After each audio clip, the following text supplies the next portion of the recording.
pioneering the next mining era.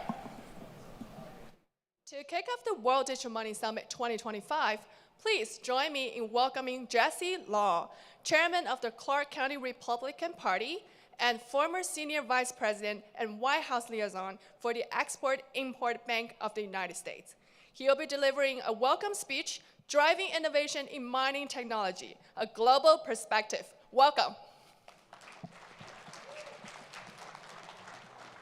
I guess I get the fun part of welcoming you all to my hometown, Las Vegas, Nevada. Thank you all for being here. Who's excited to be in Las Vegas this week? That's the response we're supposed to have. And I know we have all these dignitaries coming in later this week. I'm very pleased that Bitmain would set aside the time. We all know that they're unveiling new technology and that they always put on the top-notch event, so it's great to see you all. Part of my remarks, I wanted to talk about Las Vegas and always do a pitch. It's not like we don't host a lot of businesses here all the time. Conferences in Vegas, and then there's always the networking and the, relationship building that we do late at night sometimes, but not too late because we have work to do. I wanted to also speak on behalf of some of our elected officials. You guys should know, Nevada's open for business. That's speaking for our Governor, Joe Lombardo, our Lieutenant Governor, Stavros Anthony. There are so many times that I've seen them, not just in events like this, but also with corporates. We work really hard to recruit because that's what we want for Nevada. And when it comes to this kind of technology, we all know that the world descends to Las Vegas. And it is not hard to get your business partners, for instance, if you're setting up headquarters in Las Vegas, what would that look like? It's not hard to get your business partners to want to travel here. We see ourselves as an ultimate international destination. But do we have enough of the infrastructure to support it? The answer is yes. Really, really excited about something that just happened politically. We had an executive order last Friday that should be indicative of what America's priorities are for power. Nuclear energy executive order.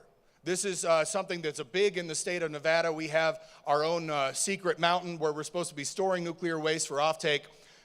But with this new executive order and all of the land opportunities, this should be a signal to you that power will be coming here. Now, how do we get power into a place like this, nuclear power at that? We need offtake. What other industry exists that is more committed to finding the best offtake than Bitcoin mining? And I see all of you in this room. You guys are the ones that are the committed innovators. Without you, we can't get the priorities out of the government. And I wanted to say also for Clark County, Nevada, if you know our commissioners, both sides of the aisle, they all have a priority for doing business and bringing business here. So you should always feel very welcome. So I did want to thank Bitmain. They've been very hospitable. You guys do a fantastic job. And the crew and those who've set up the event, clearly always a great show. I wanted to recognize some really great people in the room. Just right after me, you're going to hear from my friend Eric Branstad, a man that served in the previous administration with me back 8 years ago, and also a great leader, really connected guy. We also have a great guy, Matthew Piersack, CEO of American Bitcoin. He's in the audience as well, and he'll be giving a presentation, so we're excited to hear from him. I was walking around. I wanted to do some acknowledgement for our event sponsors that we see. That's Andafa, Unistar, Antpool, GDA, Ant Century, and of course, we're all excited about today's unveiling of the new technology from Bitmain. Wanted to speak a little bit about that. So the theme of the summit, hydro efficiency, pioneering the next era. We're talking about hydro water-cooled rigs, ultra-stable performance under heavy load, clean closed-loop operation so we can keep all the dust and particles out, and whisper-quiet cooling, ideal for large data centers. If there's anything that Bitmain has done, is their priority for research and development, and their commitment is shown through the staffing and what they spend to make sure that they're always bringing cutting-edge technology to help lead the industry to the next steps with all of you. So what is that going to require here in the United States? We do need to have public-private partnership. We need to have priority placed not just at our federal level, but in local jurisdictions. And I think that that's what's going to come next. But that does require each of you. So when I hear that it's in the national interest to make sure that we catch up, instead of spending, say, 40 years to build the same amount of power plants that another country can build in 10, we're going to see that really speed up. We also need all of you to continue to be loud voices for local jurisdictions to make sure that we can actually build those power plants and that you guys can have access to energy. I'm aware of potential projects in the area that people are already very excited about to bring more power to Southern Nevada and Arizona and California. So with that today, I do want to encourage all of you. This is the networking opportunity. I know we have other exciting events that are sister and brother to this later this week, and I know you guys are also here to see those. But while we're here together today, let's make sure we get together, we network, we discuss what our opportunities are, building our alliances, and working with partners like Bitmain. So I did want to also discuss what some of the other panel discussions are today. Remember, it's a 2 p.m. announcement, but prior to the 2 p.m. announcement and other keynotes, we're going to have a panel discussion by our own Gaio at about 11:15 if we're still on time, and that'll be talking about as a setup before lunch. And as I close, I wanted to say I'm excited to be here with each of you. This is a really great event. It's going to be very informative, so I hope to speak to each of you here later throughout the day and through breakout sessions as we try to convince you to not just visit Las Vegas, Nevada, but also bring your company and your business to Clark County. We're ready to do business with you. Thank you all very much.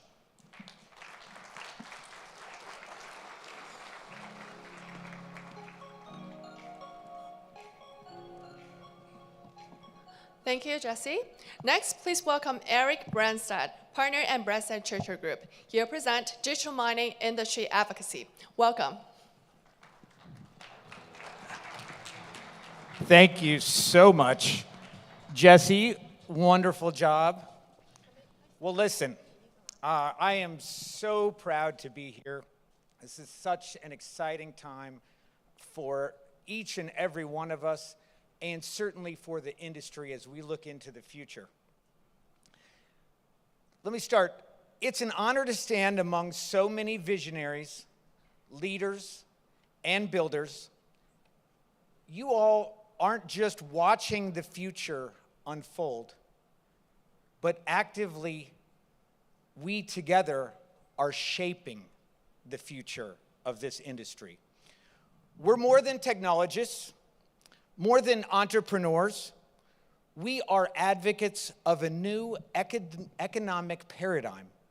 And we understand that the real opportunity in crypto mining lies not just in hash rate or token value, but in the systems we build, the partnerships we forge, and the trust we earn. Today, I want to talk about where we go from here. Because in the last decade was about proving that crypto mining could work. This next decade is about proving that it can work with America together with the rest of the world.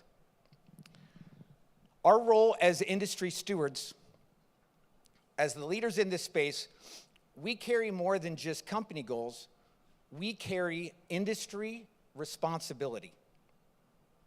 The reality is this: we're not just operating mining rigs, we're standing up a new kind of digital infrastructure, one that secures the blockchain economy, consumes power intelligently, and contributes to local communities. The world is watching. Legislators are watching. Regulators are watching. And increasingly, they're not asking whether mining will continue. They're asking how it will evolve and who they can trust to open up that evolution. And that's everyone in this room right now. I'm surrounded by fantastic leaders. I'm so proud to be here. That's our opportunity and our challenge. Number two, the power of positive partnerships. It's more than just words. One of the strongest tools we have as advocates is partnership. We cannot afford to view government as an obstacle. Instead, we must see it as necessary collaborator Smart policy begins with smart engagement. And that begins with us showing up like we are here today, telling our story, and offering solutions. We've seen what happens when government is kept in the dark. Confusion leads to fear. Fear leads to overreach. But when we lead with cooperation, we open the door to balanced, innovation-friendly policy, which we are fighting for every single day. This is not a defensive stance, it's a leadership stance. And it's up to every single one of us to help lead this. 3, messaging. Messaging that moves the needle. If we want to move the needle in Washington, in state capitals, and public opinion, we have to speak the language of impact. Jobs. How many are we creating? Infrastructure. Where are we investing? Energy. How are we becoming more efficient? Tax base. What are we contributing locally and federally? Every mining facility is a story of investment, resilience, and innovation. It's up to us to translate technical operations into real-world value. Most of what I do in Washington, D.C. is all about education. There's a lot of legislators out there that don't know what a digital crypto wallet is. They don't know what a mining machine does.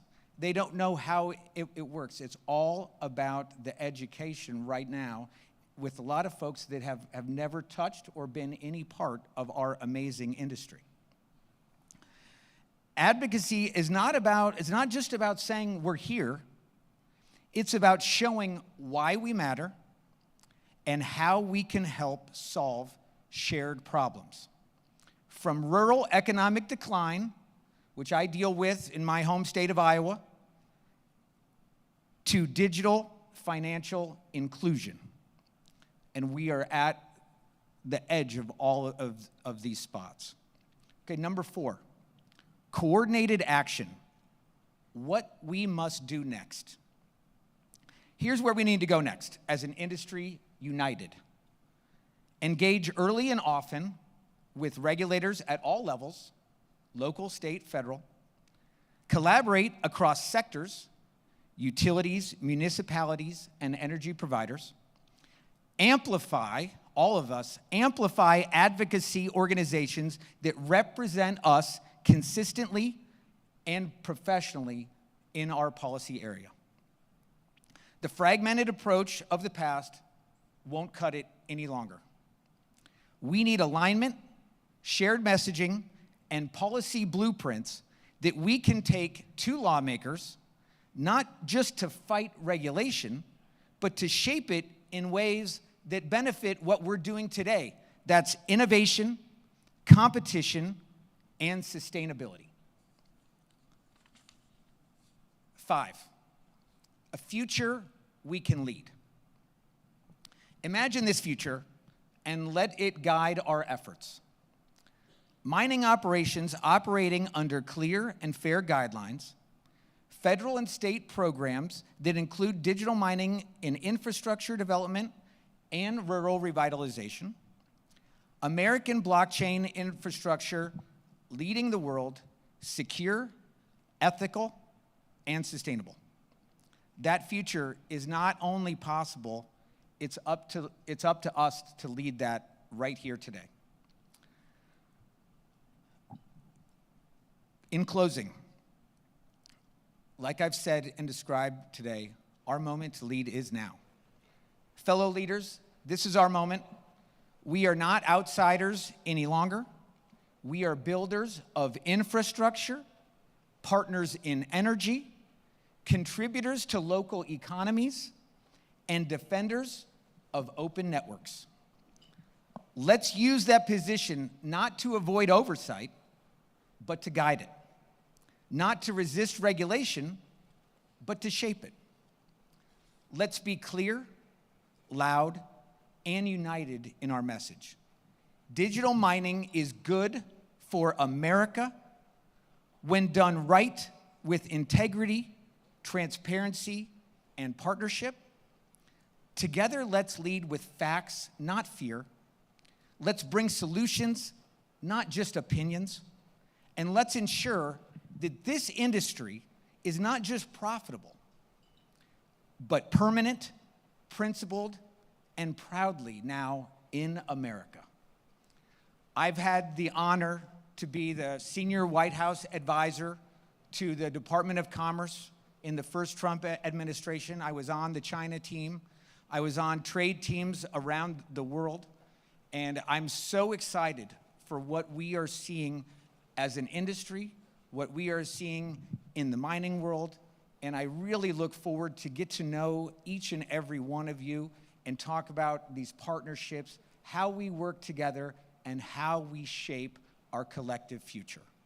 It's my pleasure, and thank you so much for having me here today. Very much appreciate it.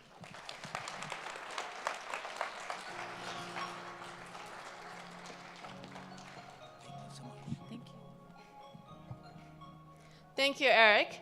Our next speaker is Matthew Prusak, CEO of American Bitcoin. He'll be presenting Policy as Infrastructure, how Bitcoin mines engage with policymakers. Welcome.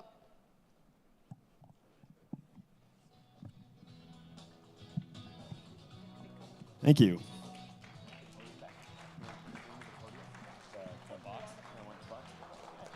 I'll start talking, but you bring the mic. Thank you.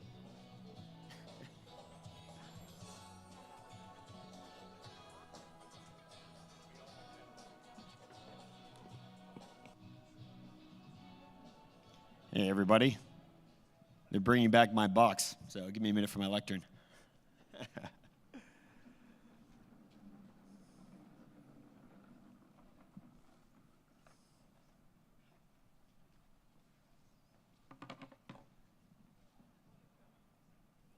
All right, and do I have a thing to click my slides here?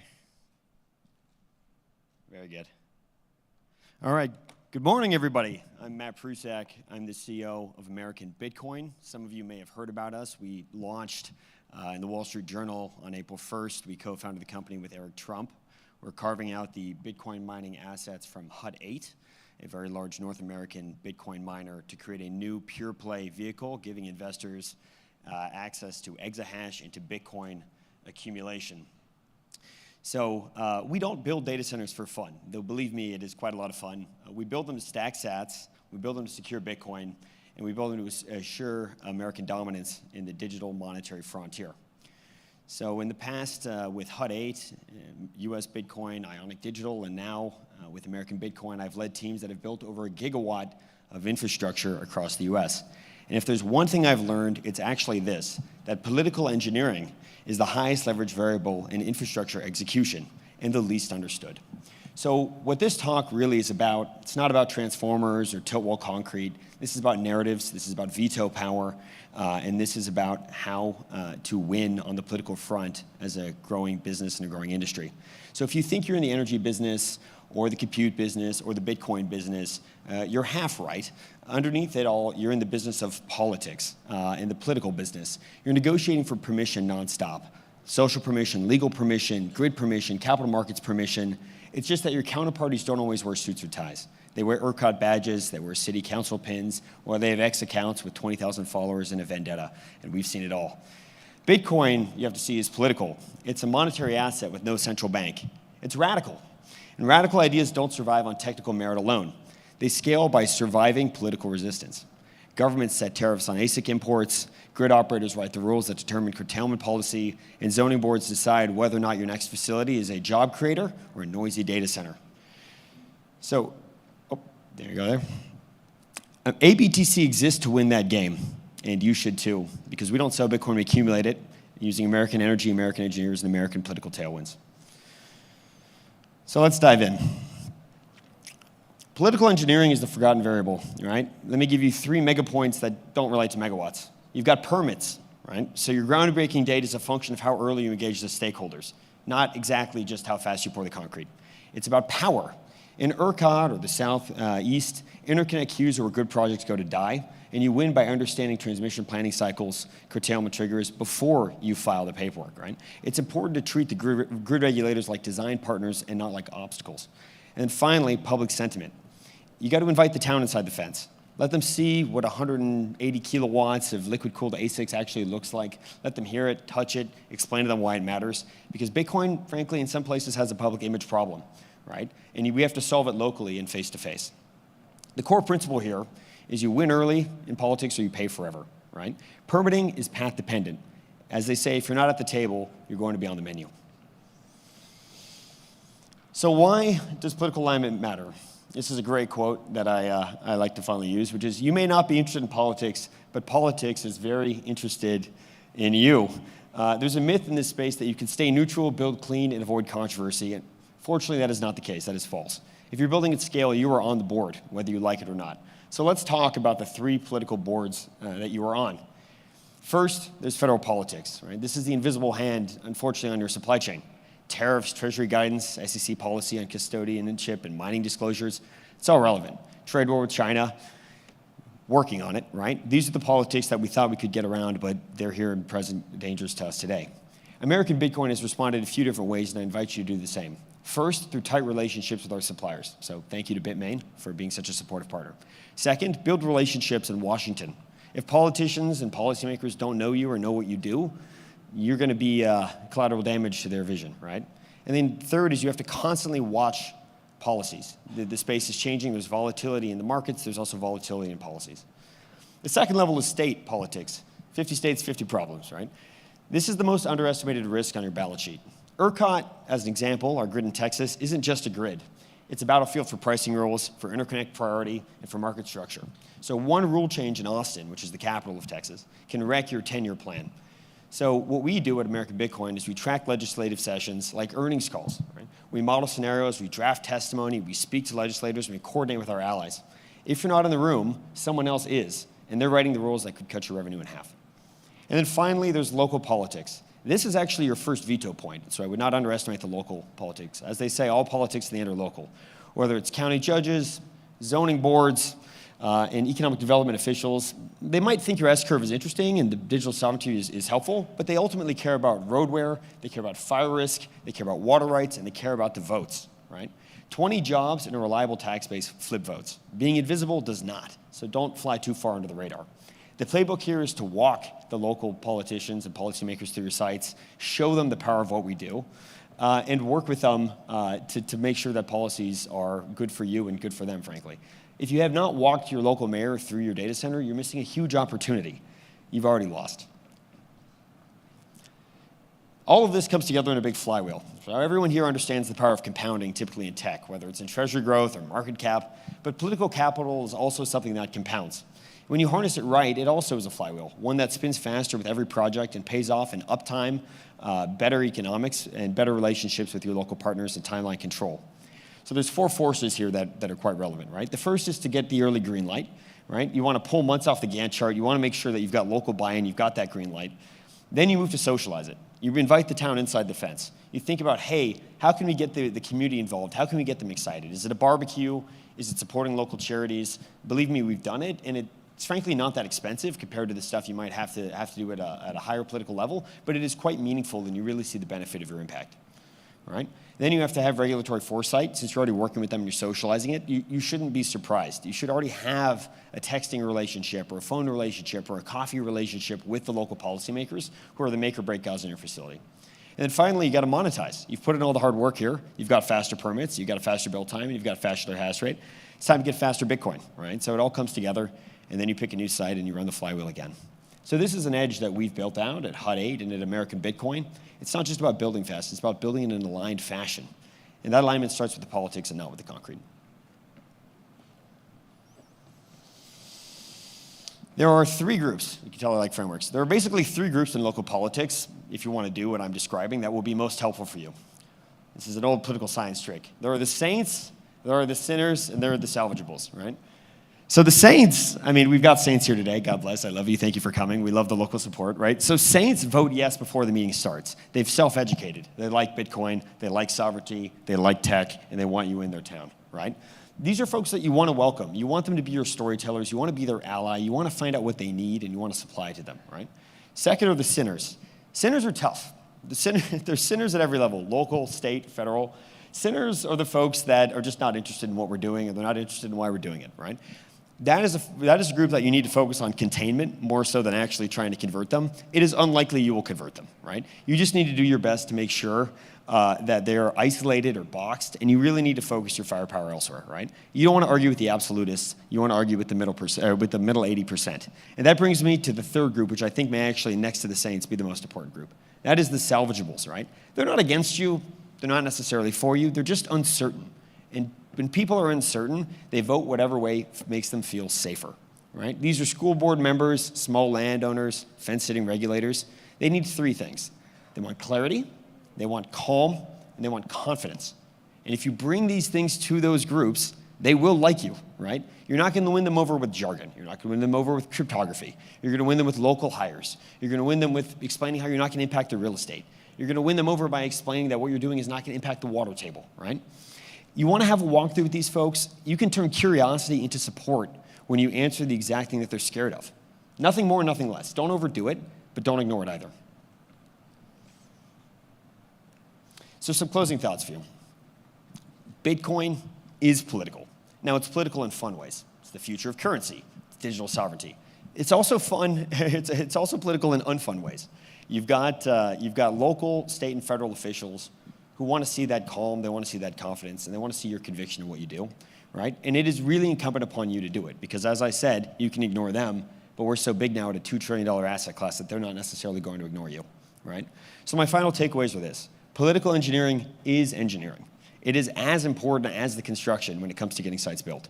If your projects are not getting cheaper and faster with each site, your flywheel fundamentally is broken.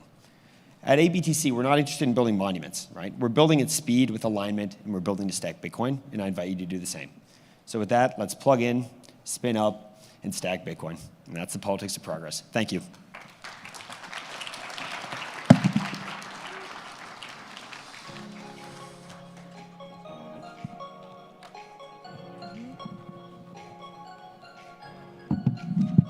Up next, we have Alexander Neumiller from the Cambridge Center for Alternative Finance.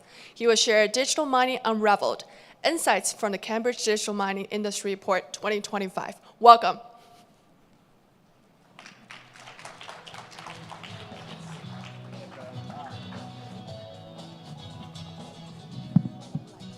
Hello, everyone. Where can I move slides? Here? Okay. Sorry for that. Yeah, hello, everyone. It's a pleasure to be here today in the fabulous Las Vegas. And yes, thank you to Bitmain for inviting me to be here today. What I want to present to you is our recent report on kind of the digital mining ecosystem that we just published. But before that, I want to say a couple of words about our research center itself. So the Cambridge Center for Alternative Finance is the largest research center at the University of Cambridge Church Business School. And our primary work is actually related to knowledge transfer to regulators and supervisors.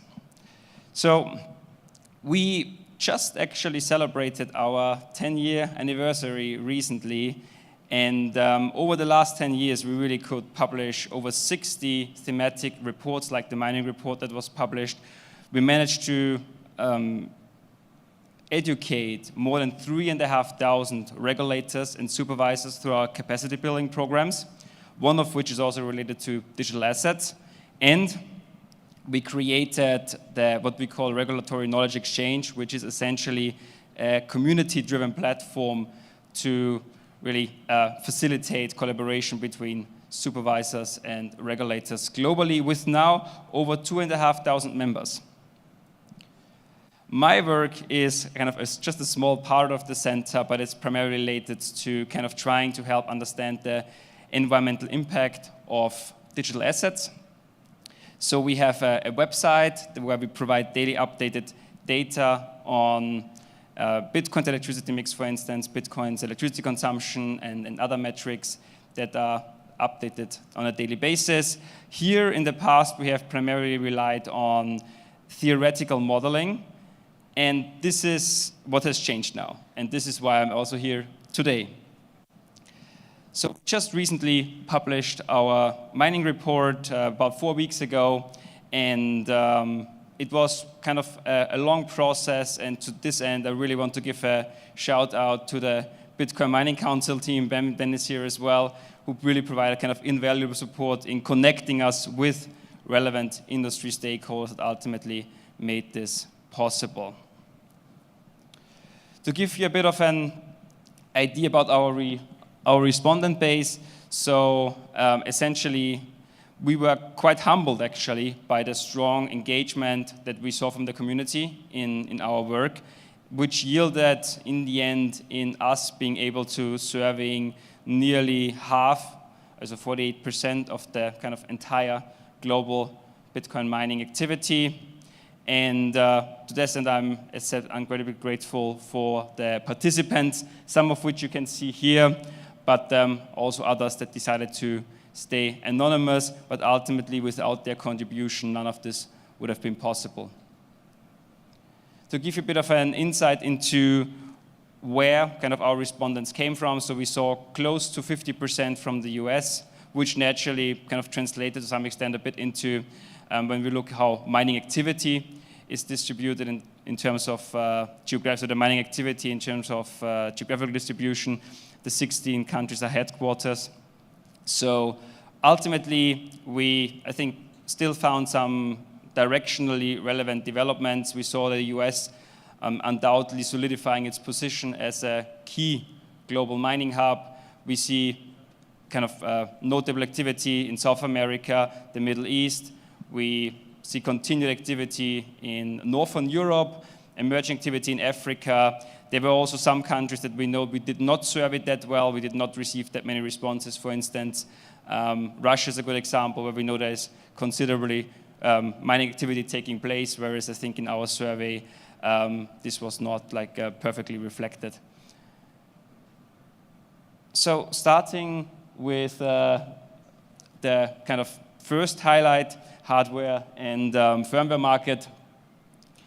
To give you some insight, first of all, let me say a few words about kind of the tremendous technological innovation that took place in this space. So if we look at how kind of more efficient mining devices got over time, if we look just a bit more than a decade back, since then about 166 times have these devices become more efficient, which I think is a testament to really the technological innovation that took place in the space.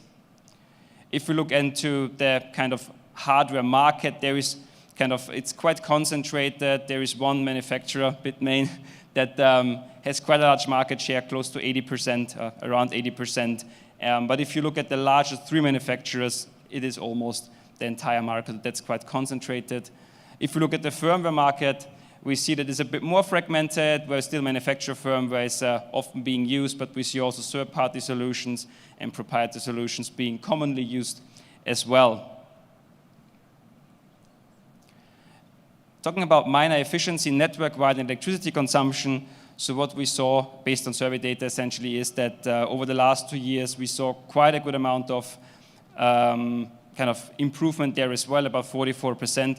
This is essentially kind of the per unit of energy, how much more compute you can get, about 44%. If we look into how much more energy efficient devices got, we're about 30% more efficient over basically the last 2 years.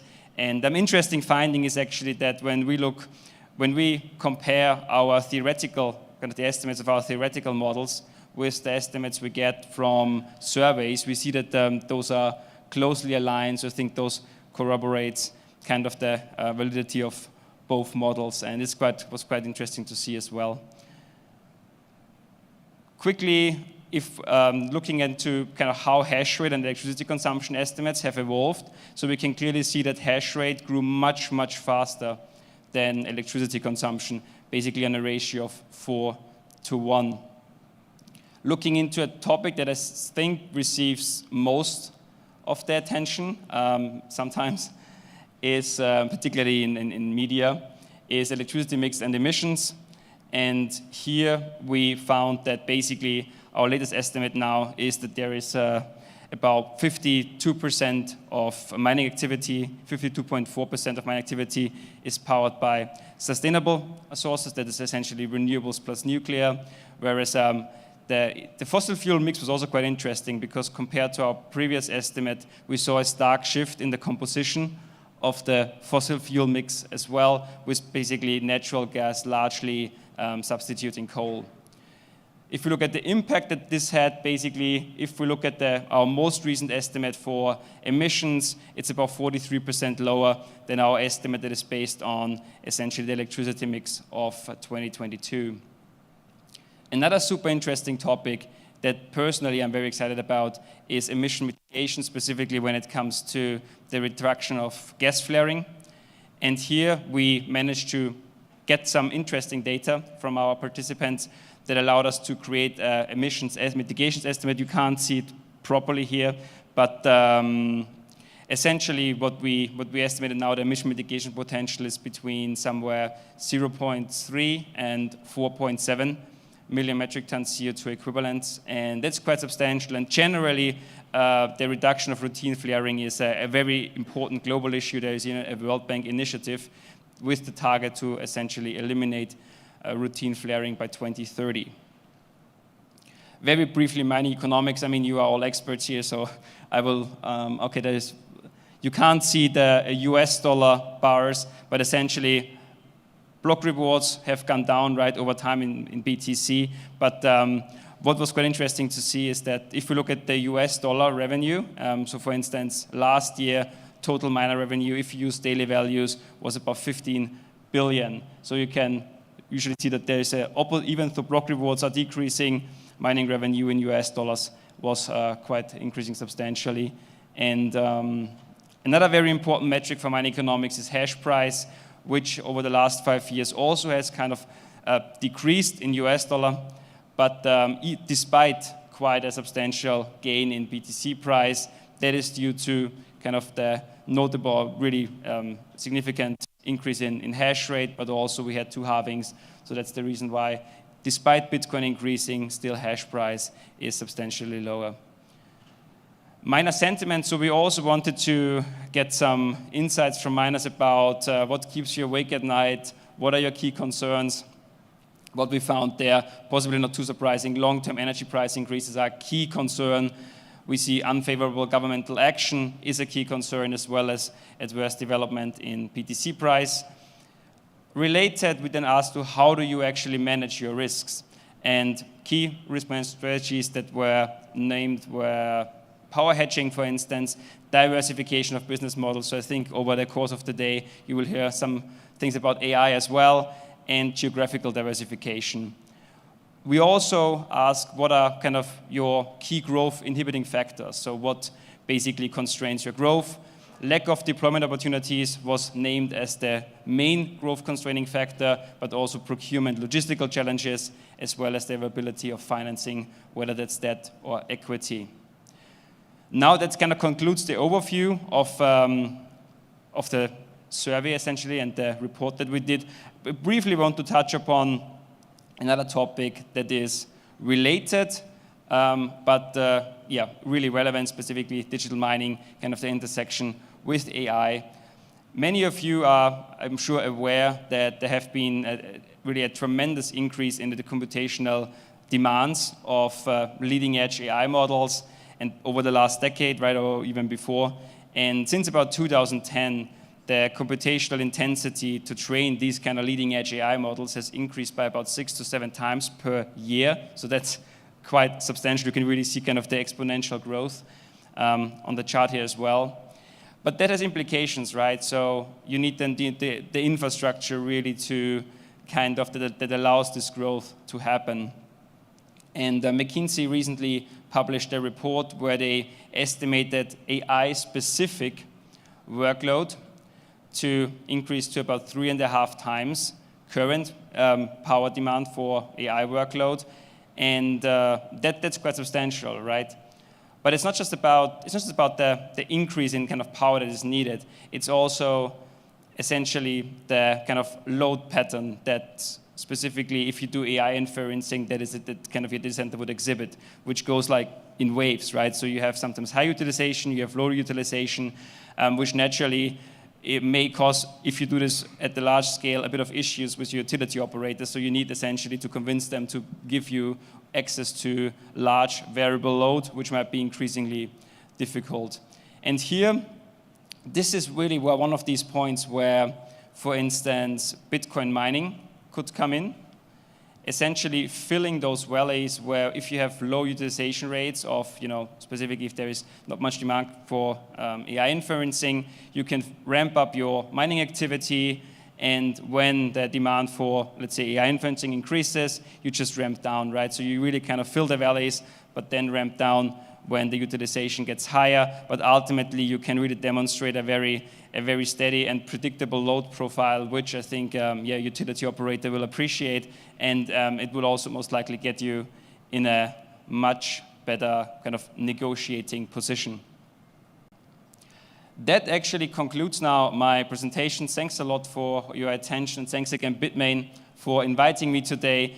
One thing in a personal matter, given that we had this very, I think, strong and great response to our first iteration of our report, we do plan a second iteration, and if you are a miner yourself, I have added the QR code here, so please scan. There's a registration form, just put in your details, and we would get then in touch with you when things become more concrete. And yeah, have a great remaining time in Vegas. Thank you.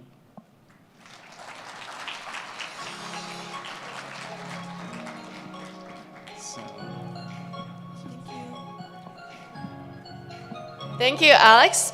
Now, please join me in welcoming Ben Gagnon, CEO and Director at Bitfarms, to share his insights on mining farm strategies. Welcome.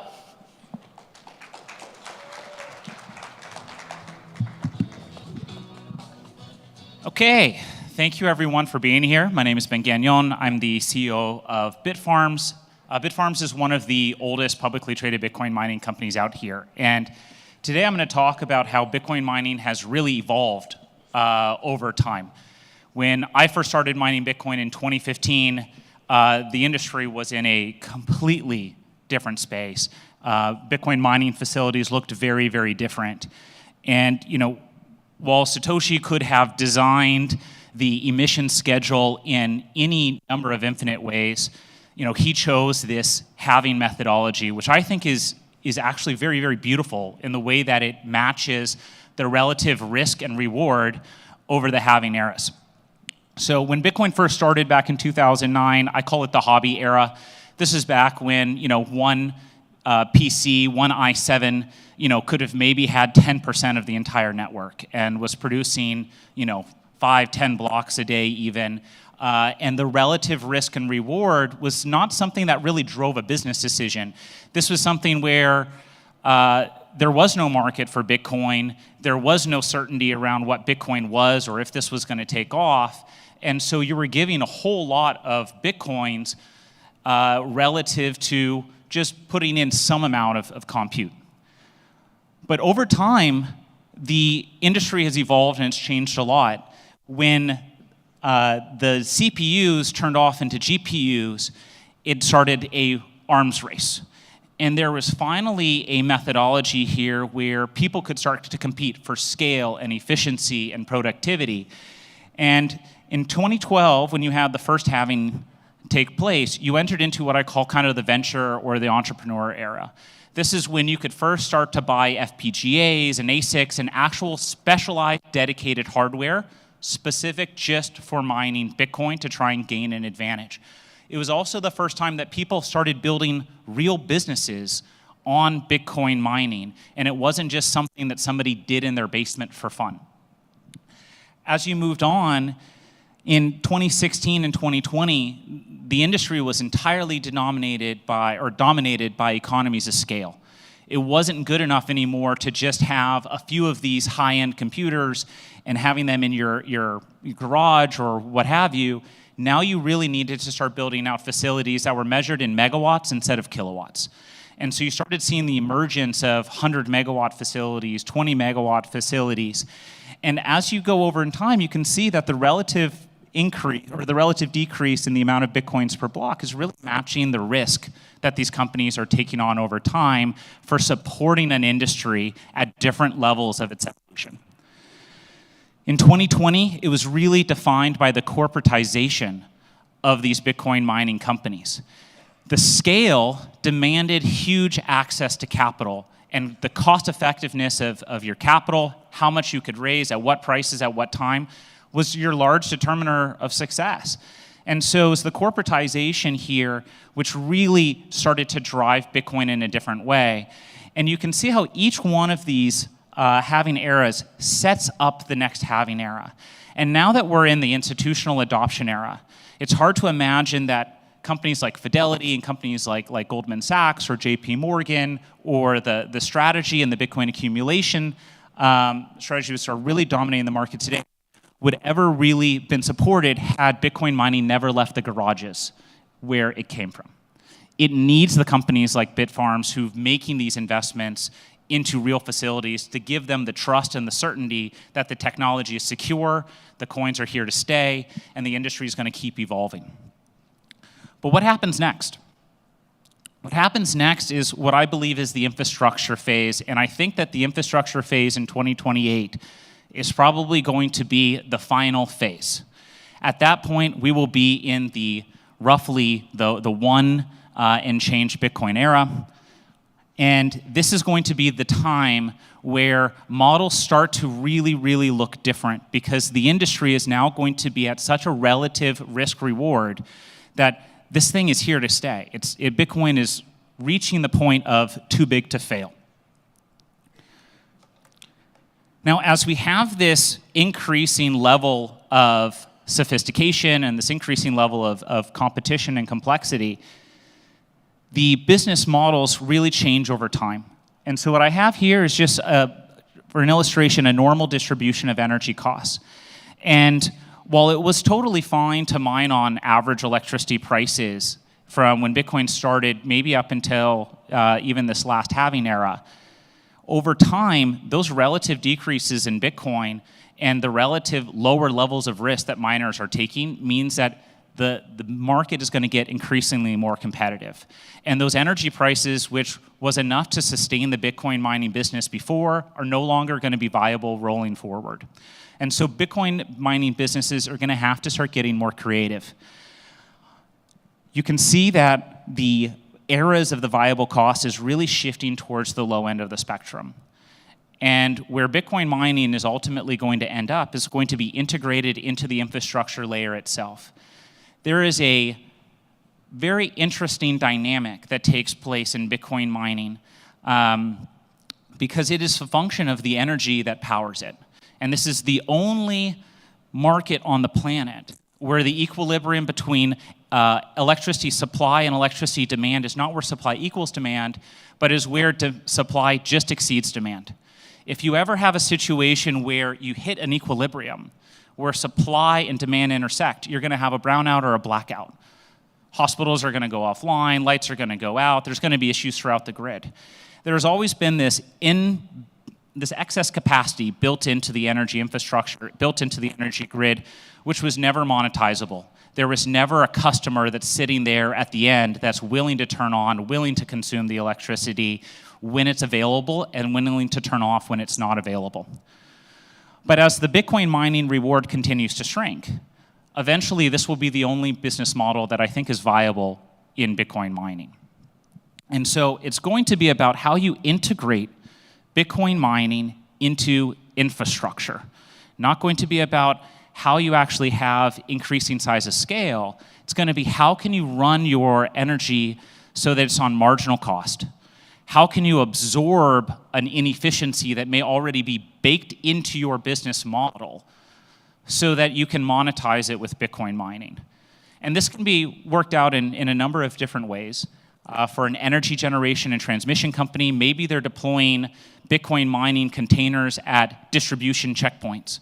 So as the power is traveling throughout the grid and there's excess capacity, maybe from the varying HPC AI workloads, Bitcoin mining can be there to absorb the gap between supply and demand.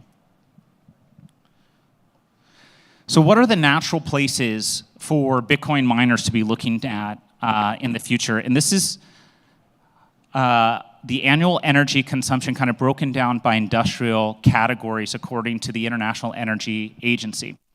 This is not electricity, this is just energy, right? There's energy really is measured in the ability to create heat.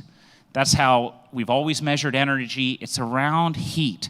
And when you actually look at how we consume energy as a society, as a civilization, the vast majority of our energy consumption actually goes towards direct heating and cooling. The next one is going to be transportation. So that's like putting the petroleum in your car or the jet fuel in your plane or the rocket fuel in a SpaceX. The smallest one is actually electricity. But there's a big driver now from countries who want to convert off the heating and cooling from a thermal-based heating to an electrical heating. And there's a gap because the amount of infrastructure that's necessary for heating and cooling and for transportation that's all based around petroleum and it's all based around these kind of thermal products, there's simply, the grid can't support it. It's not there in scale. And so it represents a very significant and obvious opportunity where if you can find the areas where there's opportunities on the heating and cooling side to absorb some of this capacity that's moving over from electricity, there's going to be a market for you, and there's going to be an opportunity to mine on marginal cost electricity or absorb an inefficiency already in the heating and cooling business itself. I'll give you two examples of how Bitfarms is looking at integrating the Bitcoin mining waste heat, which for my 10 years of mining Bitcoins full time has always been the greatest problem. Now, rolling forward, actually represents the greatest opportunity for Bitcoin miners. The first one here is, this is actually an aerial photo from a drone of a power plant that we just purchased in eastern Pennsylvania. This is a thermal power plant, and there's a lot of technology here that was built 35 years ago, which has a lot of inefficiencies today. And the Bitcoin mining waste heat can actually be recycled back into the operation of the plant itself in order to drive greater productivity out of the plant, in order to reduce our operations and our maintenance costs, in order to reduce the amount of forced outages, and increase the total productivity and reduce the cost of operating the plant. A couple of examples that we're looking at doing. We are looking at how do you take the waste heat to preheat the air before it goes into the turbine. How do you use the waste heat from the miners to preheat the water before it goes into the boiler? How do you use the waste heat from the Bitcoin miners to remove the moisture content out of the thermal materials that's going actually into the plant itself? All of these areas have material improvements in terms of the power plant output, the power plant expected uptime, and the power plant operating costs. And so there are ways here where we can actually become both the provider of heat and the consumer of heat in our own business in order to drive greater productivity and greater costs. And this is one example, and it's a very interesting example because this is really, I think, one of the more powerful ways that it gets integrated into the energy infrastructure itself is actually at the power plant level.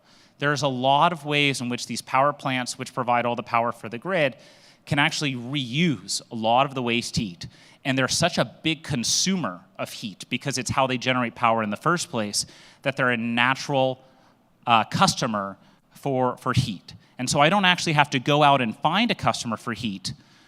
I can actually be my own customer of my own heat in order to drive down better costs and higher profitability. The other way we're looking at this is how do we actually provide heat as a service and bring customers to the heat itself? This is a bit more of a challenging business model because it involves actually bringing customers to our locations as opposed to being my own customer of the heat. But the advantages for this are pretty obvious in many ways. This is a photo of one of our facilities in northern Quebec. You can see it's very cold there. There's a lot of snow. There's a lot of natural demand for heat in these areas. And there's also a lot of programs within the Quebec government in order to convert over natural gas heating into electric heating and make sure that there is the ability to provide all the heat necessary using the surplus electricity that's there for all these various applications, and also reduce their carbon footprints as a province. So one of the examples, and it's actually not taking place at this particular facility, but we're working with a company who's working on drying out wood. And when you dry out natural wood in an environment, it could take upwards of a year to dry out in the natural environment.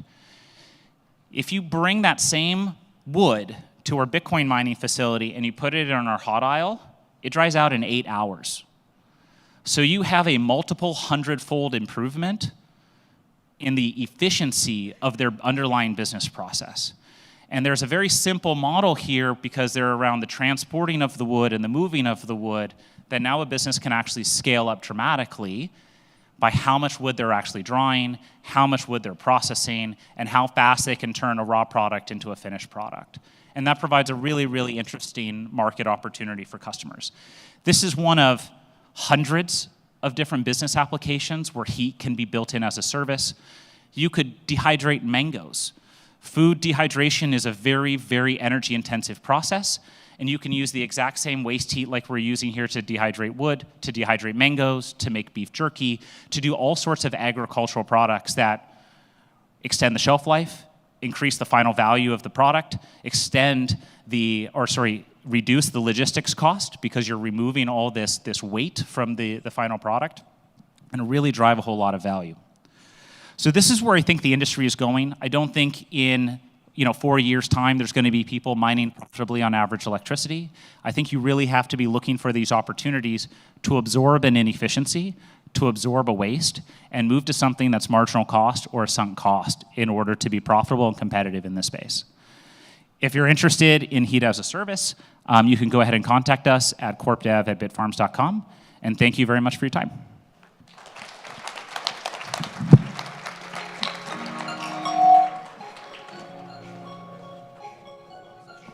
Okay, now is our very fun and exciting lucky draw session.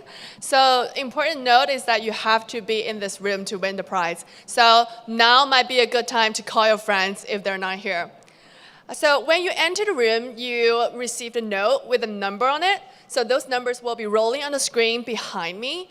Our special guest will call out the winning number, and if it's yours, congratulations. Please come up to the stage to receive your prize.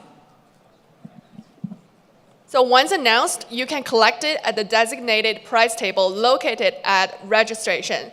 To kick our lucky draw session off, please welcome Camille Liu, Sales Director of Bitmain North American Non-Public Companies, to present our third prize, a $100,000 Antminer coupon. We'll have 5 winners for this one. So, Camille, come on. 就是So, okay. Oh, 英文. Okay, ready, go. Stop. Are you here? Oh, please come onto the stage. Oh my gosh, congratulations. Okay, you might have to stand here with us for a while. No. Okay, now the second winner, ready, go. Stop. 156. Are you here? 156. If he's not here, well, I'll just keep calling. Okay. Okay. Ready? Go. Stop. 52. I see. Please come onto the stage. Oh my God. Yeah, photo time. Okay. You can come onto the stage. Third winner. Ready? Go. Stop. 185. 185. No? Yeah, we can. Okay, I'm just keep calling. Ready, go. Stop. 104, yay. Wait, is that you? Are you 185? Okay, come on to the stage. Yeah, 5 winners, yeah. Yeah, this is also valid. Okay, I think we have our 5 winners now. Four. We We have got 4? Okay, here, never yeah. mind. One more. Let's call it again. Ready, go. Stop. Congratulations! Come on to the stage. Let's move to the center of the stage.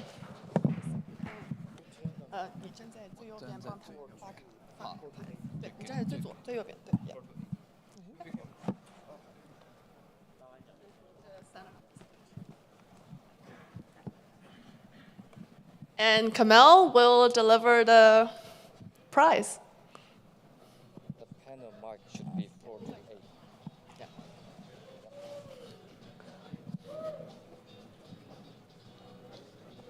We will have another lucky draw session in the afternoon, so please be here to win the prize.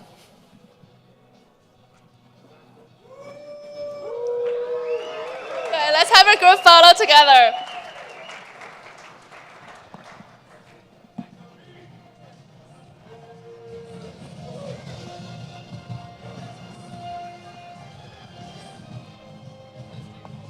Let's take a photo together.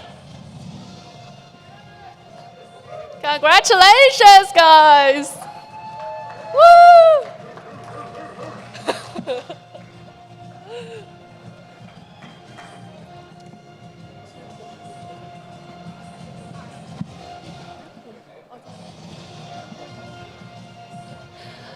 Okay, thank you, guys. Please head off the stage this way.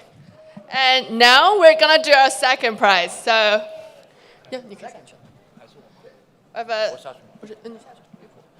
So let's welcome Yu Pu, Vice President of Product, to the stage to present the award. We'll have 3 winners for this one. The prize is a 200,000 Manor coupon. Okay, let's do it. Ready, go. Stop. 43, 43. Oh, congratulations. Okay, second one. Ready, go. Stop. 127. No? Anybody? 127? Okay. Oh!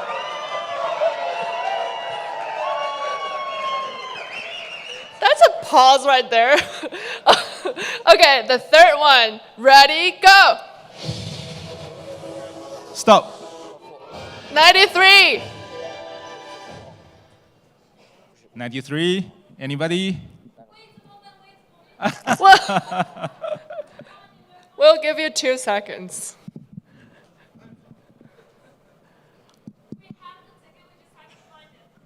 Wait, but are you 93 though?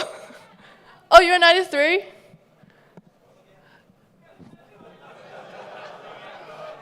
Should we just trust her on this one? No? Oh, it's okay, just come on in. We will check the number. Yeah, it's okay, just come onto the stage. Worst case scenario, we'll do this again in the afternoon, that's fine.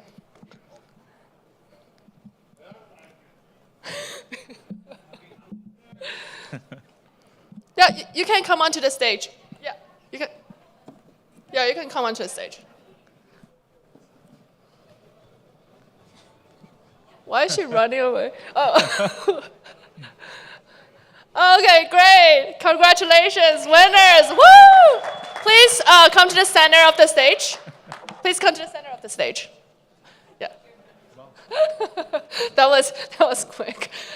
Okay. Yeah. Okay. Okay. Woo! Congratulations! Congratulations, guys! You can go to the center of the, 可以到中间去，对。Yeah, two. And please strike a pose for photos. 可以照个相，照相环节，对。Say cheese! Woo!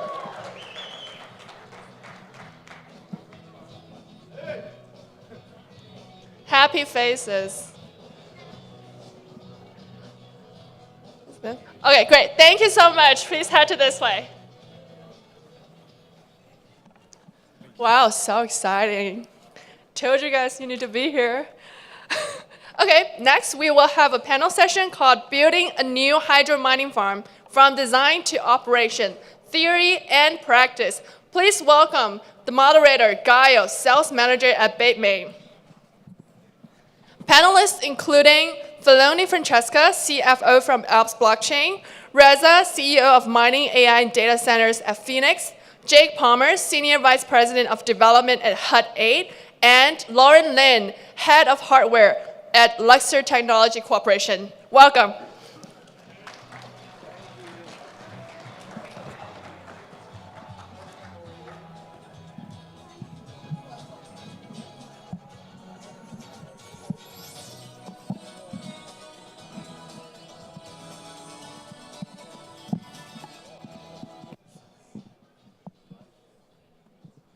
Cool. Good morning, all. I guess, when talking about hydro cooling, people have a lot of opinions. And we thought on this panel as an opportunity to discuss the basics, right? So to start, if you all can refer to your personal experience or practical experience with the technology, I would like to pose a question that what do you all think it's the most common misperception of hydro in the industry?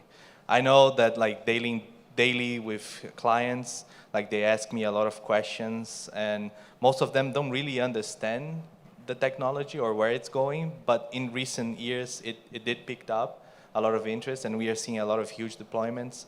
So if someone can, I guess ladies first, could start speaking on this, it would be great. So maybe the first misconception that there is that there is a lot of water consumption with hydro facilities.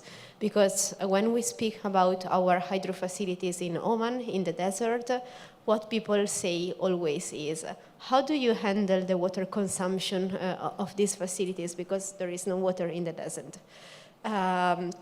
We use dry coolers, so it's a closed loop. It means that there is no water consumption in our projects. So maybe I will say that. Yeah, that's great. So, depending where you are, right? Because you would need to choose between dry tower or wet tower. So in the case of dry tower, the water consumption is not high, right? I don't think it's high in the wet tower, but at least not as high as people think it is. Well, I think from experience, I've seen people, they say, oh, hydro, it's going to be very expensive. And they just think about the CapEx side of it, because now it's a different technology. And then they would say, okay, what about the operation? The answer for those two is that you got to look at it down the line, in the long run. And when you look into that CapEx that you put for hydro, it's going to pay off. And also when you look at it to the operation side of it, if you train the people, still you're going to need less people on the ground. So those are the things I can. Correct. Yeah, I think as a hardware trading desk at Luxor, so we closely monitor the liquidity of hydro-cooled equipment in the market. Even though in the past few years we're seeing increasing adoption of hydro-cooled hardware, but there's still, like Francesca mentioned, there's a huge misconception about how the cooling technology, like what it actually is, and also there's like a huge consumption of water. I think in some rudimentary open loop systems, it can be the case in terms of like water consumption. People think it's just constantly drawing water from the source and then discharge it when it's hot. But I think after a few years of developments, we've already seen several iterations, several iterations of these hardware. I think a closed loop system, it actually minimizes water consumption. And for new investors in the space, I think it's around the technology itself. Of course, water close to machine can sound very dangerous, but actually when designed very properly, it's more efficient and safe than air-cooled systems. Yeah, I think I agree with that. For us, the biggest misconception stems from the largest concern, which is the safety concern of having water in such close proximity to power. So we tackle that in kind of two ways. So one, we custom designed all of our equipment where we could ensure that no water is getting into our switchboards with a Type 3R enclosure. And then we developed a pretty robust control system where we have leak detectors under every single rack, leak detectors in our drip pans, in and around our switchboards, around our pump skids, so constantly detecting if any issues do happen. We're also constantly monitoring for any changes in pressure to determine if there is a leak that we're missing with our leak detectors or to help us determine the size of that leak. And then from there, our systems are automatically shunt tripping feeder breakers in our switchboards to remove any power if there is a leak. So I think the biggest misconception stems from the safety concern, but that is a solvable problem.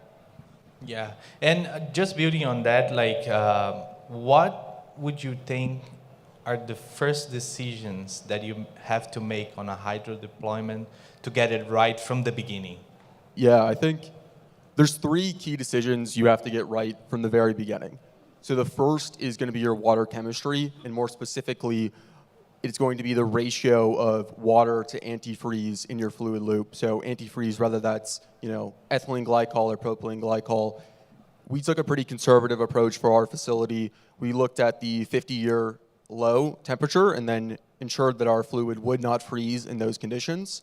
While on kind of water chemistry, you're also looking at adding in any inhibitors to your fluid in case you have any material incompatibility, ensuring that you have antimicrobial, pH balancers, et cetera.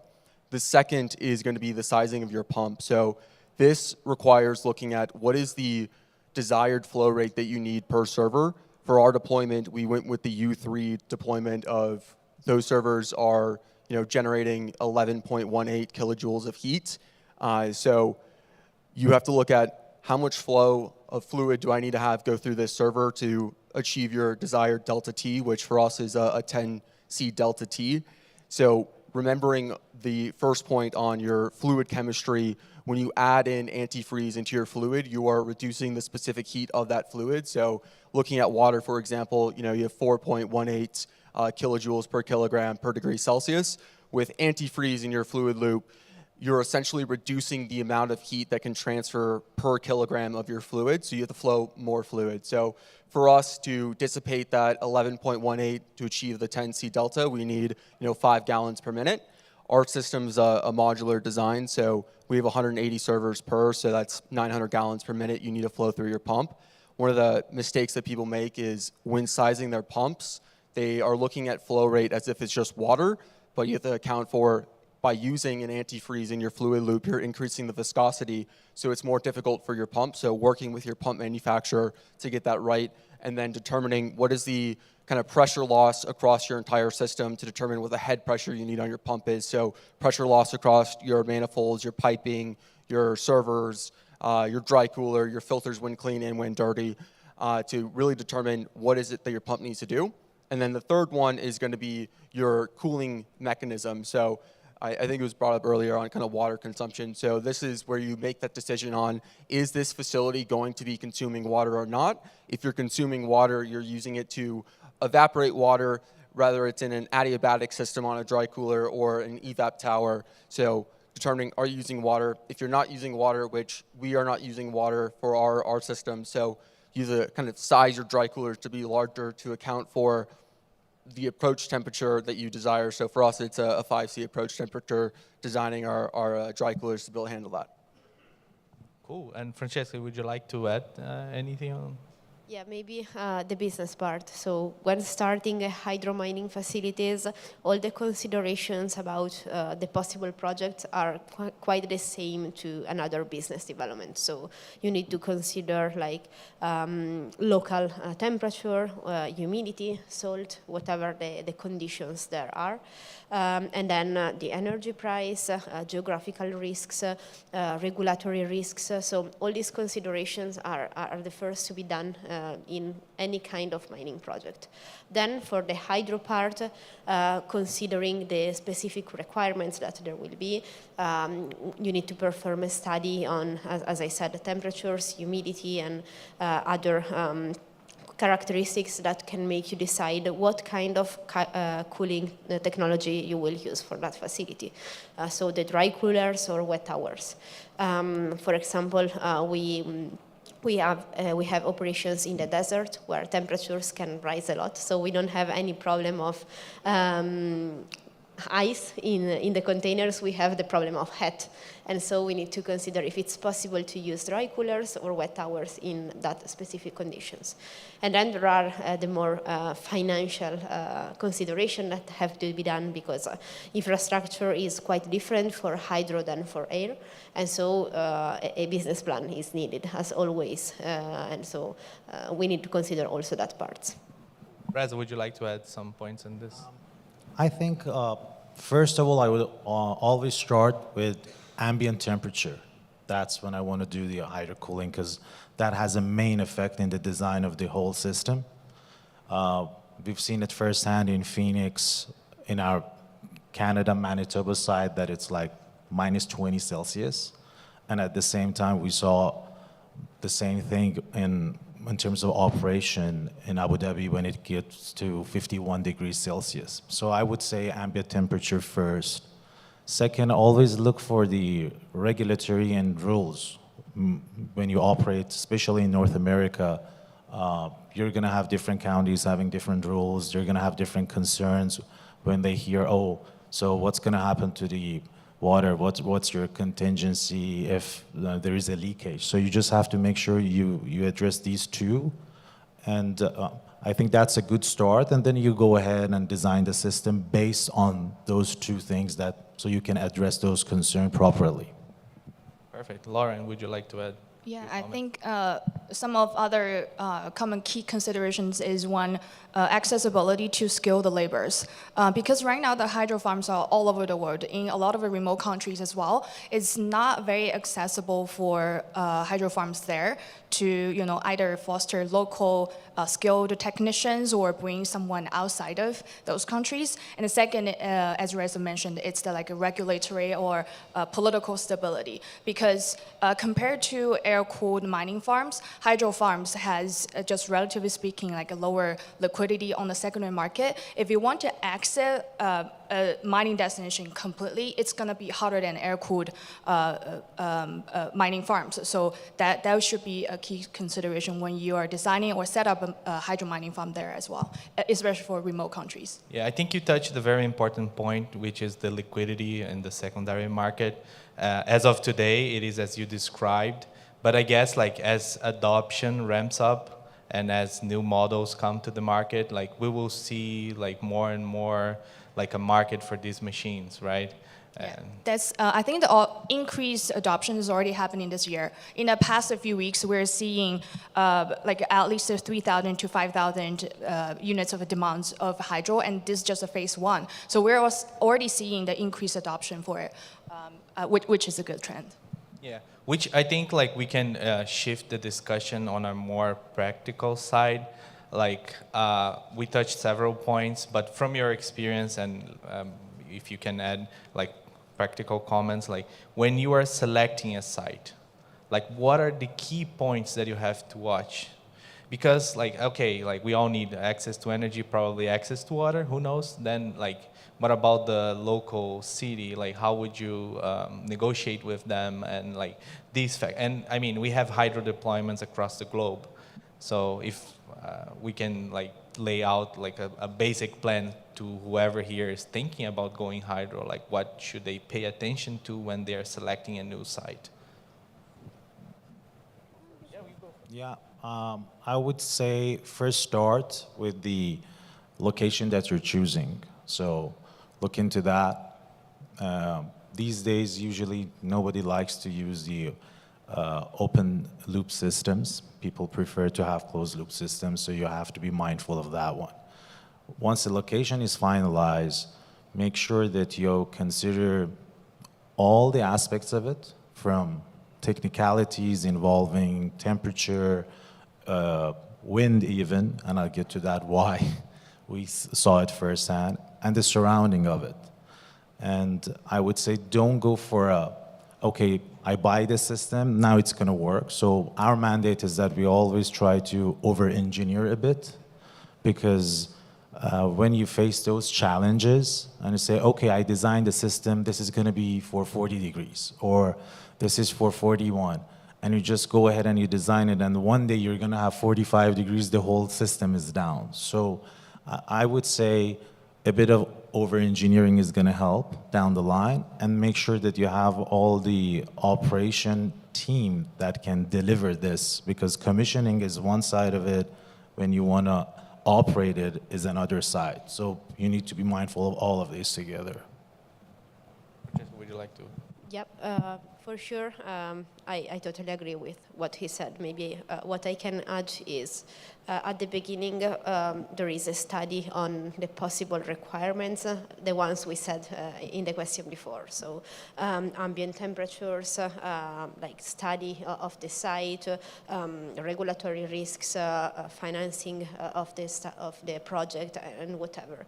After that, usually there is the design study that starts, depending also on the cooling choice that was made. In that part, it's really important to try to over-engineer the site, to understand also the possible problems that can happen during time. And what we usually do at this moment is also do a kind of test.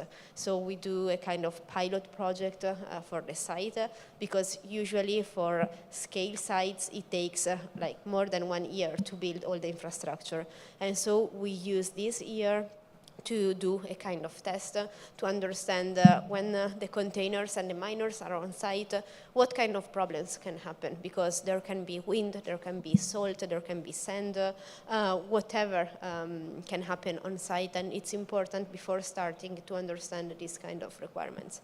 And also, this is important for the design, because if there is wind, the design of the farm must be different. For example, the distance between the containers.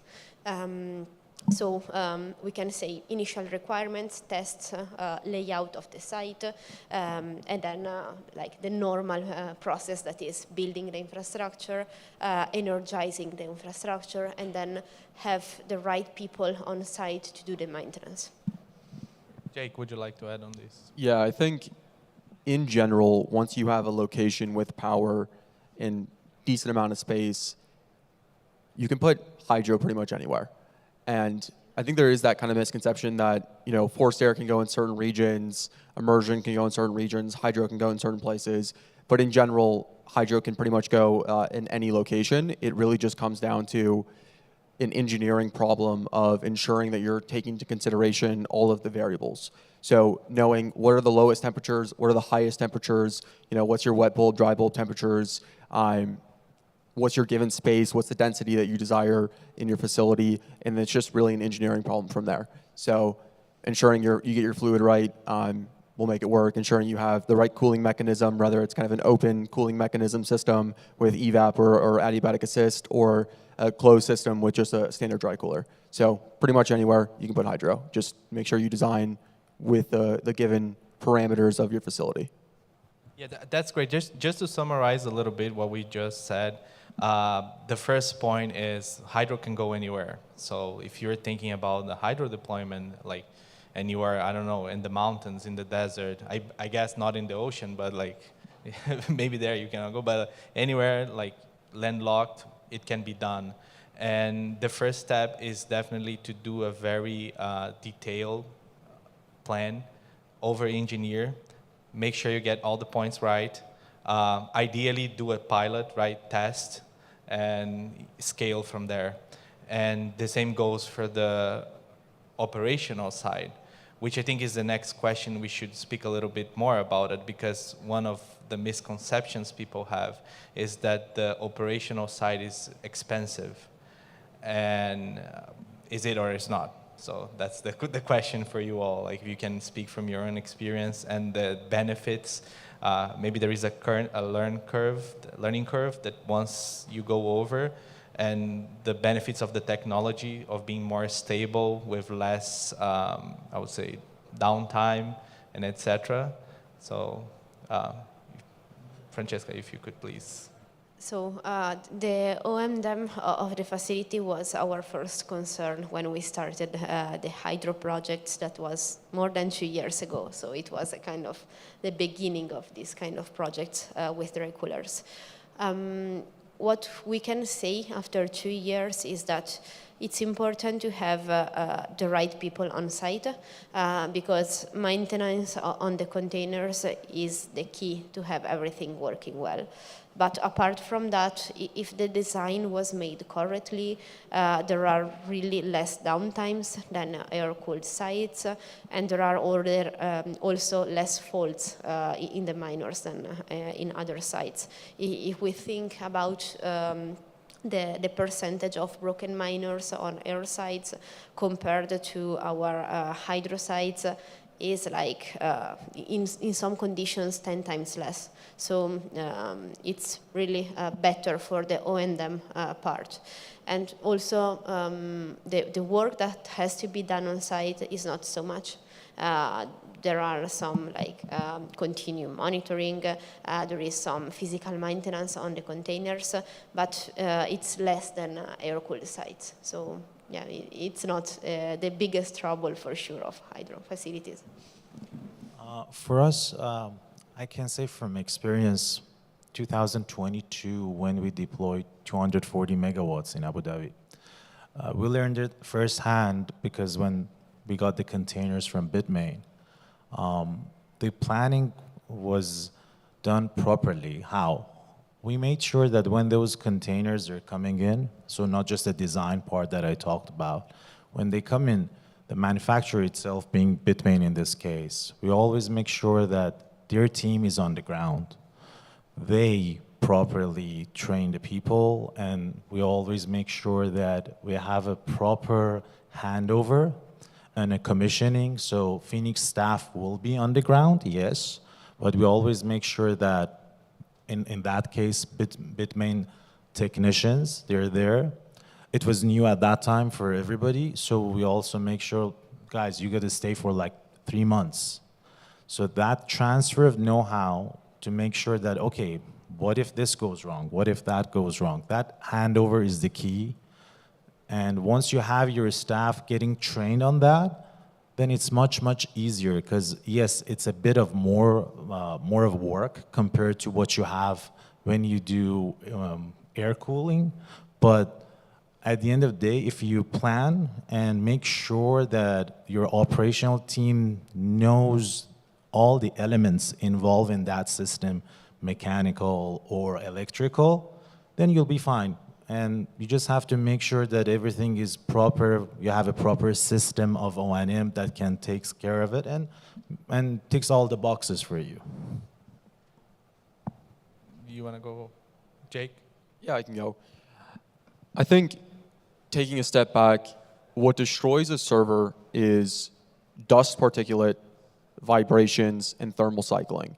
And what you achieve with hydro is a much more stable environment for the servers that you're putting into your system. And what that means is you're going to start seeing a lot less failure rates of those servers. So for your operational team on the ground, there's going to be sizably less work that they have to do to actually repair the servers themselves. But I think looking at kind of repair as a whole across your entire facility, it's going to be both more difficult from a training perspective, but also a lot easier at the same time. And I'll start off with kind of the easier side of things. So a hydro system is nearly autonomous. You have kind of pressure differential sensors across your filters, across your suction diffusers, across your dry cooler, across your servers. So you know if there's ever a change in pressure loss in any of your components. So you know when your filters are dirty and they need to be changed. You know if there's an issue with a piece of equipment and you need to go and maintain it. You also can determine kind of your approach temperature on your dry cooler, so you know if it starts getting dirty by looking at whatever your fluid inlet temperature to your servers are relative to ambient air temperature, and then know, okay, my dry cooler is dirty, it needs to get cleaned, and you can honestly autonomously clean that by just reversing your fan flow to go in the opposite direction. So your system starts giving you a lot more information as to when issues are happening that need to be repaired, and a lot of those issues can be autonomously solved. The more difficult part is just the sheer quantity of infrastructure and additional components going into the system relative to a forced air system. A forced air system typically is, you have your filter wall that you have to, periodically clean and maintain. You have fans that you turn on and they're just cooling your servers, and it's, that's pretty much it. Where in a hydro system, a lot more components that you're having to maintain, but all of that can generally be just solved with robust operating procedures that you put together, that you train your staff on, and then once they know, how to repair every single piece of equipment and what they have to do, it just becomes a lot more simple for them. Would you like to add something, Laura? Yeah, to add to that, make sure to have well-trained staff and also a well-designed operating system on the site is very crucial to avoid those failures. But also at the same time, we need to make sure all the parts components that are on the site, it's accessible and it's accurately correctly modeled out. As mentioned, because there are more components that in the troubleshoot process or steps. So making sure you have the right models of the components readily available at the site is very crucial to make sure the uptime is there. Almost for all the hydro mining sites I've been to, 99+% uptime is very common. So that means it's highly likely when you have a right team and also readily available hardware to maintain that kind of uptime for hydro farms. Yeah, that's great. And just to rewind a little bit, what we spoke here, I think one of the first things that it's very interesting about hydro is that, as Jake mentioned, we basically push all the externalities that were once part of the machine side to the container side.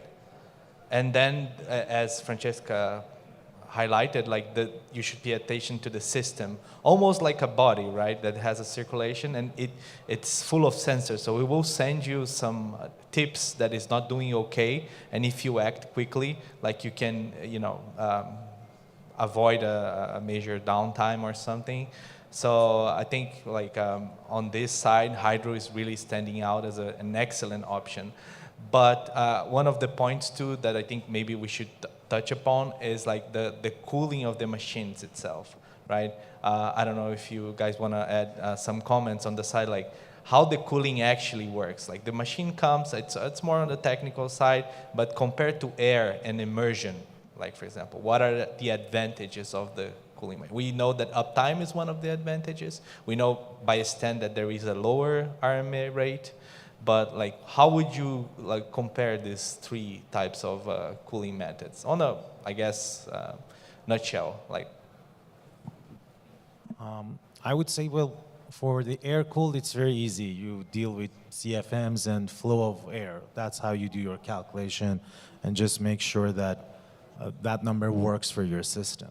On the immersion side, you submerge the whole miner into a tub of oil, and the whole system is now in oil. So that's the way it happens, the whole miner.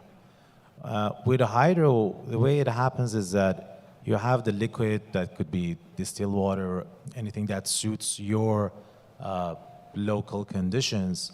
That's gonna act as an element that's gonna take that heat away, and you're gonna have a heat exchanger that's gonna take that away, and then you're gonna have your dry coolers, of course, and dry coolers we usually use dry coolers because of the water issue that everybody has these days. So, and the crucial part for that will be that dry cooler. You just have to make sure that works, it's maintained, and it is well designed.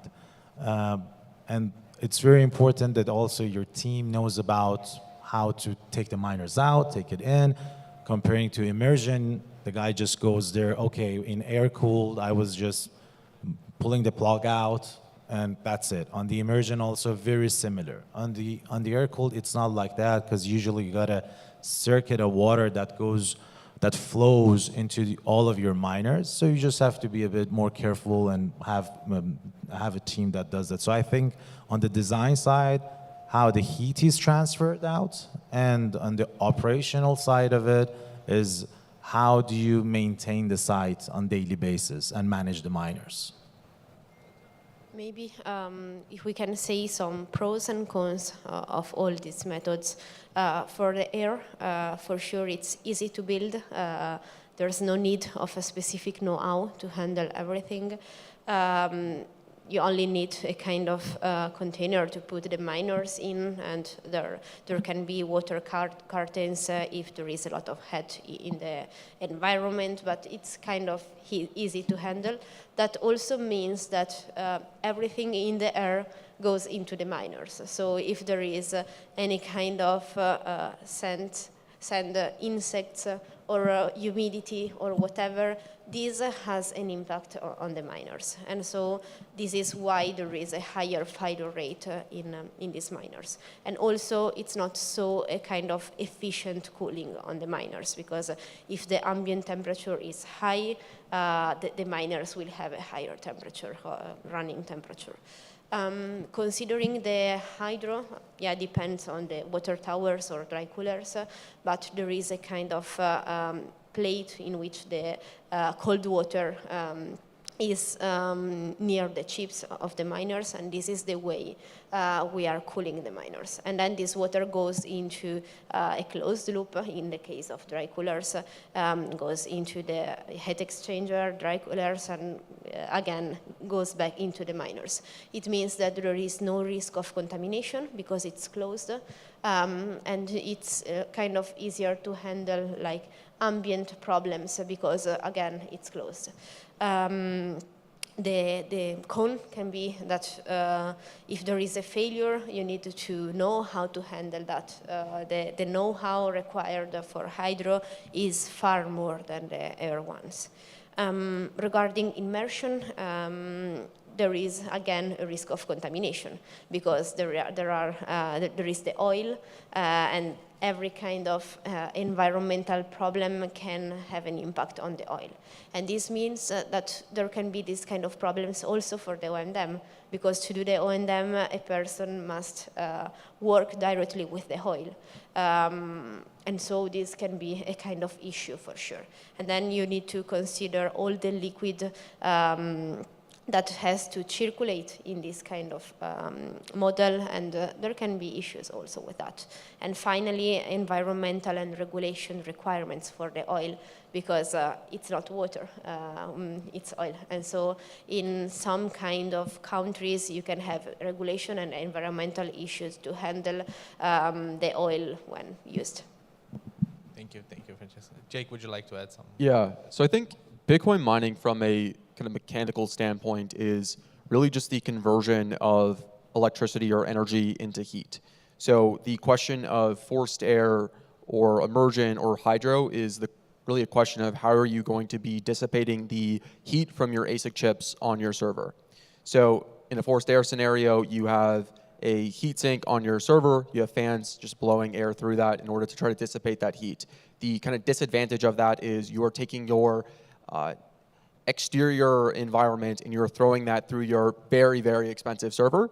In a kind of hydro or an immersion standpoint, you are putting the environmental factors outside your building, going through a much more robust dry cooler that can be sized up or down based on whatever your environmental temperatures are and your environmental conditions are. And then you're doing a much cleaner process inside either a tank for immersion or within a server rack with a water block for hydro.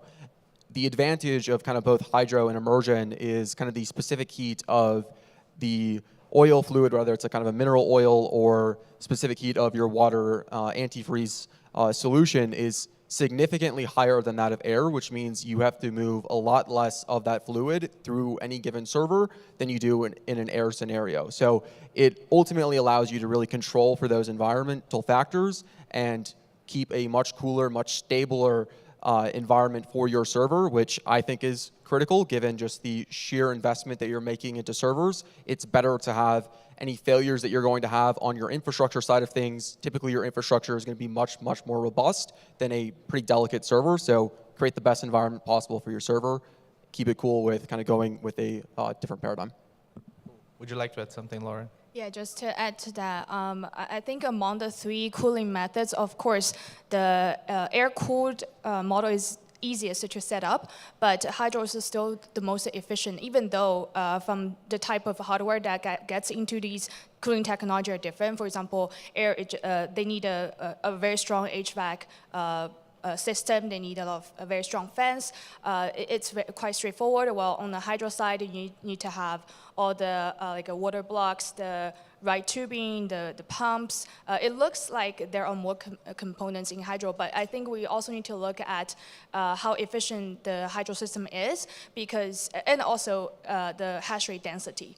From air immersion to hydro, the hash rate density within one container is definitely, air is the lowest just due to the airflow management constraints. While a hydro container right now, it's in terms of like a hash rate density, it's just much higher than the other two cooling methods. Thank you, thank you. And I guess like to wrap up this panel, we spoke about like things that we should pay attention, a little bit about the operation, but I think the final question is, how do you see hydro developing? Where it's its future? Maybe Bitcoin mining, AI, and I think more important, something that we, if possible, we could touch upon would be like heat dissipation. Like today, we are using towers to dissipate the heat, but you know, the hot water is a good byproduct of the hydro, and it can be used for several purposes. So there are several study cases about how you can use like greenhouses, whatever. And if you guys have thoughts on this, please, Francesca. So about water dissipation, for sure, it's easier to use hot water than hot air. So it's easier to do a kind of circular economy business model for the heat with hydro than with air. To do that, you need to consider where you are building the facility. For example, in our case in Oman, there's no such need of hot water because there is no issue of heating houses, for example. While in other countries, like in Iowa, where we are building the other facilities, this can be a good application. It's not easy to do that on scale. It's easier to do a kind of prototype. But for sure, in the future, it can be a really important application and synergy. About the future of hydro developments, right now we are applying it to mining, but it's applied also in other sectors. Also, like normal computers can use a kind of hydro closed loop to be cooled, and for this reason, this kind of technology can be used for AI, it can be used for data centers, it can be applied to many kind of technologies. The important thing to consider is the need of heat dissipation, because miners have 3 kilowatts, 5 kilowatts, depends every miner, and it means that this kilowatt produce hot, and this hot must be dissipated.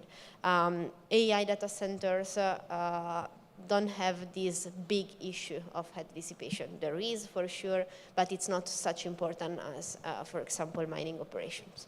What about your thoughts, Reza? I think in general, the future of mining, based on what's happening with all the miners that are coming out, and we're seeing a significant increase in the efficiency. You want your computer servers to occupy less space. So generally, we're moving towards that direction. I'm sure if you look at Bitmain sales also, compared to 4 years ago, how many hydro units they were selling 4 years back compared to now, that kind of answers that question. So I think that's the future in terms of how it's going to happen. Most probably, I just saw like you have Anthrax and Bitmain. So now you have tailor-made solutions even for those who want to mine, but they want to invest 4, 5, 6, 10 miners. So that's the future side of it from the mining side, and also we can see it on the data center side these days. We used to go and say, okay, if you want to design a rack, it was started all from 5 kilowatt. Now the guys in NVIDIA, they're like, when you design it, make sure it's at least 160 plus or even 200 kilowatt per rack. And all of that, it just happens with the DLC technology, which is very similar. So it's about direct liquid to chip cooling. So the question of how to get this heat out these days being answered by probably this is the best tech available right now. It's scalable and it offers a lot of operational advantages down the line. Perfect. Lauren, if you could. Yeah, I think from a hardware trading or market adoption perspective, I definitely see hydro being increasingly adopted over the upcoming years. And also based on the current demand for hydro units, it's just, the clients are not just asking for hydro machines, they're also asking for like solutions. So I see modular or plug and play hydro units will be becoming more popular in terms of like a hardware trading or demand perspective. Lastly, it's the software integration. So as the hydro sites becoming more popular and more widespread, from my visits to those hydro farms, a lot of those miners, they self-develop their miner management software or hydro container management software. So wanting to see more complex level of like a software integration for those hydro farms in terms of like diagnosis, troubleshooting, or miner efficiency management, something like that. Yeah. Jay. Yeah, so I think taking a step out of just Bitcoin mining as a whole and looking at kind of data centers in general, I think given the targets that we have on rack densities, we have to go towards direct liquid to chip, and we see that in kind of the AI realm of things, and we're seeing that within Bitcoin mining as well. So at Hut 8, our current deployment, we did a very modular approach design. We have 2 megawatt modules, kind of 96 of those in total. I think over the next 3-5 years, our facilities are going to start looking a lot more like kind of traditional data centers and high density data centers, with the purpose of making an easier facilitation from kind of a Bitcoin mining application to a more of a data center application, given whatever the economics are at a given time. So our facilities are going to start transitioning, so that's going to result in us going to facility loops rather than kind of individual modules. It's going to result in us kind of leaving space for equipment if we want to facilitate that transition, or give us that optionality for kind of a lower redundancy data center. As older GPUs are leaving tier 3 data centers, there's an option for them to go into kind of a lower redundancy data center that we're building. So really just creating that flexibility, start seeing a convergence of our facility designs for Bitcoin mining closer to what a data center is looking like, with that optionality to add on those additional features like a generator or UPS. Thank you, Jake. So just to wrap up for the audience, if you're interested in hydro, we have a hydro mining construction guide at our website. It's free. We have several resources that can support you in this journey.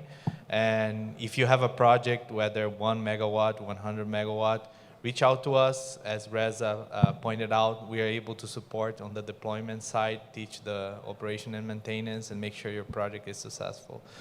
Thank you all for coming. That's it for today. Thank you. Thank you. Thank you.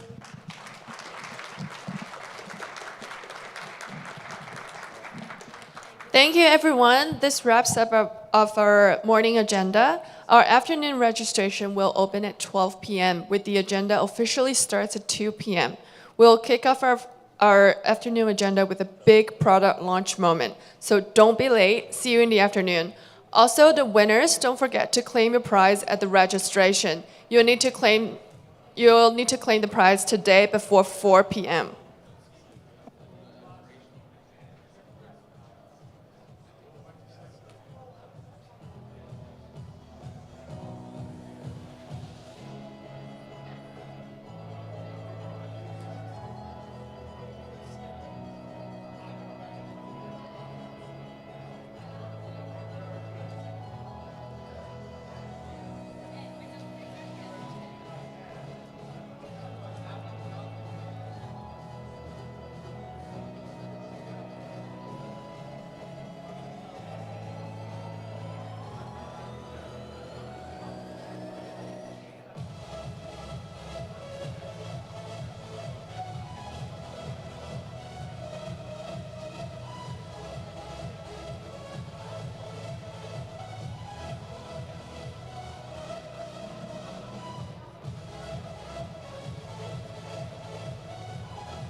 Put two foreigns on the 405.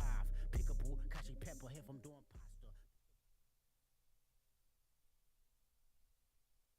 Rocker, pickable, surprise, bitch. It's that nigga chicken cheese. Pickable. Let me FaceTime my op, bitch. I'm up the street.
Let's go. Make no excuses now. I'm talking here and now. I'm talking here and now. Let's go. Your time is running out. I'm talking here and now. I'm talking here and now. It's not about what you've done, it's about what you do. It's all about where you going, no matter where you've been. Let's go.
Mac check. Mac check.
Hello, everyone. We will start in 10 minutes. Please be seated, and we will have the big moment very soon. Thanks.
Hello, everyone. The moment is going to start very soon, in 2 minutes, so please be seated.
Hi, welcome back, everyone.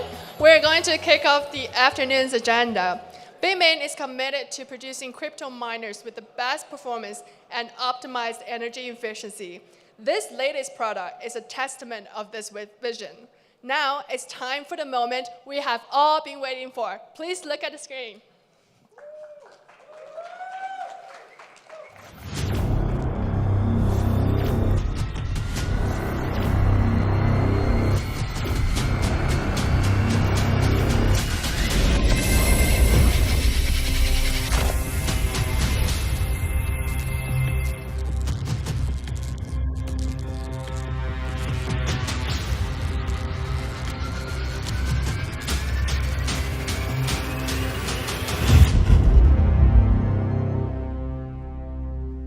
So can you guess now what kind of miner is this based on this picture? So please welcome to the stage Irene Gao, President of Mining at Bitmain and CEO of Hive, Aiding to unveil Bitmain's latest miner. And please join me in the countdown for them to unveil. 3, 2, 1.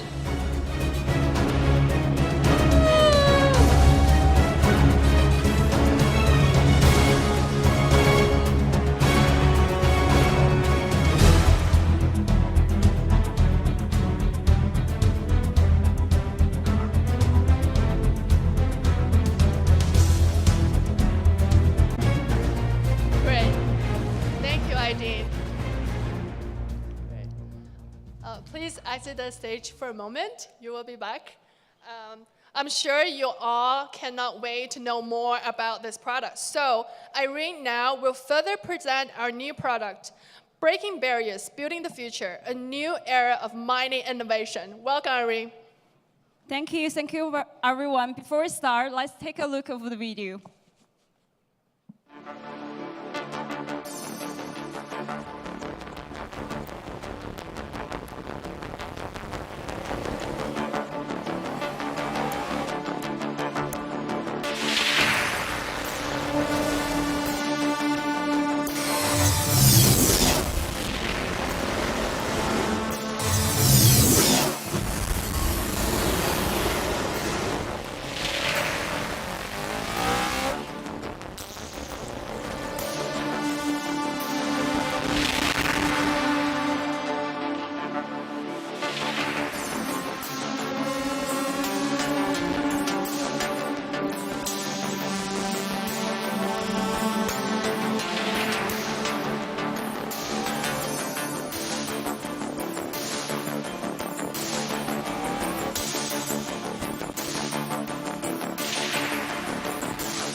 Very exciting moment, very exciting that Bitcoin price break the record in the past few weeks, achieve all-time high. Very exciting to have everybody gathering here to celebrate the moment, and very exciting to have our new products announced here and sharing this valuable moment with you.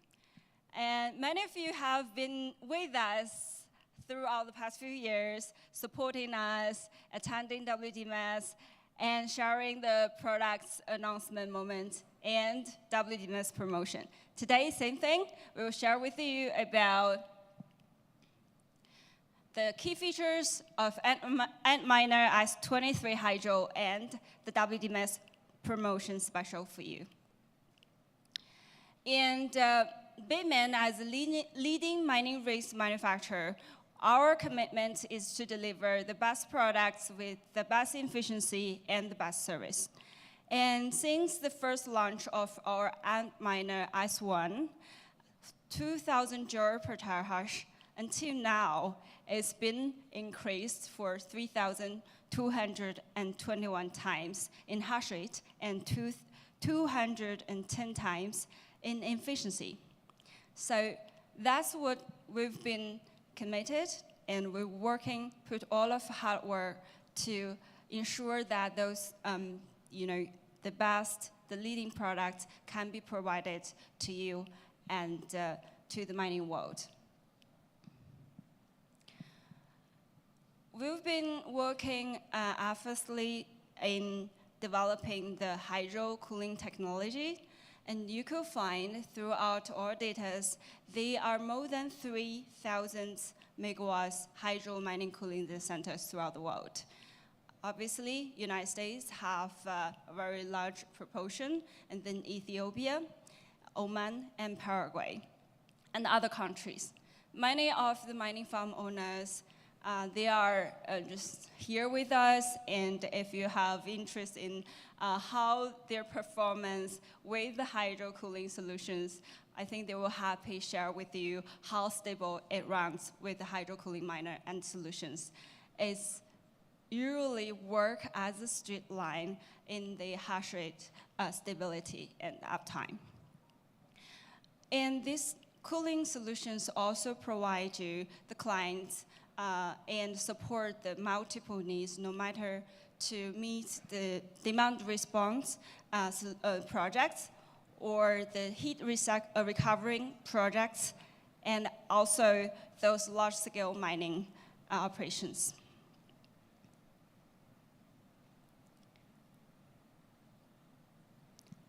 And with the latest generation of miners as 23 Hydro, we keep the previous uncompatible features. Now it's deliver a unique output of 580 terahash per unit with energy efficiency of 9.5 joule per terahash. And it's also very unique advantage is it's adaptable to a very wide range of ambient temperature. It can withstand up to 50 Celsius to 55 Celsius and different in different geography, which means it can work under very demanding conditions.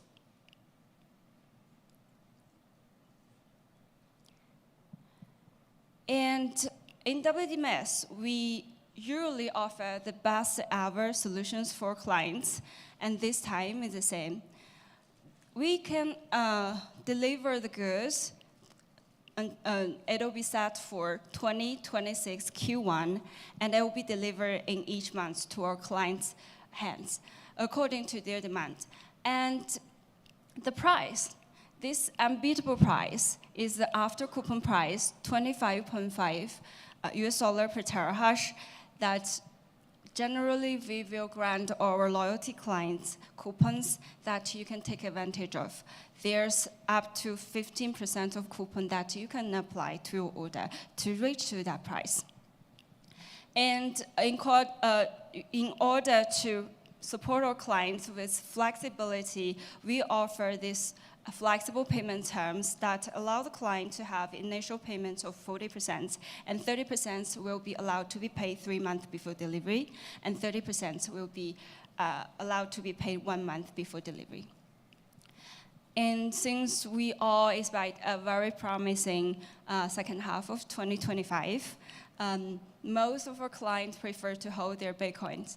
And at the meantime, they want to expand their mining fleet, so we got this idea to allow them to have the BTC pledge payment method for them up to 6 months.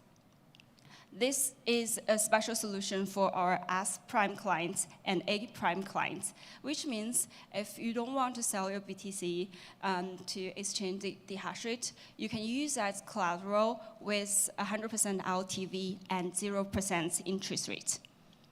And you can get it back when the Bitcoin price goes up. Additionally, we also offer our S-tier clients free of coupon solutions that, it's like a direct price of 25.5 US dollar per terahash. And we know how important that flexible is for clients, so that we give them the flexibility to exchange their S23 hydro into S23 air-cooled machines or S23 immersion cooling machines on a 1-with-1 hash rate basis. The only thing you have to do is give us a 2-month upfront notice so that we can facilitate your demands accordingly.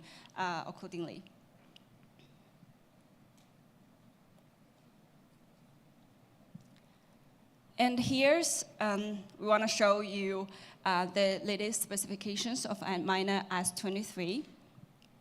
It delivers 318 terahash per unit, 11 joule per terahash in energy efficiency.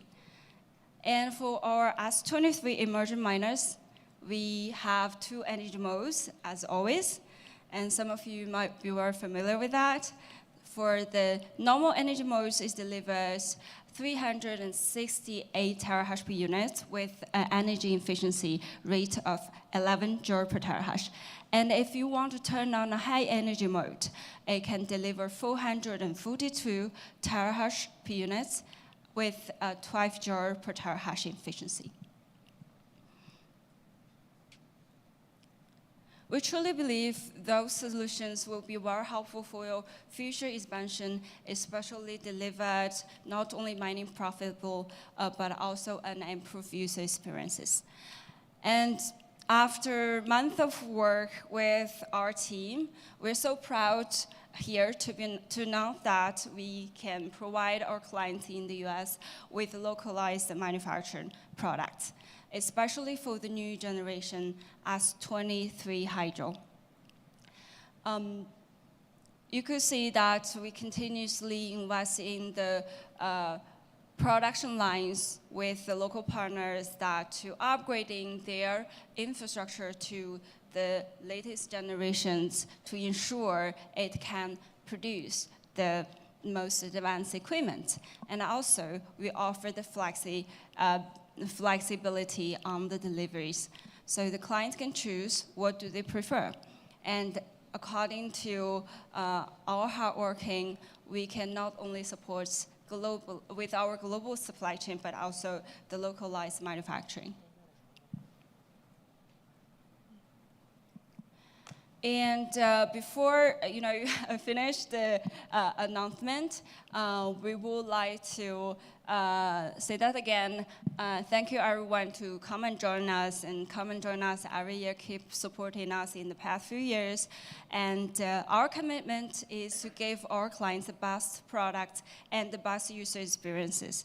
And our principle is to deliver the solutions, but not compete with our clients in either self-mining or other aspects. We provide the all-in-one solutions with containerized systems, and we provide the financing to your miner orders and also those BTC pledge payment terms. All is for your better experience. If you have any questions or concerns, please feel free to reach out to us, and we are happy to support you every step of the way.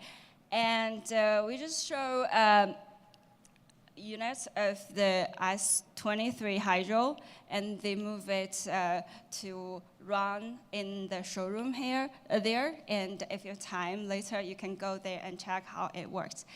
We are very happy to host you today. I hope you enjoy the rest days in Vegas. Thank you. Thank you. Thank you, Irene. Today, we are also having a signing ceremony with Aydin, CEO of Hive. Please join me in welcoming Aydin back to the stage. Aydin is a recognized industry leader, and under his leadership, Hive is advancing its mining fleet strategy with cutting-edge hydro-cooled miners, achieving sub-10 joules per terahash efficiency. Please welcome Aydin.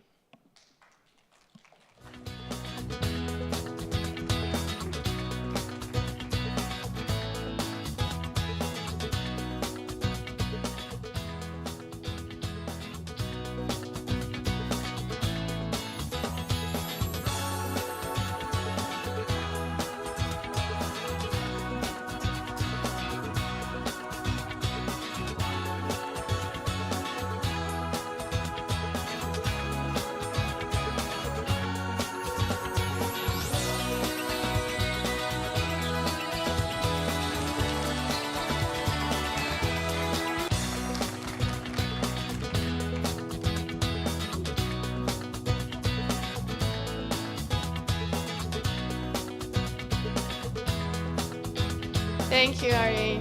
Aydin, do you want to share a few remarks? Oh, I mean, we are thrilled to be the first client globally to take delivery of the Bitmain S23 Hydro. We are currently building 300 megawatts in Paraguay. We're running the Bitmain S21 Plus Hydro and the S21 Plus. Hive will be at 25 exahash by the end of this year, and will be a global fleet efficiency of 17.5 joules per terahash. I'm actually going to give a keynote shortly that gives a little bit of insight into how we approach Bitcoin mining, but we're very pleased to partner with Bitmain, and I've known Irene since 2018, and we've both grown in the industry, so it's an honor to be here, and thanks everybody for attending.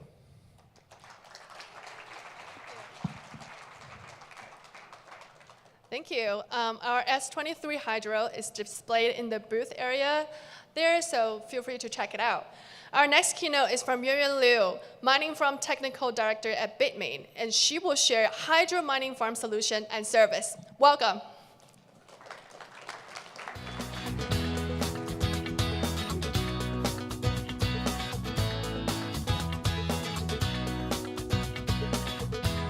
Thank you for the nice speech given by Irene.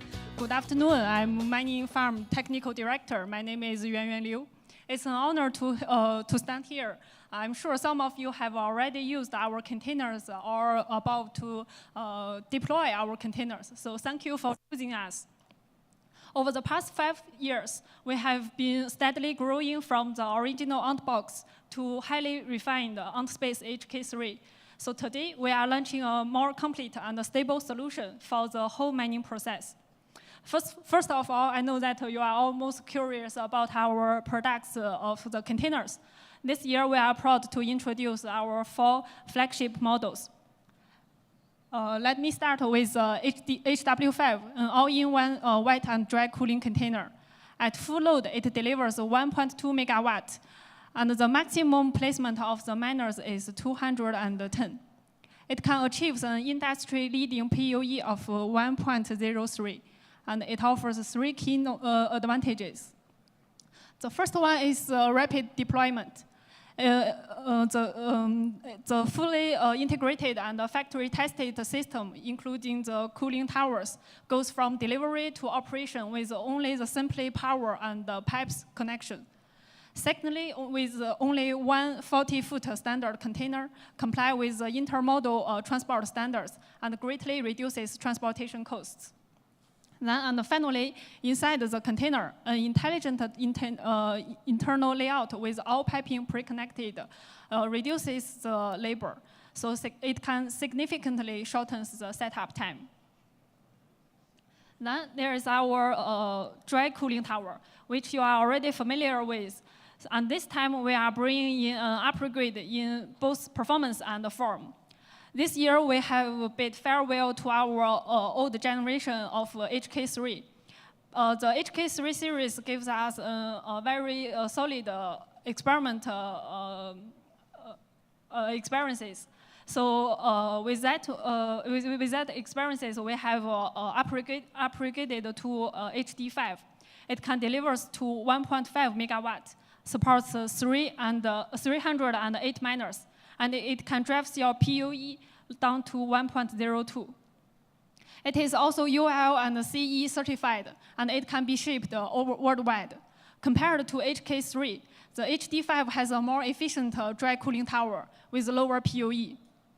In addition, the top-mounted tower layout makes the HD5 plug and play for faster deployment. Finally, the HD5 has a flexible power configuration with the option to connect with cables on either side to match your site's layout. The third product that I present to you is our new emergency cooling systems with a dry tower. It has a 0.9 megawatt at a full load. It can also hold up to 160 miners with a PUE of 1.06. This product uses oils, and when it's running, the miners is fully immersed in the cooling oil. So it can run stably and makes less noise, making it ideal for the waterless areas. Besides, we also have developed a modular structure. So there are 2 symmetrical modules operate independently to ensure the constant operation. And finally, by integrating the smart PDU and Ant-Sentry, we can provide a remote management, and so which can simplify the operation and the maintenance. Here, the last product that I will present is designed for the data center industry. It's a little bit different modular solution, DC Tank AW1. It can help us to realize a green data center with lower carbon operation. The full load power consumption of the whole machine is 120 kilowatt, and the PUE is as low as 1.11. Its server capacity is 8 times 47 U, and as a data center solution, AW1 optimizes the use of the natural energy and requires with only one heat exchange. Also, like Ant-Space, the DC tank can also be worldwide used in subtropical and temperate and also cold regions. In addition, this product also adopts an integrated solution, which greatly improves the construction speed compared to the classical data center industry. In addition to the containers, we also offer a whole process solution for mining farm construction. Compared with customers designing and building the mining farm themselves, our service can reduce the time reduction by 20% and the cost reduction by 10%. Besides, the service facilitates a rapid deployment of mining farm and provide a better stability. The service also provides some additional packages to fully cover the demands of customers. So like transformation from air cooling mining farm and the waste heat utilization. It can also combine with new energy and energy storage and also the natural gas power generation. So let's take a new energy service and energy storage as an example. We propose an integrated system consisting of energy storage and the new energy generation system and also the miners. Based on this system, we can more efficiently convert the power resources into the benefits. The first solution is electricity price arbitrage. The energy storage products charge at low electricity prices, and then it discharges at high prices to gain the profits from the price differences. In the case of the abundant power utilization, the energy storage products can store abundant electricity from the new energy power plants and use it for the mining. The last one is for new energy power plants. By setting aside a portion of electricity for mining, the investigation payback period can be significantly reduced, and the annualized ROI can be greatly improved. Also, Bitmain can provide the customized solutions and energy storage products, and we would like to achieve the win-win results with our customers. So thank you all for your attention, and if you have any question, you can just find us across this hall and on the other room. Thank you very much.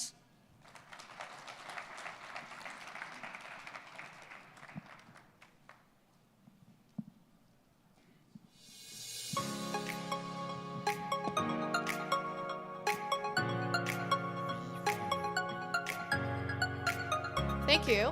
And next, please welcome Connie Xu, Product and BD Manager for NREC at Bitmain. She will present NREC, accessible green mining solution with scalable efficiency. Welcome.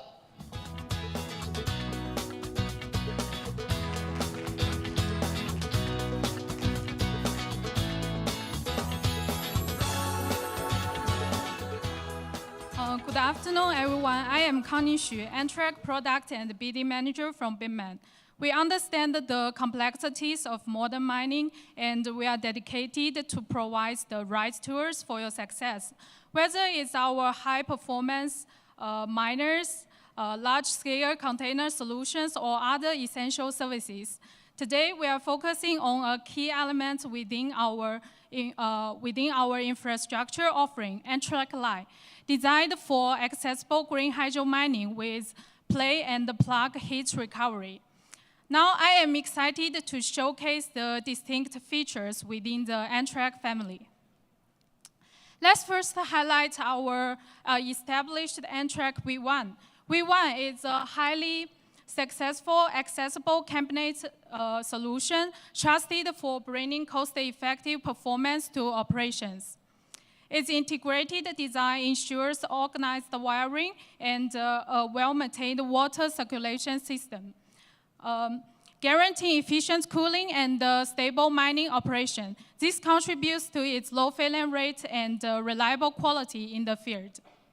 NREC V1 also offers user-friendly entry into hydro cooling with complete configuration and straightforward operation.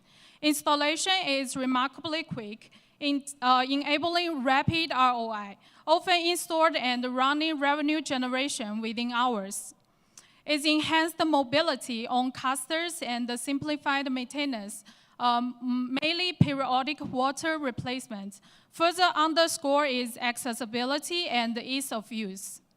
For example, we recently worked with a client in Europe. This client, entirely new to mining industry, procured one NREC V1 paired with 4 Antminer S21 Hydro.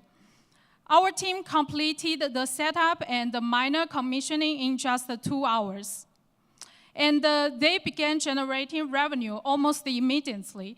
This case perfectly illustrates how NREC V1 turns complex hydro cooling deployments into a plug-and-play experience, delivering our promise of speed, simplicity, and dependable performance. Beyond reliable mining performance, NREC V1 delivers new benefits through its plug-and-play heat recovery. It captures waste heat, providing valuable warm water up to 50 degrees Celsius.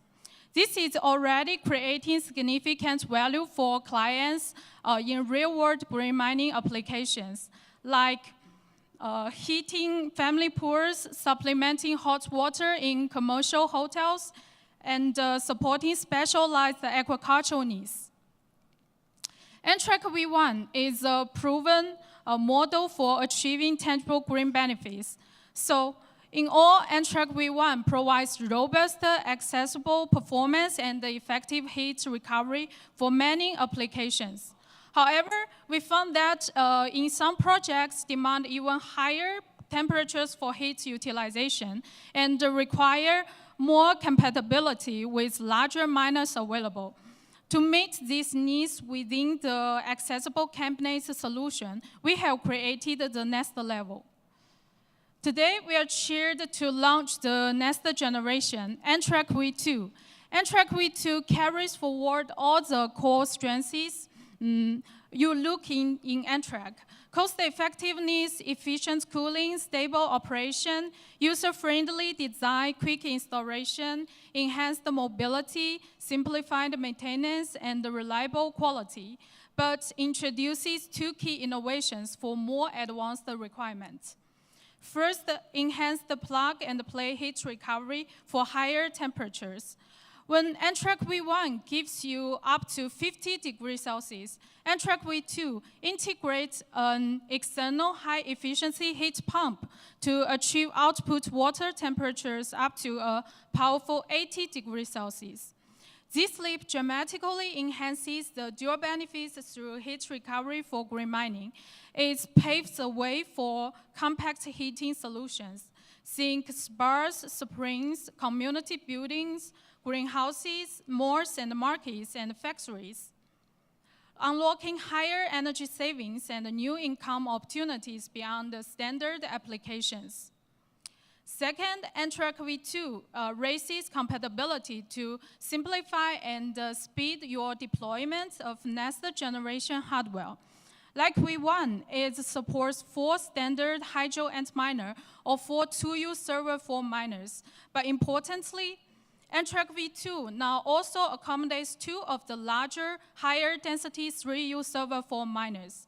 This makes NTRAC V2 the accessible cabinet choice when you need maximum hash rate density with 3U compatibility. So, having covered all the NTRAC's key innovations in heat recovery and miner compatibility, let's now look at the full technical picture. On this slide, you can see the detailed specification for the NTRAC V2. All the critical parameters are listed here for your review, including the specific dimensions, power requirements, and confirmation of the flexible miner support. Our NTRAC line now offers you 2 powerful choices, both embodying our vision for accessible green mining with plug-and-play heat recovery, delivering cost-effective, high-performance solutions with dual benefits. Choose NTRAC V1 for a proven, reliable, accessible solution with effective heat recovery up to 50 degrees Celsius for common applications and standard hardware compatibility. Choose NTRAC V2 when you specifically need higher temperature heat recovery up to 80 degrees Celsius for more demanding heating systems, or when you require 3U miner compatibility to maximize performance with larger hardware. Both offer the core benefits of efficient cooling, user-friendly operation, quick installation, mobility, simplified maintenance, and reliable quality. We are ready to help you determine which NTRAC solution, V1 or V2, best aligns with your specific heat recovery demands, hardware requirements, or site conditions. If you are interested, come speak with our team to know more information and discuss how NTRAC can maximize your accessible green mining with plug-and-play heat recovery potential, delivering on the promise of cost-effective, high-performance infrastructure. Now scan the QR code to join our NTRAC community. Thank you for your time. We look forward to connecting. Enjoy the rest of the conference.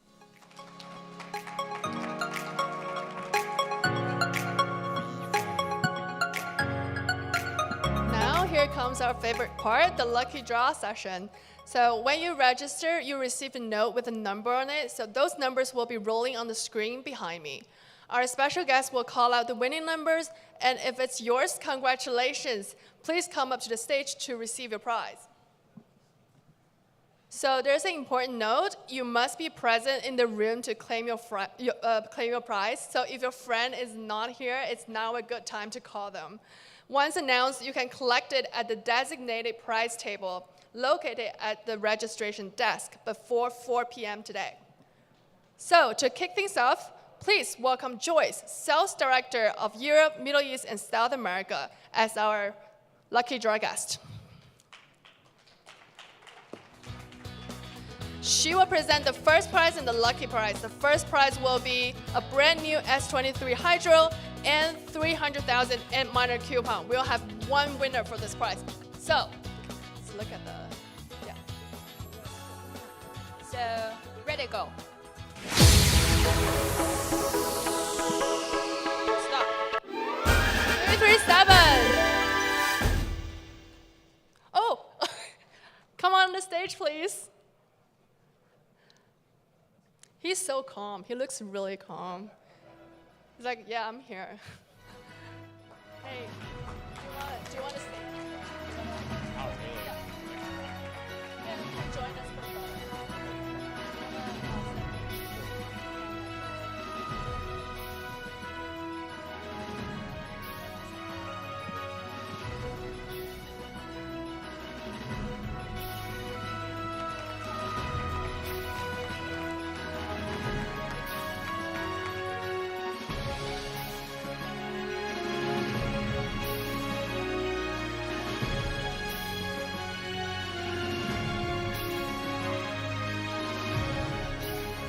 Great, thank you so much.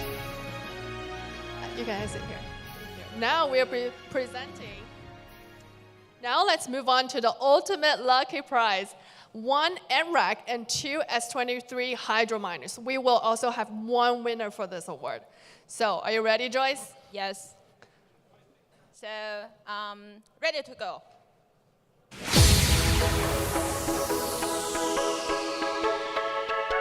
Stop. 302. 302. Not here? What? That's you? Come on the stage. Sam? Congrats. Wow. Congratulations.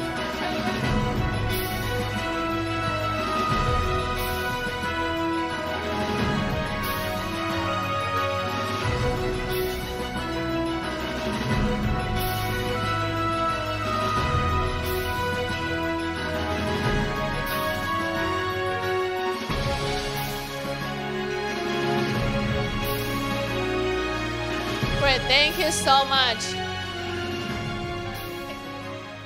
Yeah, you can take it to the registration before 4 p.m. today. Yeah, thank you. Okay, there concludes our winners. Okay, up next, we'll welcome Aideen, CEO of Hive, to present a treatise on hash rate economies. Welcome.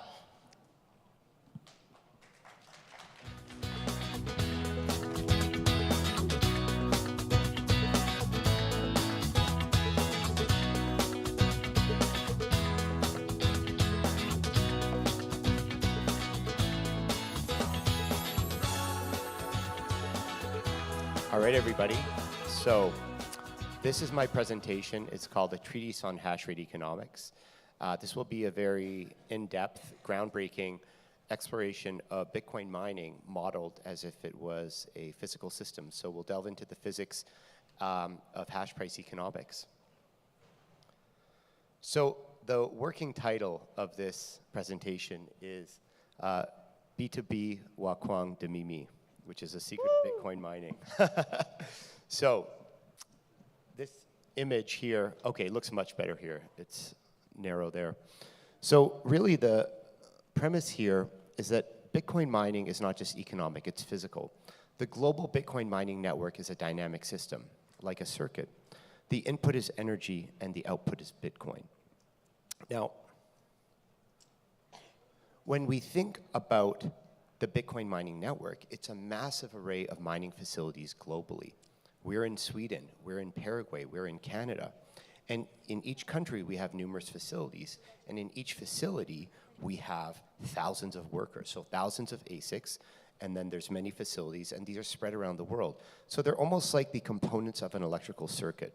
And so much like a distributed electrical circuit, we can model the entire Bitcoin mining network, where each facility, even each worker, is a component of the larger system. Now, in electrical engineering, I'm going to give you an example. An electrical circuit will typically have resistors, capacitors, and inductors. We call them RLC circuits. But what we do is we model the response of the entire circuit combined. This is what we call the frequency response. These are nonlinear systems. This is how we put rockets on the moon. This is how cell phones work. And so what we do is, when we look at an electrical circuit, here's an example. You have the circuit on the left, and this is its frequency response on the right. Depending on how the input of the system is, the output of the system will change. But in a nonlinear fashion, the behavior of the system changes as the frequency of the input changes. And this is a very profound understanding. By the way, I'm an electrical engineer, and so this is a foundational part of my training and how I got into Bitcoin mining. So let's look at the signals of the Bitcoin mining network. So, and the importance of the systems are, we have difficulty, we have Bitcoin price, we have hash price, and then we have over a dozen new models of ASICs with all these technical specifications, machine efficiency, hash rate output. So how do we manage all of this, run a business, and understand how to deploy capital intelligently? Well, hash price. Hash price is the most important signal in crypto mining. So hash price is miner revenue per petahash per day.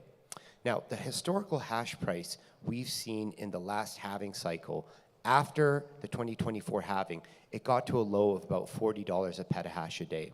This is a very important thing to understand, because as you could see, the signal here, the hash price signal, is very noisy. So we have to understand the signal, how to analyze it, and how to plan to run a successful business.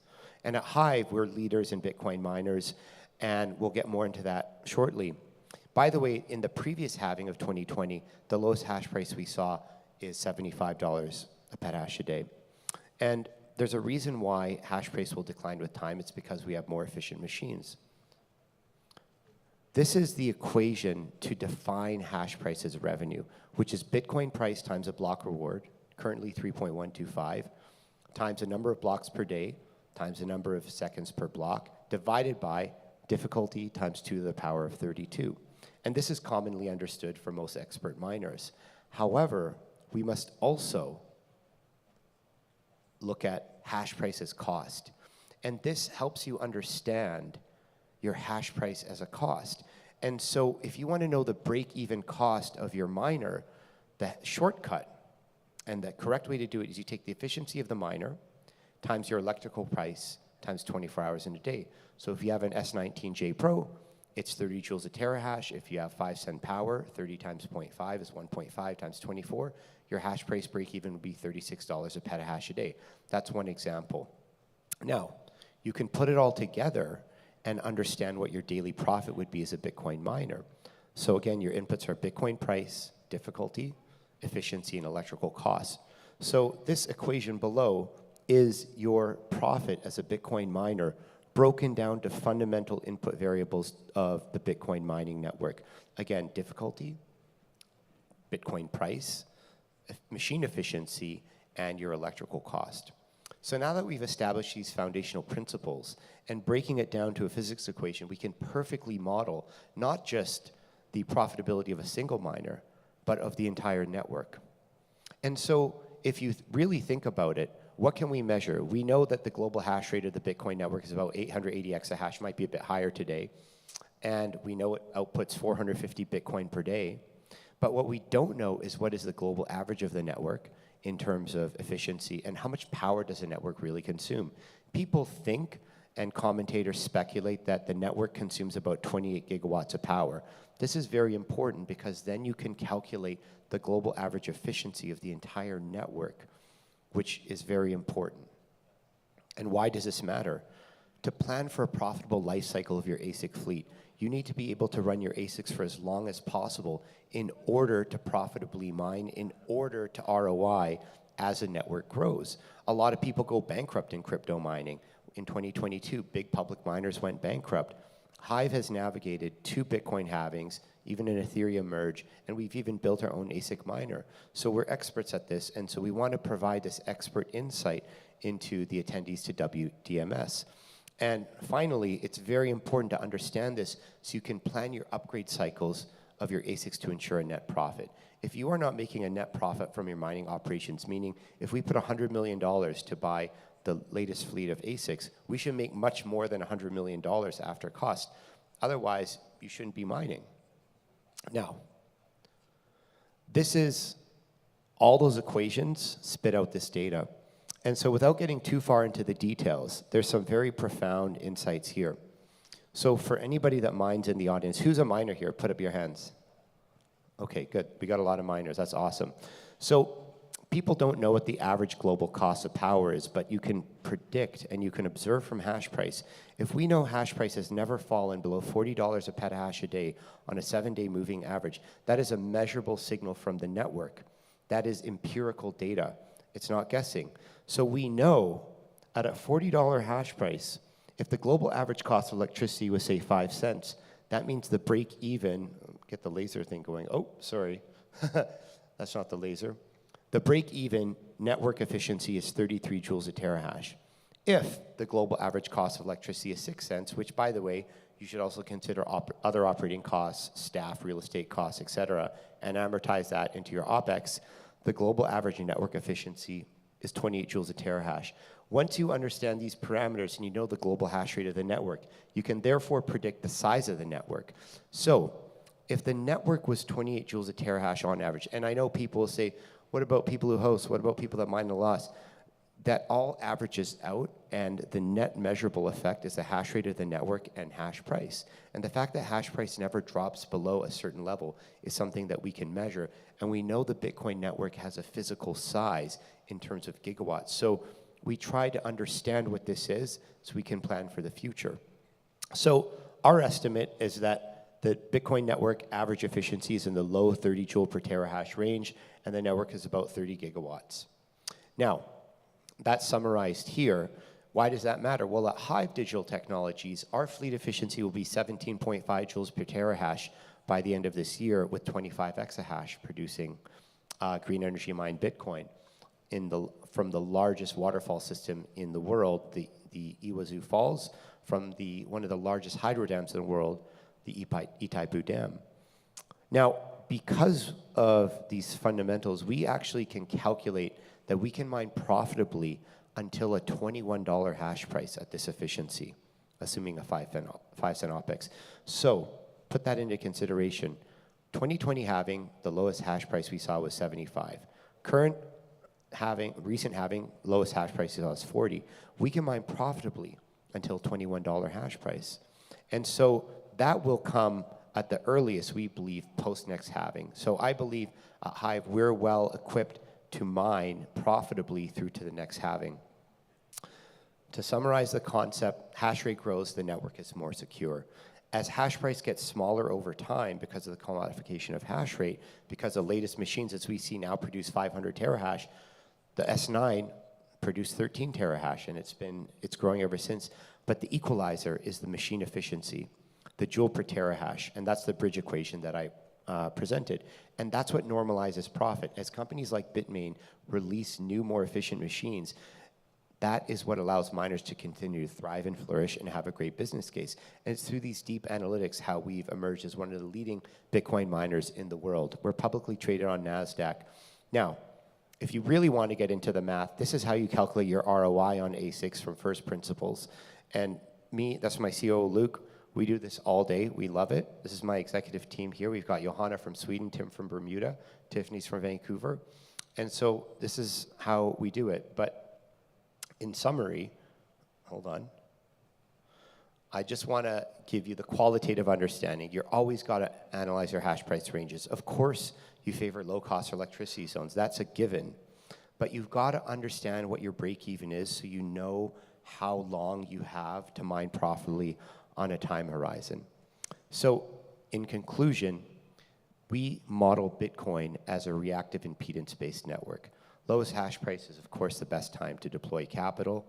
The input to the global system is electricity. The output is Bitcoin. Now, based on all of that, what is the best ASIC to buy? Now that I've given you all this math and how we do this stuff. So to summarize it, what you want to do is optimize your ASIC selection based on dollar per terahash and joule per terahash efficiency using those fundamental equations to maximize the ROI.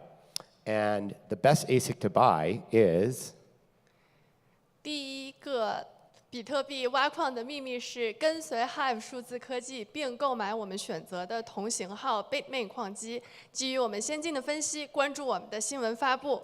第二个秘密是，如果你不是比特币矿工，那就买 Hive 的股票，享受我们专业分析在挖矿中的收益。So that's the secret to Bitcoin mining, everybody. Don't worry, it's in English too. Okay, so if you want to know the best ASICs to buy, follow Hive Digital's press releases, figure out what ASICs we're buying from Bitmain, and if you're not a Bitcoin miner, but you want to get all the expertise of this analysis as applied to Bitcoin mining, just invest in Hive stock. Thank you very much, and you could follow us here on Twitter. We're listed on NASDAQ, on the TSXV, and it'd be great to chat with you all. Bitcoin to the moon. Thank you. Thank you. That was fun. Okay, next, please welcome Francesca Faloni, CFO of Alps Blockchain. She will be presenting from mining, the courage to look beyond geographic limits, technological challenges, and environmental constraints. Welcome. Thank you. Good afternoon to everyone. I'm Francesca Failoni, CFO and co-founder of Alps Blockchain. We are also a mining company, and we have operations starting from Europe and then around the world. There's a phrase carved in the stone that is, intellect means seeing possibilities where others see none. This is something that became our manifesto when starting our operations. It was 2018 when we visited a hydropower plant in Italy, and at the entrance of this hydropower plant there was this sentence. And at that moment we realized that we wanted to be able to do the mining activity also in a country, Italy, where everyone didn't want to because of risks, because of electricity costs, because of regulations. And at that moment, we decided that we wanted to find a way to do that. And so in 2019, we found out the right business model to do that. That is using abandoned power plants and make them become the start of our entrepreneurial vision. Because we worked directly with these power plants and we became their partners. And this is the key of our activity. Instead of going to the energy sources and trying to find energy at the best rate, we are trying to be partner of the energy sources. In this case, this was an abandoned power plant, and we gave new life by creating a mining farm inside the power plant that uses the energy and enhances the energy by selling computing power. This led us, starting from Italy and then around the world, this kind of business model. In 2020, we were in more than 30 hydropower plants around Italy. And at that moment, we realized that we wanted to change a little bit our business model. Not only be partner of the hydropower plants, but work in the energy transition. So we are becoming a kind of infrastructure company and mining company. Right now, our key vision is having a geographical spread. So starting from Italy and then around the world. And since 2018, we are now in 5 countries and 4 continents in the world. So that we are able to have a geographically diversified network that is managed by one remote control center. When we started, there was a really important development of the mining in China. Right now, everything changed, and we have the same situation in US. In a Cambridge study, we can see that 75% of global mining activity is in US right now. And everything can happen. We can see what's happening with US tariffs. And so our vision is that it's important to work in a diversified network. And so we think that there are emerging growth signals in South America, Middle East, and Northern Europe. And so what we are doing right now is trying to build operation around the world and not only in US. We took 8 years proving the skeptics that they were wrong, and that we were able to create mining farms in strange countries as Italy, in extreme environments without any compromise.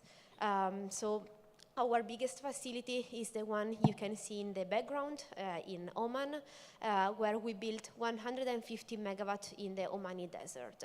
And this is a really interesting project because we can see how mining can benefit the energy transition, because it's a project under Omani Vision 2040, in which they want to try to create renewable energy sources in countries in Middle East where they don't use this kind of energy sources. And there is this power plant in the south, in the desert, 1 gigawatt power plant that doesn't use the energy produced because there's no production there.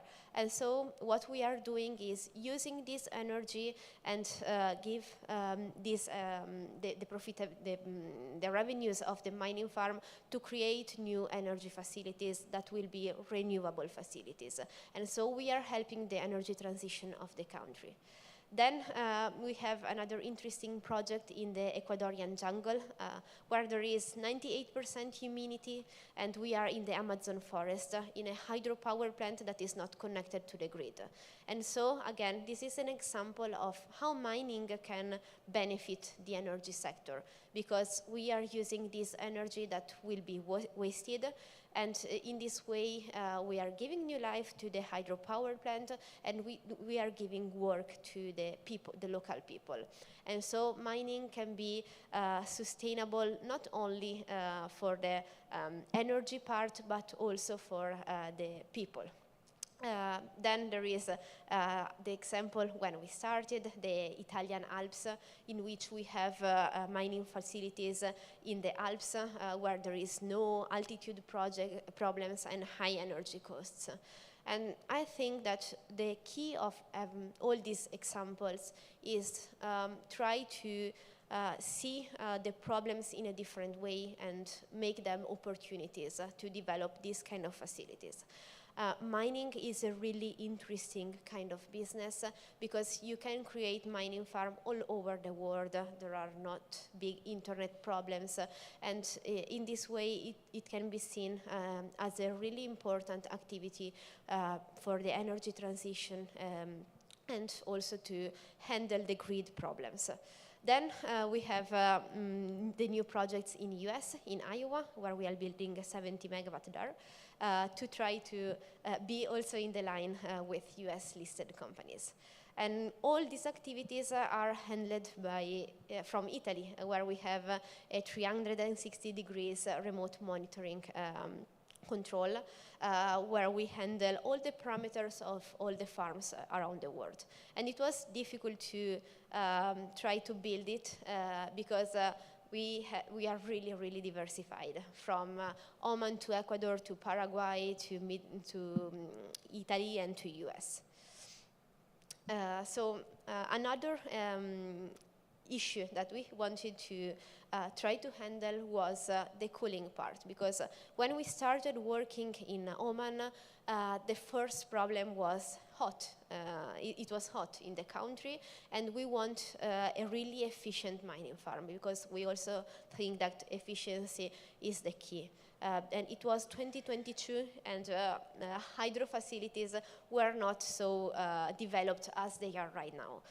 And we wanted to create a farm with a closed loop, so with dry coolers, so that we didn't have water consumption, and that there was optimized efficiency. And we worked closely with Bitmain, and right now we were successfully able to build 150 megawatt there. So I can say that we always think that the future needs no preparation. We need to do something in order to develop the future and develop the future of mining. So our sentence to conclude is the future doesn't need any preparation, because it's already energized. And it's in all the example of the mining facilities around the world that are trying to innovate the sector and doing something groundbreaking. And our responsibility is to chase the innovation and try to do something and demonstrate that we can innovate the sector. Thank you.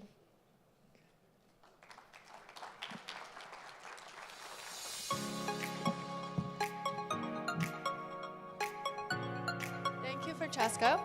We now are moving to a feature panel discussion, grid stability and demand response, Bitcoin mining as a grid asset. Moderated by Jesse, founder and CEO of Hashrate Index. Please welcome our distinguished panelists. Nazar Khan, CTO of TerraWolf. Harry Sudak, Senior Vice President at CleanSpark. Tyler Page, CEO of Cypher Mining. And Jamie Leverton, Chair of the Board of Directors from Syntech Digital. Welcome.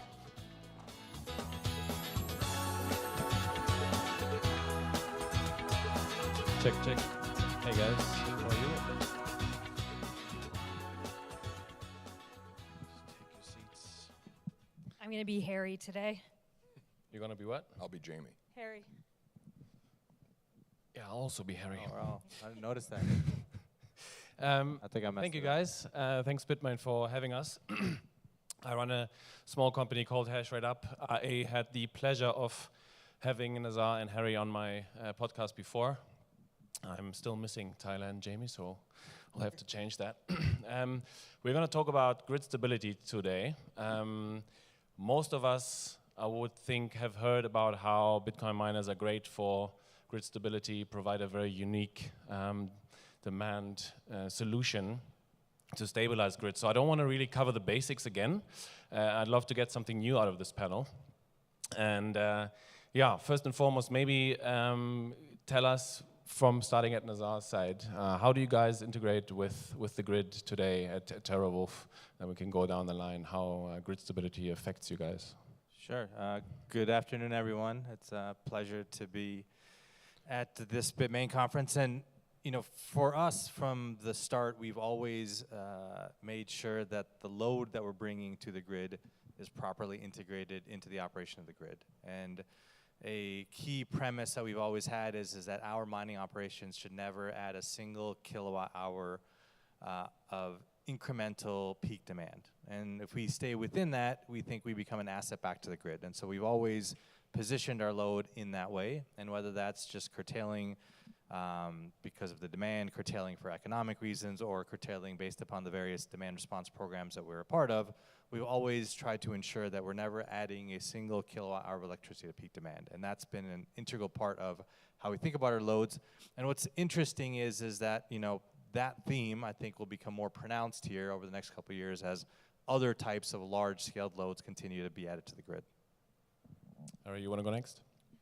Certainly. So very similar. We participate fully in demand response programs. We have economic curtailment signals that we use. We're running 32 data centers today at CleanSpark. So we've got a lot of different programs, and so managing the complexity is part of it. But even more than not being a incremental burden to the power grids that we operate in, we also want to be a force for change as these grids bring on additional generation to their systems. And so the revenues that a Bitcoin miner can provide, that revenue doesn't stay stagnant. It doesn't, sit in a wallet somewhere and wait for Bitcoin to go up. Those revenues get reinvested by utilities very, very rapidly. And with the demand for power growing each and every year, we look to partner with utilities that are excited and constructive on investing in additional generation every step of the way, not just about not being, heavyweight on the grid. Yeah, Tyler, how about Cypher? How do you guys? Sure. So our entire business strategy from day one has to think about monetizing curtailment. And that's for a couple reasons. One is our goal, though we are very bullish on Bitcoin, we have never wanted to run a business that needed Bitcoin to skyrocket tomorrow for the business to work. So, and there are some people in mining that need that. But so the way we looked for our contracts, we have ended up having all of our data centers currently located in Texas. As many people know, the Texas grid is somewhat unique in that it like live time matches supply and demand with price signals, and so you get wild fluctuations. And so while everyone at this conference probably realizes this, I think most of the people at large do not realize that yes, Bitcoin can go up a lot, but the underappreciated aspect of mining that is tremendously valuable is its ability to shut down a huge amount of power usage in 1 minute. So we've built our entire tech stack on being able to do that, because if you look at the distribution of prices in Texas, they are extremely low or negative in West Texas most of the time. And then they can spike 100, 500x in 5 minutes if you have the sun's going down and the wind's not blowing on a hot summer day. And so as sitting in the role of a miner, if you can cut off those tails, you're only dialing back your uptime a few percent and cutting your power bill by more than half. So like our whole business model is premised on looking for opportunities to do that. We don't try to run any of our assets with 100% uptime because we're always trying to monetize those tails by either not operating or selling the power back if that's how we have an arrangement. But our whole business model is built around that. And then the sort of downstream impact that is also beneficial to the grid is that, of course, that price signal is indicative of when the grid needs load to be shed. And so we're taking down our usage for our own sort of selfish monetary reasons, and it has the wonderful side effect and benefit that we are this unique user of power, and that is supportive of the grid. Jamie, you want to add anything? I was actually hoping to get Tyler to tell me who he was referring to earlier with his snide comment. No, at Syntech, we don't mine directly. As many of you know, we sell mining equipment to all of the different miners across North America and globally, and we also participate in the world of HPC. I also sit on the board of Riot, who has large-scale mines in West Texas. And I sit on the board of New West Data, which is actually doing some amazing off-grid mining, so capturing gas that would otherwise be flared and using that to power mining equipment, which is, I think, one of the greatest stories happening in Bitcoin mining, one I'm super passionate about. So yeah, I can talk about lots up here. There you go. I want to take it to AI first. That's all the rage at the moment. I've been torn since I had you on the show because I had a conversation with somebody from NVIDIA afterwards, and they were telling me, no, we don't need Bitcoin mining at all for demand response. We can do the same thing with inference models that can where time to completion is not really front and center. So I'd like to get your input from the four of you on how AI and Bitcoin mining compete for demand response, if at all. Any intake? Well, I mean, I think they compete on a few different fronts, right? They're competing for megawatts, right? So kind of available capacity.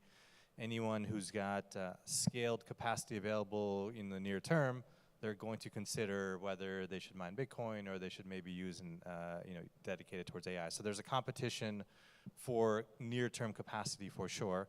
And then when you think about just kind of bidding into the demand response markets, historically, the way the data center market has developed, it's been structured and layered, meaning that most of up here are self-miners. We own the infrastructure, we own the computers effectively, and it's our decision what we want to do with it. If Harry didn't want to run tomorrow, they don't have to run. They don't have to talk to anybody, there's no contract. But in the traditional data center model, you have co-location agreements, and embedded within those co-location agreements are a number of different parameters and provisions in which the data center operator needs to provide to their tenant. And so whether the tenant uses that or not, that's not a question. It's really, that's the contractual structure, and there are penalties associated with not meeting that. So when we think about these AI and data center loads, they have been known to be inflexible, but a big part of that is just the underlying contractual structure that exists. And the other thing that I've come to realize in engaging with a number of hyperscalers is that no one's really forced them to think about the question. It's always been, we have more money than we need, just let me give money to somebody and let them take care of the problem. I don't want it to be my problem. And when that's kind of a smaller portion of your cost basis, that strategy probably works. They've got a number of other things to worry about. But if you were told that if you don't think about this, it's not an economic question, it's just you don't have that capacity, all of a sudden people start to think about it. And so I think we're in the early stages of all of the operators thinking about, okay, what kind of curtailment can we embed? Who should pay for that? Who should get the reward for that? Who should get the risk for that? And all of those, I think, are being developed as we speak. I don't think there is a clear structure that exists around that. I think if you fast forward 5 years from today, the agreements that are in place will likely reflect that, and they don't do so today. So I think there's a competition, but I think also there's just kind of a transition that's occurring in how these loads are going to operate. And you're oftentimes solving to least common denominator, right? And so if you want to sell capacity, you want to be able to sell it to the broadest set of people possible. And therefore, you just do what was done last year or the year before. And I think as time goes on, what's kind of accepted and standard will change, and therefore those pools will start to open up. And so, a long way of saying I think there's competition on multiple fronts, but embedded within that competition, I think, is also just kind of some market structure changes that will likely occur here. And I also don't think the equipment is ready for the interruptibility that is built into mining equipment. The way traditional data center compute is built, it's been built to run, not to be turned on and off all of the time. And so I think we're a long way from actually seeing traditional data center environments be able to function efficiently and effectively in a demand response capacity the way Bitcoin mining just always has. Yeah, plus one thought that I had was, that this might be also a use case for old ASICs, because as these interconnections for uptime to the 5 decimal point is taken up by big data centers, AWS, Microsoft, Amazon, it becomes questionable whether AI can grow into all of these interconnections that exist in the US, right? Or whether all these interconnections are taken up already. And so to qualify for these, is that maybe a way to employ older ASICs? Or is that something you guys explored, Cypher and CleanSpark, is using older ASICs to turn off sooner and reduce that load to make money? So I think there's a lot that's going to develop in the coming years.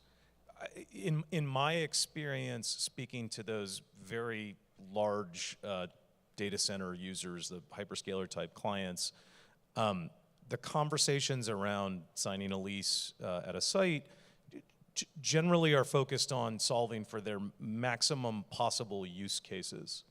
So they're not like, hey, we're signing a lease on an inference data center. I mean, first of all, they don't even run that. They want to be able to have training and inference, and but generally at the sort of front end of the funnel for looking for sites, they're trying to solve for all use cases, and as Naz was alluding to, cost generally isn't an objection of theirs if it ticks all the boxes to work for the most use cases. So I'd say that this idea of like, oh, we could do demand, like maybe, I think where there's really interesting to us that we've thought about, especially, we have a new data center that the first half of it, 150 megawatts, is Bitcoin mining, largely powered by the new S21 XPs that will be arriving soon. The second half of it may be Bitcoin mining. We're also in discussions where we may do some HPC hosting there. It becomes really interesting if you have both resources at a single site, because even thinking about things like PUE, I mean, you know, you're solving for like the max, or the most stressed PUE. That there's sort of excess capacity large amounts of the time. So you could see a world that evolves that like, hey, we've got a bunch of ASICs, or at least we'd like to think, we've got a bunch of ASICs, why don't we soak up some of that excess unused power as long as you don't need it anyway. I think the real world thing that's holding that up at this point is that it's just early days for those types of companies getting comfortable with having a Bitcoin mining company at the same site. It's just like there's headline risk and we've got to answer questions about Bitcoin, and we don't want to do that for the amount of revenue we generate for one data center site. But I think probably over the years, the miners that have both, and that's certainly what we're thinking of at Cypher strategically, will have an advantage because there's going to be these pockets of opportunity, we think. I'm going to not answer your question as directly, but I'll take it That's fine. Somewhere else. I think that the other challenge, at least in our conversations with utilities, and CleanSpark's not participating in doing AI right now, and we're very happy kind of with the pure play lane that we're occupying, is there's a lot of duration mismatch between the utility's desire to get a customer up and running on a very flexible basis and the time that it takes to develop a full-blown AI HPC build-out. So when we look at some of the places where we're growing, we just had this experience outside of Cheyenne, Wyoming, is that they got quoted 3 to 5 years for an AI HPC build-out. And once it was built out, they'd have to reserve somewhere between 200 and 300% of the load they were going to actually consume. They looked at us and said, well, you're going to be ready in 6 to 9 months, and you don't need any redundancy on power backup, and you're going to fully enroll in the most interruptible programs that we have. And so they preferred the load that we represented for their generation mix, for their grid needs, and for their speed to market. And so what we're seeing is that I think we signed the power deal in June, and we paid our first, fully loaded in December. So the speed to market is a really interesting piece where I think there's a lot of duration mismatch between the utility's desire for a customer, the flexible load profile that a miner represents out of the box, and what may come down the road from an AI HPC basis. I think that what could be really interesting is, 3 or 4 years from now, what does the M&A landscape look like at the site level? Is there going to be an opportunity for the high-performance compute sector to acquire once the contracts have kind of rolled into a new form factor, once the GPUs have maybe rolled out into a new ability to interrupt, or the inference load is maybe making up 60, 70. One of the things I listen to on NVIDIA's earning call every quarter is, what percentage inference is making up. And when we see that number tick up, right now I think it's mid-30s, when we see those numbers start to tick up 50, 60, 70, we might start to see the opportunities grow for an HPC true demand response native interruptible profile, and that will open up a number of new geographies, and it'll create an interesting potential JV or M&A environment. Yeah, two interesting thoughts around this is also, our customer as Bitcoin miners is the Bitcoin blockchain, right? And we don't have to create business models around curtailing inference models or our customers. And secondly, we don't need large data pipelines, right? We can do grid and demand response everywhere, right? Because we don't need juicy pipelines to the data center. How much is this, when you speak to utilities, a factor? Talking about data infrastructure and not being able to do AI. And to add to that, a colleague of yours, Harry, today, Matt Schultz, was early on stage saying, and this was interesting, that now Bitcoin mining is becoming sort of an anchor load for later on doing AI, not just unlocking energy infrastructure. Yeah, I think that there's a real area under the curve opportunity, excuse me, where you know, there's only so many megawatt hours that get generated in the year. And right now, there's a pretty significant utilization mismatch between the peak demand environment and the average demand environment. And so what we've seen as Bitcoin miners is that we play a critically important role in monetizing the spread between the average load and the peak load, because capacity, all of, you know, why are the lights, you know, the lights that are on in here today aren't going to be on at 11 p.m.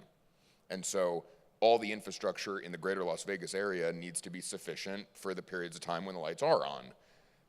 But that infrastructure lies fallow for a large percentage of the rest of the day. And so utilities are very hungry for revenue because we know that more demand is coming, and so those revenues get plowed back into additional generation assets, upgrading transmission infrastructure and delivery points. And so we know the system is hungry, and so it's our job as entrepreneurs broadly to find opportunities in that growing demand environment to generate the revenues that end up, you know, kind of recycling back into a stronger backbone of infrastructure that then lets us grow our businesses over time. And I think Bitcoin mining plays a really interesting part of the curve of that cycle. I think AI and HPC represents a different side of the same curve, but at the end of the day, we are not generating enough electrons to lead the quality of life as a planet that we want to over time. And so we need to unlock incremental revenue every step of the way to continue that cycle being able to turn. Continuous improvement gets delivered across all of these systems. And over time, the Bitcoin miner of today may become, you know, the flared gas box of tomorrow. The HPC slots in behind it, and then all of a sudden the Bitcoin miner bought a power plant that needed an upgrade and nobody was willing to pay for it, and we're back into a grid environment and we're selling power half the time and we're mining half the time. And so, you know, what's passed is prologue for us as an industry. I think, you know, the initial unlock was power is not being monetized, Bitcoin miners come in and monetize it. Now, there may be a more attractive customer in some of these places like an HPC load, and then the next layer of demand gets built, the interconnection's not built, or the fiber's not laid, or there's some other constraint, the Bitcoin miner comes back in vogue, remonetizes it, and the cycle continues. Yeah, and I think as an industry, we've actually done quite a good job the last few years in educating utility companies. Oil and gas is really, truly looking at Bitcoin mining as part of the solution. We're no longer kind of this thing that they don't want to touch because of the stigma associated with it. And I think we're just going to see more and more oil and gas be part of the conversation and part of the solution with miners, and that's where things get really exciting. I want to talk a bit about regulation. As we, or most of us will know, you know, miners are a lot more flexible in one direction than they are in the other, right? So turning off is a lot easier than quickly turning on. What does regulation look like, especially in the US, when it comes to providing demand response? Do you have to provide flexibility into both directions, or is it mostly downwards? What does that look like, and how do we solve that problem of, yeah, not being able to take a lot of the load offline from the grid in a quick fashion? I can start. You know, what's interesting as the grid has evolved is we had a system that was, you know, if you go back 20 or 30 years, that was largely dependent on the supply side to modulate, right? So you had the thermal assets that could be ramped up and down to meet the changes in the demand profile. A lot of those thermal assets were retired, no new coal plants are being built, limited gas plants are being built, and it was almost exclusively replaced by intermittent resources that were there when the wind blew or the sun shined. And so that flexibility that was on the supply side has been significantly reduced. And so if you pick up any utilities, you know, utilities typically do a 5 or 10 year kind of forecast and say, you know, this is what our system will look like 5 and 10 years out, and therefore we need to take these steps today to be able to meet the upcoming changes that we see. And every single one of them will have some commentary about the importance of having demand side flexibility. And so again, as we've all been talking about, you know, Bitcoin mining has played, I think, is the largest, I'd like to call it, the largest live lab experiment that exists, because we've gone to every corner of this country, every corner of the world, and put up these machines, and we've shown what kind of an impact these flexible resources can be, right? Rather than just like talking about it and having theoretical discussions on the impact, it's showing up in many different markets. And I mean, if you just take a look at ERCOT today, You know, I think the latest number I saw was there's 136 gigawatts of load interconnection requests in a system whose peak today is 85 gigawatts. And just in the last month alone, I think there was 20 or 25 gigawatts added to that load interconnection. And I mean, just as an experiment, if ERCOT said, hey, your load interconnection request will only be reviewed if you take on full responsibility to curtail whenever we tell you to. I mean, I think you would all of a sudden find every single one of those data center customers saying, oh, we could do that too, and they'd figure it out. They'd go kind of figure it out. So I think the structures that exist, right, I mean, again, regulation has its own way, and I think just the construct that exists today in terms of how these load interconnection applications are supposed to be reviewed, the process, the timeline, when you have 150%, you know, kind of being requested versus the size of the grid, you're just kind of in this place where you just get stuck. And so I think as Bitcoin miners, I think we have a voice and an example that can help kind of drive the discussion in a way that's tangible, credible, and real. And the great part about this giant laboratory experiment we've been running for the last decade or so, it's all been funded by the private sector. We're funding it. We've developed this incredible opportunity to help monetize waste energy or unused energy and use that as a funding source to build out more cleaner energy for global consumption. I just think it's we didn't need any government subsidies, no regulation had to get involved, we just went out and did it. Yeah, there's hope. One thing to throw in there on regulation too, just the regulatory environment. Obviously, it's probably more favorable today than any of us can call it being in the years we've worked in the space. I think there's a real opportunity for Bitcoin miners over the next couple of years. So it's great that we're a little bit less stigmatized at this point. There is this tremendous flexibility in the loads that we bring to the grid. It feels like the various system operators around the grid are all facing this question of like, there's this very common long-term goal of AI is a big thing and revolutionizing the power industry, and we need a long-term plan, and oh my God, how does all this gonna work? And it's, like in Texas right now, for example, there is legislation being debated about cleaning up that interconnect queue. Frankly, just slapping a small deposit on getting in the queue probably gets rid of most of it, and eliminating duplicative requests.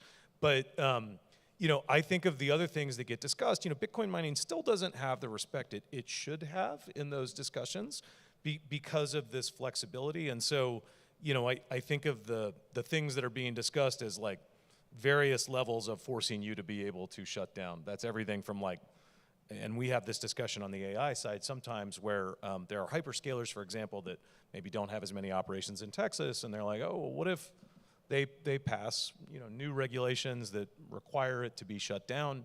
To which thus far we sort of said, well, like, what do you think happens if there's a brownout or a blackout? Like that already kind of exists. They're not really talking about doing this short of avoiding those situations.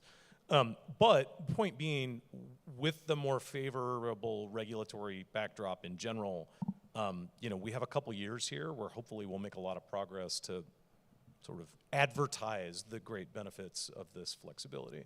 Yeah, I think a large part of this conversation is also that typically the energy industry is very, very conservative, and it's a very unsexy industry. You just want the grid to run, right? And this issue of stranded power, and as an energy economist, I have this conversation very frequently with energy folks. They don't understand the issue, because it's never been solved before. Never has there been a consumer that actually solves the issue of stranded power. And so that's, I think to Jamie's point, all that private capital was necessary in order to convince these very traditional folks that you don't ever want to change a running system. Now we're introducing something new, that this is a good idea, The other thing I would add is that the story of the utility business over the last 30 to 40 years has been one of cost minimization. Every utility spent all of their time and resources figuring out how to run cheaper because they didn't have a view into the demand side of their book and see the revenue opportunities that were out there. So if to me, I love a good market-based natural experiment, which is go look at the price charts of all the public utility stocks that are out there. The market figured out that there's going to be a revenue thing that happens in the coming years about a year ago, maybe 2. And so all of a sudden these businesses go from basically being cost minimizers to try to pay their 6.2% dividend, to try to figure it out and figure out how to convince somebody to not sell it. Now they're looking at it and saying, oh my goodness, I have this incredible scarce resource. I have this incredible opportunity, this incredible know-how. How many people are experienced power generation operators out there? There's a talent gap, the same way that many other industries have seen talent gaps. So all of a sudden, I think that the utilities have gone from this perspective that all they need to do is figure out how to pay their people less and not screw it up. And now all of a sudden they're saying there's this huge wave of revenue that I could unlock. I've got to be first to market to get to it, or second or third, but I can't be 10th.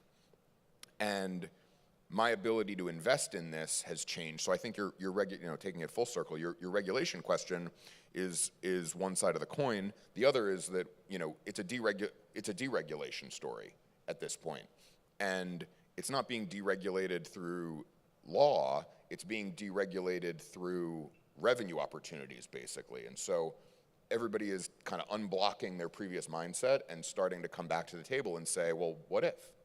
And that's going to be a very, very prosperous opportunity for not just Bitcoin miners and HPC providers, but for households and communities everywhere. Pure capitalism. Well, but I think, Jesse, you made a comment that the energy industry is risk averse or something like that. I would take the other side of that. I think in the energy industry, you'll find some of the most risk-taking people out there. And so it depends on kind of what lens you're looking through it at, right? So if you take an oil and gas wildcatter, they'll put up their life savings to kind of hit their next hole, right? I mean, that's truly tremendous amount of risk just kind of in one play. And so the lens that we're talking about, right, is kind of the grid and the reliability of the grid. And that's different because you have a socialized system, right? I mean, the transmission wires, it's a socialized infrastructure that everyone touches, right? Whether you're a business, whether you're an individual, whether you're a, commercial, whatever it may be, everyone kind of touches that. So in this socialized system called the grid, and there's no other way to have it because you can't have multiple grids, now that's the framework in which we're having a lot of these discussions. And so in that framework, by definition, it has to be cost minimization and kind of risk averse because ultimately their job is to make sure the grid runs. And so as I think we're all saying here is I think the framework in which that was done in an environment that either had no growth or had limited kind of recurring growth. I mean, because again, if you just know you're going to grow by 1 or 2% a year, it's also fairly easy to plan because you just kind of know 1 to 2% a year, this is what we got to do. So that's all been thrown out the window, that's changed. And now we're seeing 25 gigawatts be added in a month, So that's where I just think the system, again, has to kind of adjust. And any system adjusting, particularly one that is socialized, just takes a lot of time. I'm sitting here thinking that Bitcoin and Bitcoin mining has had very good timing. We've had all this growth from renewables, right? What would we have done if Bitcoin mining is not around? At least in the US, it's solving a problem in a big way, right? Coming from Europe, unfortunately, they're asleep at the wheel. Power in Germany, because it is socialized, and the cost that Bitcoin miners take away from the public is socialized as well, right? And we just had a big grid failure in Spain, right? And we hope that either through curiosity or pain, even governments and grid operators will learn and will look at the US and be like, okay, why is this working over there? Why can we bring so much renewables, wind in Texas, online without the grid having issues or power prices going through the roof? Yeah, I want to close this panel out, and maybe, Jamie, you can get us started on the hardware side. I'll ask the question, and then we do hand raises. Cool? Cool. We've seen efficiencies go from 5 years ago, 40 joules per T, now to where are we, in the low 10s. Are we going to see efficiency develop in a different way, where we maybe have specific machines that are designed for grid response, so we have a portfolio of different machines for different jobs? at Bitcoin mining data centers? Is that something we're going to see in the future on the hardware front, or no, Jamie? Well, look, I think most miners have applied some sort of software override or brought in a system that does the demand response for them. I think we're going to see increasingly sophisticated software specifically for these purposes that ideally can integrate directly with the grids over time as well. It would be great to have more embedded in the system, or to have more open APIs in the software of the equipment directly. But certainly, the software layer is one where I think we're going to see a lot more development and a lot more ecosystem participation.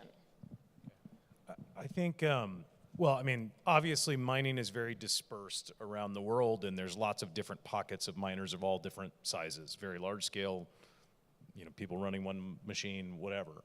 I think for the larger end of the market, the halving we just went through, to me, was really about scale. So you saw a bit of a separation of sort of the biggest companies have taken more and more market share. I think that you had to have that scale to sort of operate and go through that halving to the market where we are now to continue to flourish. Certainly the way we're thinking about it strategically at Cypher, the next halving we think will be about optimizing this uptime equation. That sort of a relentless upgrade of CapEx every 2 years. Sorry, Bitmain, we'll have to, I'm sure there will be cool bells and whistles on the machine that gets announced, you know, 3 years from now to take advantage of this. But I think that the relentless pursuit of scale will slow. And probably what you'll see, and again, we've tried to position ourselves for this, is that you'll try to extend the lives of machines at places where it makes sense.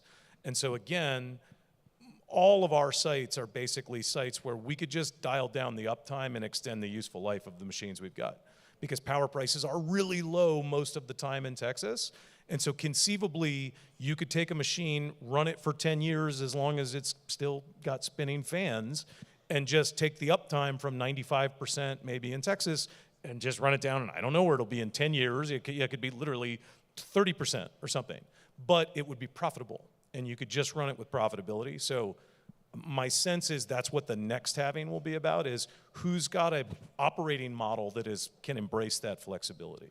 Yeah, it's a great way to redeploy machines, right? All the ASICs. Well, you set me up. So we're doing this right now. So we already have a hierarchy of SKUs in our fleets that we curtail in order. So we take our lowest efficiency piece of the fleet, it turns off first. Then the next, then the next, then the next. And so part of that is about being able to bring a full life cycle of vintages into your operating fleet. So rather than buying 100% of your fleet every single year or every 2 years, as you expand, every new site we build gets the newest machines that are out there. But we've got machines that we bought in 22, 23, or 24 that are running in sites we built during those years that we're able to manage the different efficiency hierarchy across those different sites. And so you end up getting into this really healthy portfolio position where you've got different sites exposed to different pieces of the power market. You've got different efficiencies exposed to different pieces of the curtailment requirements. And then you've got the software and technology and know-how in-house to be able to continuously optimize against those input variables. And you end up in a healthy, long-lasting, kind of profitable place. And you can manage some of that depreciation burden. Before you answer the last question on the ASICs, Nazar, follow-up question, Harry. How do you handle the CapEx overheads of sites like this? When you have a site that's, I don't know, has 30, 40% uptime, CapEx is the same to run it. So how do you deal with that? Well, so nothing we touch is in the 30 to 40% range, and we don't particularly anticipate it's going to be. I think that you're exactly right. So purpose building a site for 30 to 40% uptime is a very challenging value proposition to ever ROI it. So if you see somebody who wants to get into the business of highly intermittent renewables and say that it's free energy, there's other pieces of that puzzle that don't make as much sense, like being able to amortize CapEx or amortize repair costs because wind turbines break. But additionally, the other piece is that, and what Tyler's describing, I think, is that Cypher will be, and I'm not speaking for you, but Cypher will be long in the money on the infrastructure piece of the cost. And so really it's just about long-term marginal benefit of the operating assets, even though you've reached the ROI point on the wires and the steel many, many years ago, maybe even halvings ago. I tried to get Harry to speak for Cypher a couple years ago. It's hard to get. Didn't work, eh? We lost him out. Look at the shirt he's It's wearing. He's good at it, though. Wrong logo. Nazar, how do we think about special purpose built ASICs? I mean, it's the extension of this similar theme, right? I mean, if we talk about demand flexibility, that's part of that kind of construct is having a part of your fleet that is kind of designed to have that flexibility embedded within it. As Tyler was saying earlier, there's hours in the year where many machines could run, and so if you have kind of a fleet the part of your fleet that is geared towards that's where that demand flexibility comes in. So I just think you'll see that stratification. If you go back 21, 22, everyone was building, kind of from, if you take the power parlance, kind of the analog, they're all baseload facilities, right? Everything was designed and built to be up 95+% of the time. That's what we were all doing. Every single one of us, that's what we were kind of targeting. And now we've gone and said, okay, hey, we can have some at 95%, maybe some at 80%. And as Harry said, there's probably a lower threshold where it doesn't make sense. But somewhere in between, right, we can kind of have these targets in which the facilities and the sites will kind of operate at. And so I do think, that's just, again, an extension of the same concept of kind of demand flexibility.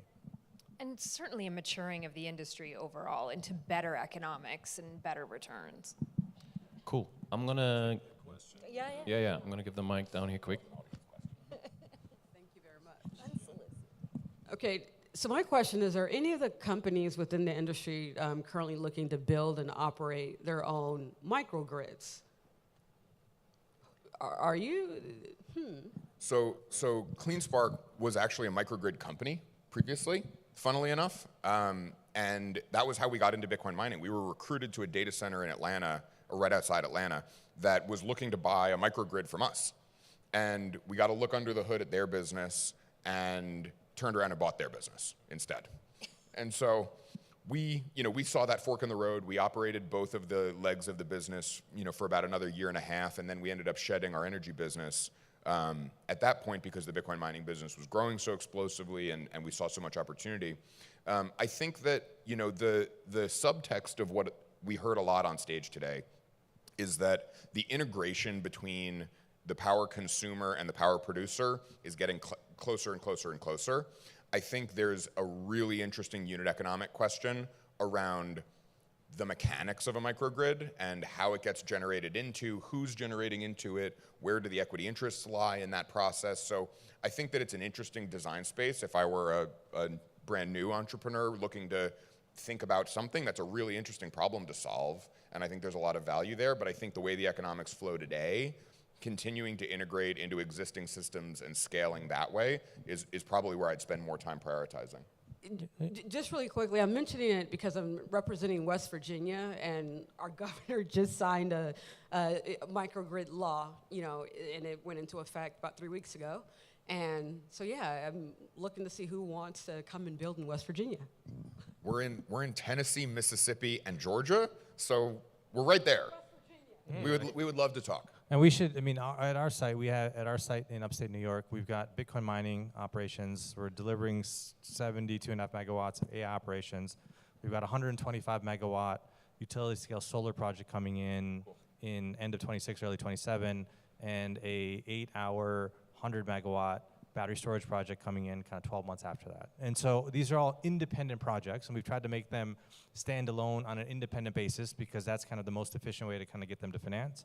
But once they're all up and running, we will likely be able to do a bunch of stuff that you wouldn't be able to do just, kind of if the site only had a load. And so we believe that that's kind of coming, but again, in our mind, the way to be able to kind of get to that place is you kind of have to make the projects work on the front end independently and then kind of integrate them on the back end. The cost of capital is generally different for generation projects than it is for Bitcoin mining. So the challenge with integrating the whole chain that we've always looked at is you don't want to finance something at a higher cost of capital than it would if it were sort of standalone. And that's where the challenge has been, but it sounds very interesting. We should follow up. We're out of time. Thank you, Jamie. Thank you, Tyler. Thanks, Harry, Nazar, for your time, for sharing your Thanks, insights. Guys, give them a round of applause for sharing their knowledge. Thank you so much, Bitmain, for having us. And yeah, have a great rest of the conference. Thank you.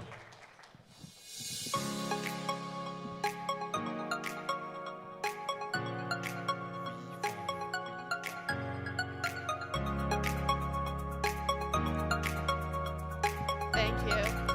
Now on stage, Chris Totten, Chief Construction Officer at Cipher Mining. He will speak on challenges of building a leading-edge data center in Texas today. Welcome.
But don't we wish that it only took 2 minutes to build a data center of that size? That was our Black Pearl project that we're building out in Wink, Texas.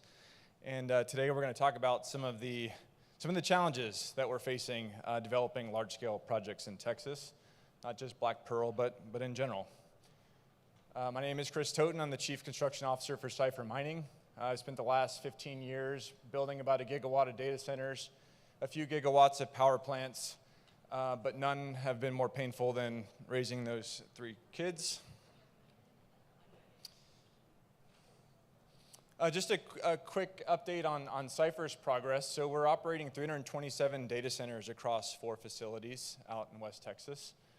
We've got 600 megawatts of facilities under active development, 150 of which will be turning on really soon. We've got 2 sites with powered land, so where we have facility extension agreements executed and are ready to start development. And then we've got a very robust pipeline in and around 2 gigawatts of power across 3 sites. So excited to be bringing those online, and we're just a few regulatory approvals away from that reality. But there will be challenges getting there. We're facing them every day. The one I want to start with is at the top of the chain, which is the grid. Spoiler alert and warning, there's a lot of data on these slides, so maybe just try to focus on my voice and I'll guide us through. These graphs and these charts are actually directly copy and pasted from ERCOT's website, so that source down there, there's just a one-stop shop source. ERCOT does a pretty good job of publishing this data on a routine basis. These snippets were from their update in January. And so, the panelists were talking about these numbers a little bit earlier. So we have about 97.5 gigawatts of effective power generation on ERCOT's grid. There's actually closer to like 120 of plated capacity, but with maintenance and derating from weather and outages and so on, it's closer to 97.5. There's going to be some inferences drawn from this data. So the next bullet point here is a staggering 379 gigawatts of generation requests that are in queue, and that runs all the way through the year 2030. You'll see here on the left-hand side, about 80% of that capacity is in solar and battery.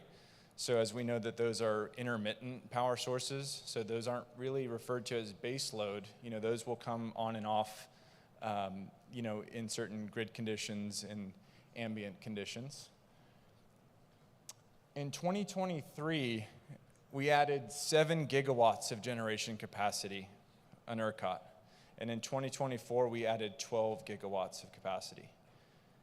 Quick math, the 379 divided by the 5 years to get to 2030, that's roughly 75 megawatts of capacity that we would need to put on every single year to hit the queue. I mean, these are real requests that folks have put in to bring power online. So there is a huge leap to get from 12 up to 75. It's going to be incredible, and there's going to be a lot of challenges that we're going to continue to talk about here. But we'll kind of change views to the right side of this screen, because you know the left side's generation. Well, here are these are the loads that are being requested. So through the year 2030, we have 80.5 gigawatts of new load. This isn't data center specific. I've been told that roughly 50 of that is data centers. And that's going to be a mixture of Bitcoin mining facilities and AI facilities. So there's not really a good source that shows those numbers in a lot of detail. But it's a big number. You know, I guess there's some silver lining here. The silver lining is that the generation queues are outpacing the load requests. But as you can see in the year 2023 and 2024, 2023, they put 4.6 gigawatts of load on. 2024, they're tracking for about 5.2. So, you know, those numbers are less than, you know, the 7 and 12 that we've historically put up on the generation side. So I guess there's a story here that shows that generation is staying out there in front of load. But again, there are challenges on both sides, and we're going to dig into some of those now.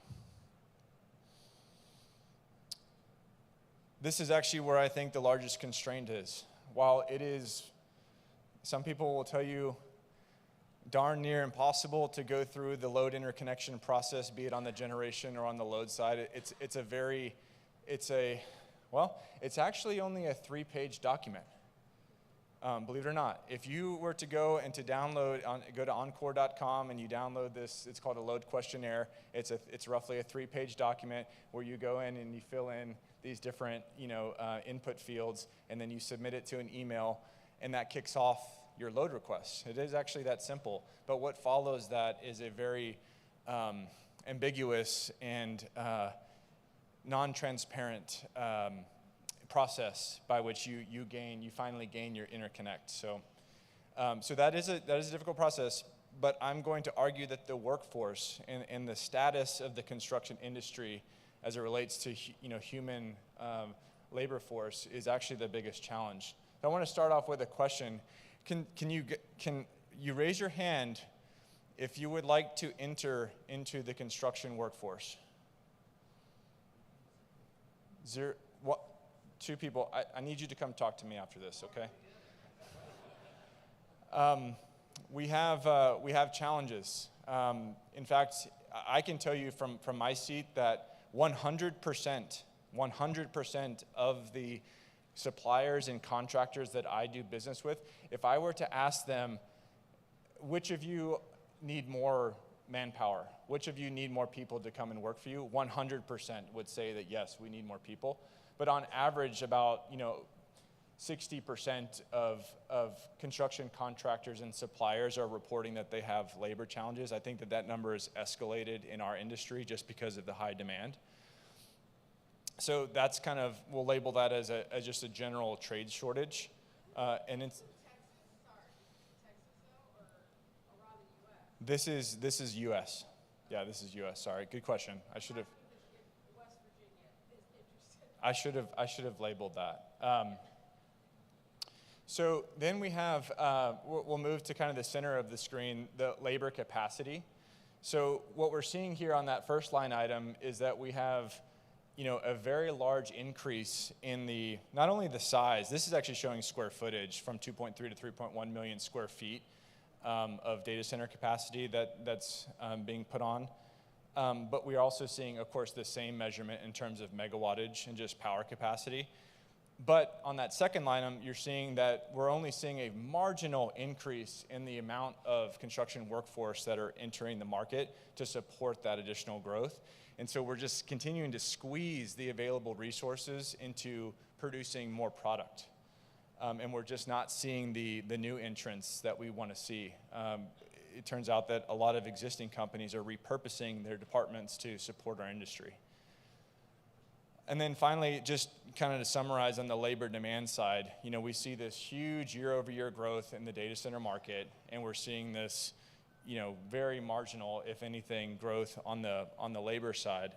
And so it's really putting, even if everyone were to get their interconnects immediately, there wouldn't be enough people to go to work and to fulfill the promises that are being made, across the value chain. So big challenge with the workforce. And we'll talk about some ways to mitigate that challenge, and we'll be wrapping up here soon. But I do want to, the last challenge that we're facing, perhaps not the last one, but the last one we'll talk about today, and happy to chat with folks after. I'm calling this generically the compute. And what I'm trying to summarize here is all of the technical requirements that make up a data center development project. We're seeing, namely driven by geophysical location, so a shift to harsher environments in Texas, for example, a shift to liquid-to-chip cooling, an increase in power capacity. All these things are driving a lot of changes to the data center, which makes it very difficult for a developer to pick their spot. And so maybe starting at the top, what compute application are we talking about here? Are we building a tier 1 facility? Are we building a tier 3 facility? Are we mining Bitcoin? Or are we answering folks' queries on ChatGPT? Obviously this is a major differentiator. There are some things, and if you come check me out tomorrow at the other conference down the street, we'll be talking about some of the alignment between the tier 1 and tier 3 facilities. But basically this is a question that we ask ourselves at Cypher, and we have a bunch of wonderful opportunities that are in front of us. And some of those are Bitcoin and some of those are AI, but we're constantly evaluating each one kind of independently, trying to maximize the value of every electron. And so, BTC, sometimes people say that, and maybe this is true, that the margins are a little bit higher. And then on the AI HPC side, of course, you've got massive revenues in those projects. Another big thing that we're seeing is, rewind 10, 20 years ago when I first started, we were building 10, maybe 12 kW racks, and that was really cool at the time. We were really excited about those things. Now we're designing for about 200 kW, and then we're looking ahead to 400 kW. I think there's been some reports of a 1 megawatt rack that's floating around the internets. But those are really big changes in rack density, and it's causing us to really contemplate how we bring the low voltage up to the rack. And similarly, on the cooling side, we're seeing quite a spread in terms of, supply water temperature, flow rate, the difference between liquid cooling load and air-cooled load. Each of the AI end users are reporting different figures or are asking for different figures. And so it's causing us to have to really think about how we solve for today's challenge, but also know that, after the end of that lease, if we aren't to renew and we're to go with another provider, there could be massive changes. And so how do we pre-position for those changes to occur, knowing that they're going to happen? How much money do you spend on things that you can't use today, but will make your life much easier tomorrow when you're forced to change? And then 4 kind of goes back to the workforce. We're out, and I'll just tell you a story about Cypher. We're out there in West Texas. West Texas is not a hub for skilled data center construction workers. It's kind of a newer thing, although it's growing, of course, because there's been a lot of data centers built there over the last few years. A lot of that labor is coming in from tier 1 metropolitans like Houston and Dallas. And while we've had some success doing that, Cypher's approach has been to do whatever we can to reduce the amount of labor on our site. And so we do that by maximizing the amount of labor off-site. And we tend to, well, not tend to, we wholeheartedly modularize and prefabricate as much as we can off-site. And we focus those products in markets where there are high volumes and a high density of those skilled laborers that specialize in those specific products. And so it's wonderful to see that market really taking off in the United States. I haven't heard of folks in West Virginia necessarily, but there's a lot of wonderful manufacturers out there in the U.S. and globally, because we have some wonderful partners in China as well, and people doing some wonderful things. And so it's necessary to prioritize those opportunities. And finally, I'll kind of end with connectivity. Some of us are fortunate to be off of long-haul fiber pathways in Texas. Others are building a little bit further away from that. And it gets increasingly more challenging to bring fiber optic cable to the site. And so for those of you who haven't seen the show Landman, Paramount's new hit show, I highly recommend watching it. It does do a decent job of kind of, dramatizing the situation out in West Texas. But there are skilled, crafts that specialize in negotiating right-of-ways with these, sometimes, these are multi-generation estate owners out in West Texas. Our landlord, for example, he's third generation. They've owned the land since 1907. And so there are folks out there called landmen, or land agents, as they're also called, that can help you to find pathways to get to your site and ensure that you've got the right type of connectivity for the application at hand. I'm going to end it there and say thanks and good luck out there.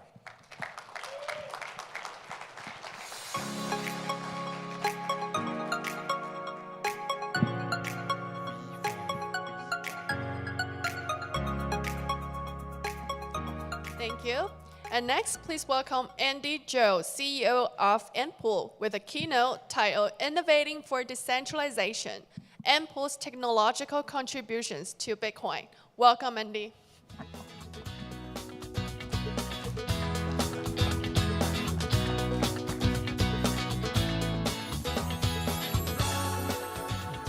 Hello, everyone. It's such a pleasure to see old friends and new faces again. And last time we met was also here in Vegas back in June last year. At that time, Bitcoin price has just cost 60,000, I guess. And in less than a year, it has doubled in value. I would say thank you. Thank you for all the miners, for your contribution to the mining industry. And I think Bitcoin won't let anybody down as long as you don't sell it. All right, let me start with a question that I've been reflecting on as the CEO of Npool. Why do we need money pool? The answer is easy, right? Think about it. If you own 5% of the total hash rate, that doesn't guarantee you will earn 5% of the block rewards. Money is a probabilistic game, but the miner needs certainty, and that's where mining pools come in. In a way, joining a pool is like you buy insurance. Your mining pay is like a premium for a stable and predictable rewards. And more importantly, pool simplifies everything, and you don't have to run your own funnel, and you don't have to run your own Bitcoin. Just set up an account and a mailing address, and you're in business. And that is exactly what Ampool has been doing. We are one of the largest mining pools in the world. Ampool has been a trusted brand, has been there for around 10 years. We protect miners' output from hash rate fluctuation and scams, and we also protect data security by strictly complying with SOC 2 Type 2 standards. But we don't stop here. In this fast-evolving industry, we believe mining pools must take on greater responsibility. We see this responsibility in two key dimensions. The first, just helping our miners to earn more Bitcoin. And second, as one of the largest mining pools, taking responsibility for the long-term health and the decentralization of the Bitcoin network. To help miners earn more, we will introduce the two core services. The first is our Ampool investment platform, offer both the flexible and the fixed-term BTC investment products with APYs higher than the market average. And we are also exploring the on-chain DeFi financing product that will offer even better yields. Second is our BTC-backed lending services. Allow miners, you can just pledge your BTC and borrow USDT to cover the electricity bills without having to sell your coins. Based on our backtesting, the miner use this service over the past years saw more than a 60% boost in the gross margins. And we are grateful that so many miners have chosen to contribute their hash rate to Ampool. And that trust gives us more power, and with it, a greater responsibility. We must look beyond the short-term gains and ask, how can we contribute to the Bitcoin's future? Our answer is build a truly decentralized mining pool solution. We must face the fact we acknowledge that mining today is too centralized, even as the largest mining pool. You know, as 2025, the top two pools control nearly 46% of the network hash rate. What does that mean? It means risks, the transaction censorship, the regulatory pressure, and even potentially 51% attacks. The community is so concerned, and so are we. And our upcoming decentralized mining pools still use the FPPS model, ensuring stable incomes for the miners. But here's a breakthrough.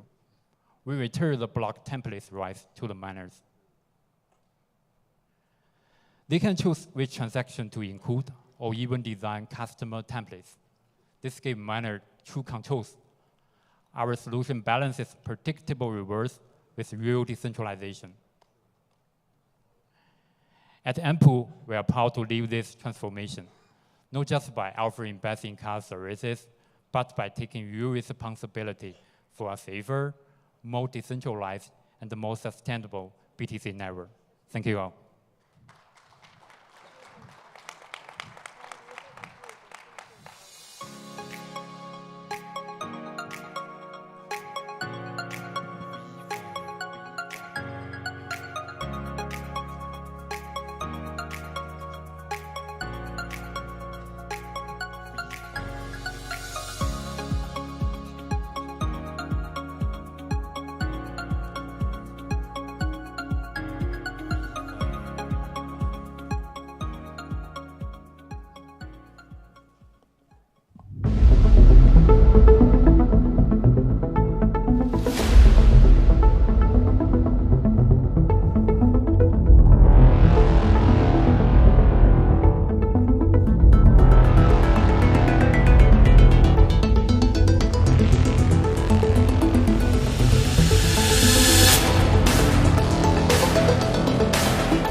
Now on stage, let's welcome Bobby Gray, Managing Director. Woo!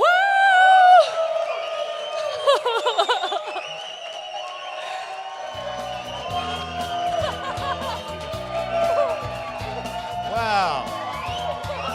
Pretty impressive, right? Yeah, you can just introduce yourself. Thank you You very don't much. need me. By the way, I have no idea what that last video was, but it has nothing to do whatsoever with us. All right, I'm Bobby Gray. I'm the founder, and as I like to say, the fearless leader of Texacoin. Texacoin is the future of money in Texas. It's an original layer 1 digital currency that's designed for Texas by Texans. Technologically speaking, Texacoin's a lot like Litecoin. It's actually started as a Litecoin clone. It uses the script. It started with the script proof of work mining algorithm. But I want you to think about Texacoin as if it's a crypto time machine. Texacoin is designed to take us back to the early days of cryptocurrency, back before the crypto kids got rich, they sold out, and they handed over control of the network to the same banks and institutions that we set out to disrupt back in 2008, 2009. We're going back to the early days, back when it was pure, and it was all about the mission. People ask me all the time, they're like, what's the utility of Texacoin? What's it supposed to do? And I say, Texacoin is picking up back where the Bitcoin guys left off. We're the guys that are focusing on Bitcoin's original mission, digital, decentralized, peer-to-peer currency, the mission that the cryptocurrency community seems to have forgotten. And so I'm here today to share that message with our friends from all over the world that Bitcoin redo is here, and it's called Texacoin. So I paid $15,000 today to get up on stage and share my story with you, which means that every minute that I'm up here babbling costs about $1,500. It's like a Super Bowl commercial. So let's see if we can make the most of it while we're here. Okay, so this is actually my second time now at the Wdms. About a year ago, my friends and I were hanging out talking in the garage about the future of cryptocurrency, the future of Texacoin, and what we thought it could become. And we were having these conversations, drinking coffee over the screaming L3s that we had in our garage that are making all this noise and producing all this incredible heat and dropping like flies in the middle of the night. And I said, there's got to be a better way to do this. And I did some research, and of course, there is a better way, immersion cooling. And I said, where am I going to go to learn more about this? I found the WDMS conference. I booked myself an SVIP ticket. And I came out here and I got to learn from some of the best and brightest minds in the entire industry about how to run our network more efficiently, more quietly, more cost effectively. I connected with some friends at Bitmain. I connected with our friends at Fog Hashing. Any fog hashing people here in the room? Where's my fog hashing friends? And I got some of the greatest equipment, brought it out to Texas and started to set it up and install it and create the network that we have today. And it's going very, very well.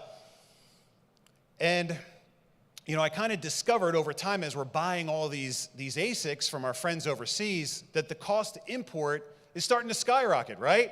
And I find myself once again right in the crosshairs, right in the crossfire of a trade war.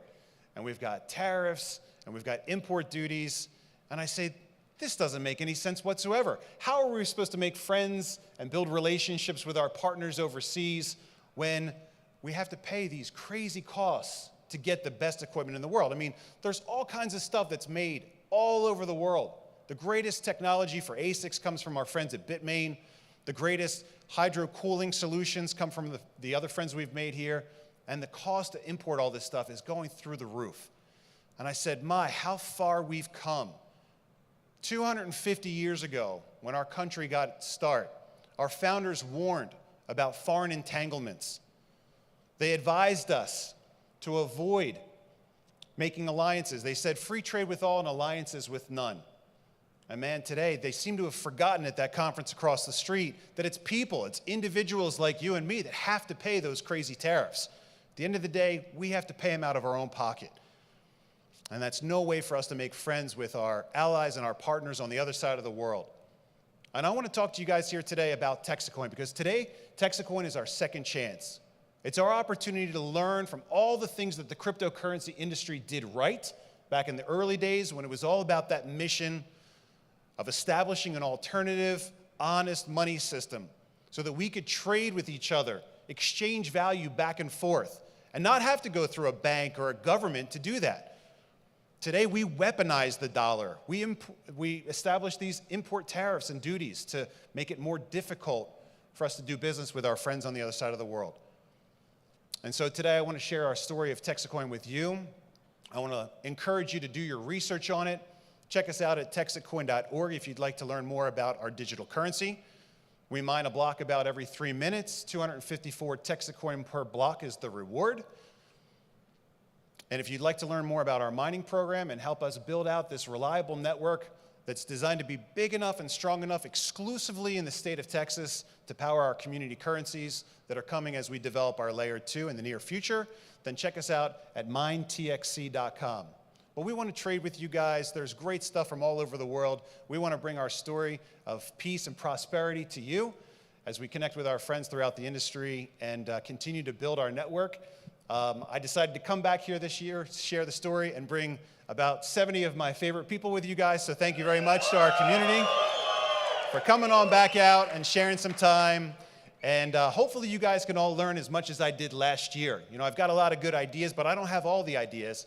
And so I'm hoping that you guys can pick up on some of the great things that we're learning here at this conference as well and take them home with us and find out how we can make the Texacoin network even bigger, even better, and even stronger without becoming as gigantic and inefficient as some of the other guys are out there. But that's all for me. I'm Bobby Gray. I'm the founder of Texacoin. I want to thank you again for having me here at your conference.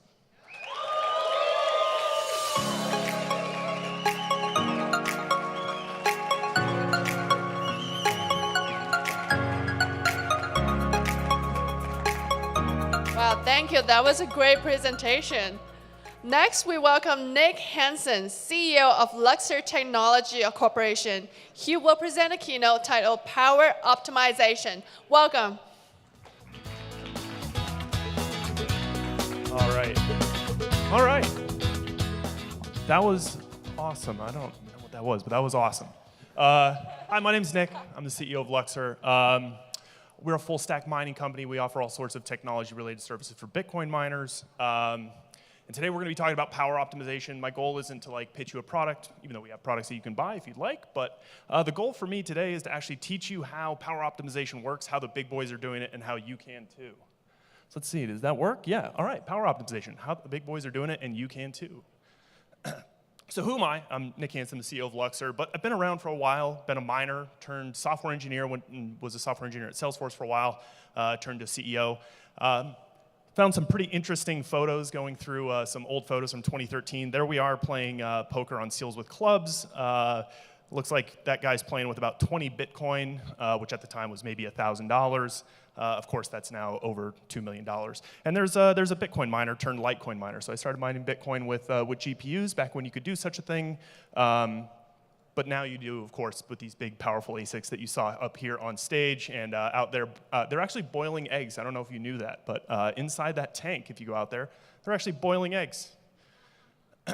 There's a little bit of that's a bit of a fire hazard, but that was my basement. And there I am sending 50 Litecoin to bet the Atlanta Falcons over the New York Jets.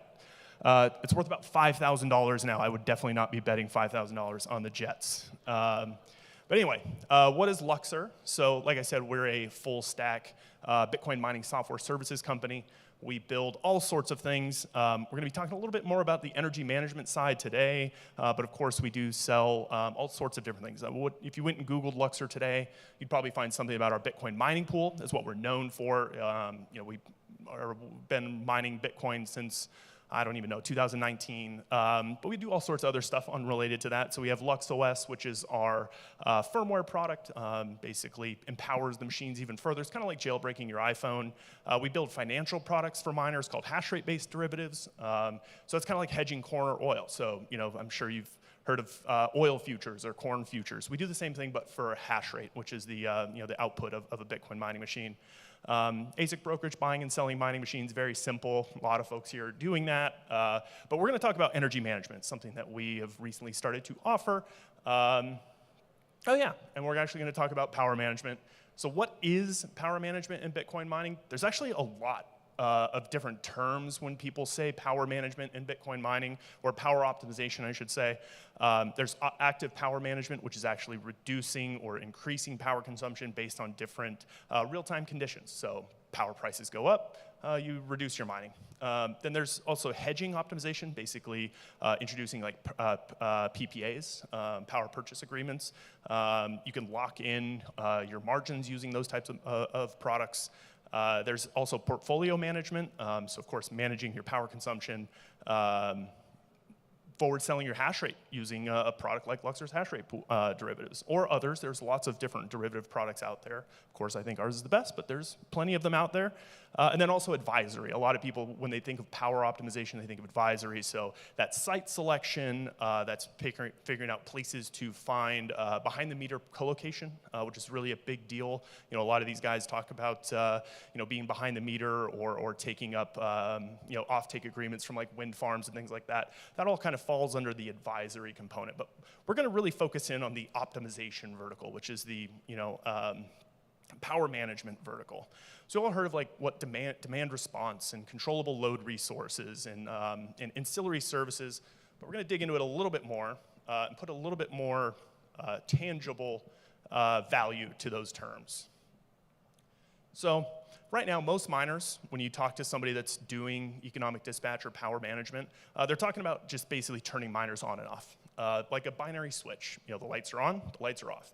We're introducing this idea of the dimmable switch. Most high caliber operators now are redefining the way they interact with their machines by actually thinking of them more as a dimmable switch rather than being all the way on or all the way off. You can reduce or scale back intelligently by, say 20%, 30%. And the reason for that is because you start to get into, you're actually changing the efficiency curve of the machine by reducing your power consumption or increasing it.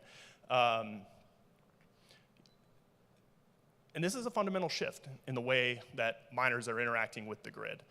For example, an ancillary service call can say, you need to reduce your, say it's a 100 megawatt facility, you need to reduce your power consumption by 20 megawatts. Well, right now, the way it's done, most folks would just turn off 20% of their machines.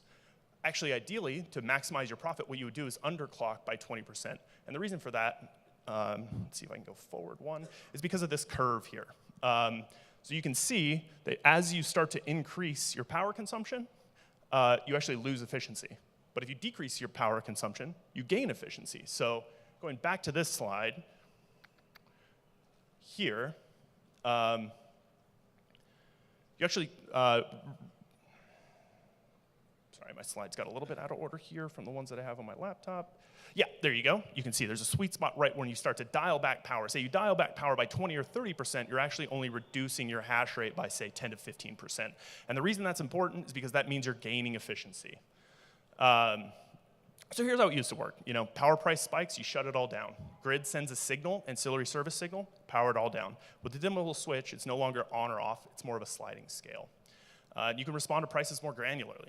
You can participate in more markets. There are markets that you can't participate in if you only have a binary switch. If you have more of a dimmable switch, you can actually participate in different types of markets. So you're no longer just a miner. You're now an active market participant, and you're actually thinking about your mining facility as a tradable asset as opposed to just a mining facility. That slide got duplicated. So you can actually take a look at how we actually modeled this for a fleet of S19J Pros running in ERCOT Load Zone West. You can actually see, well, we call it LuxOS Profit. Of course, we do build a product called LuxOS, which allows you to do this type of thing.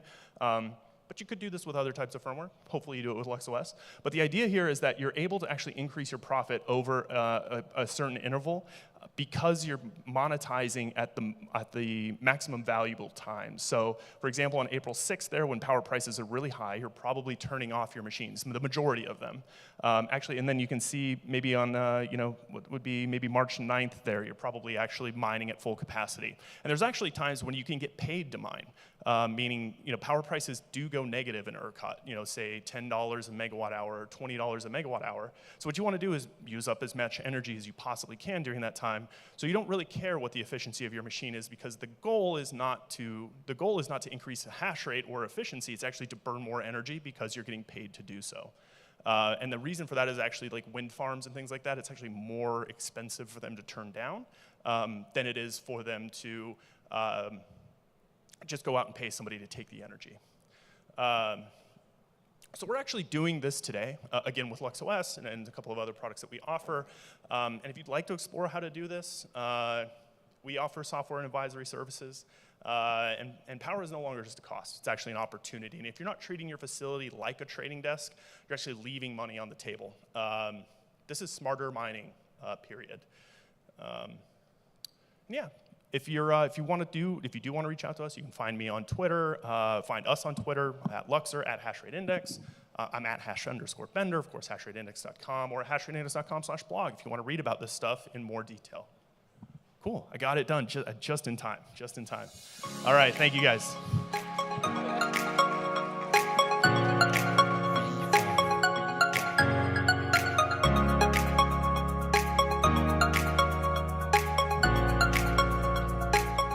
Thank you, Nick. Next, let's welcome Mars, Sales Director at Unistar, presenting a company specializing in blockchain investments. Welcome.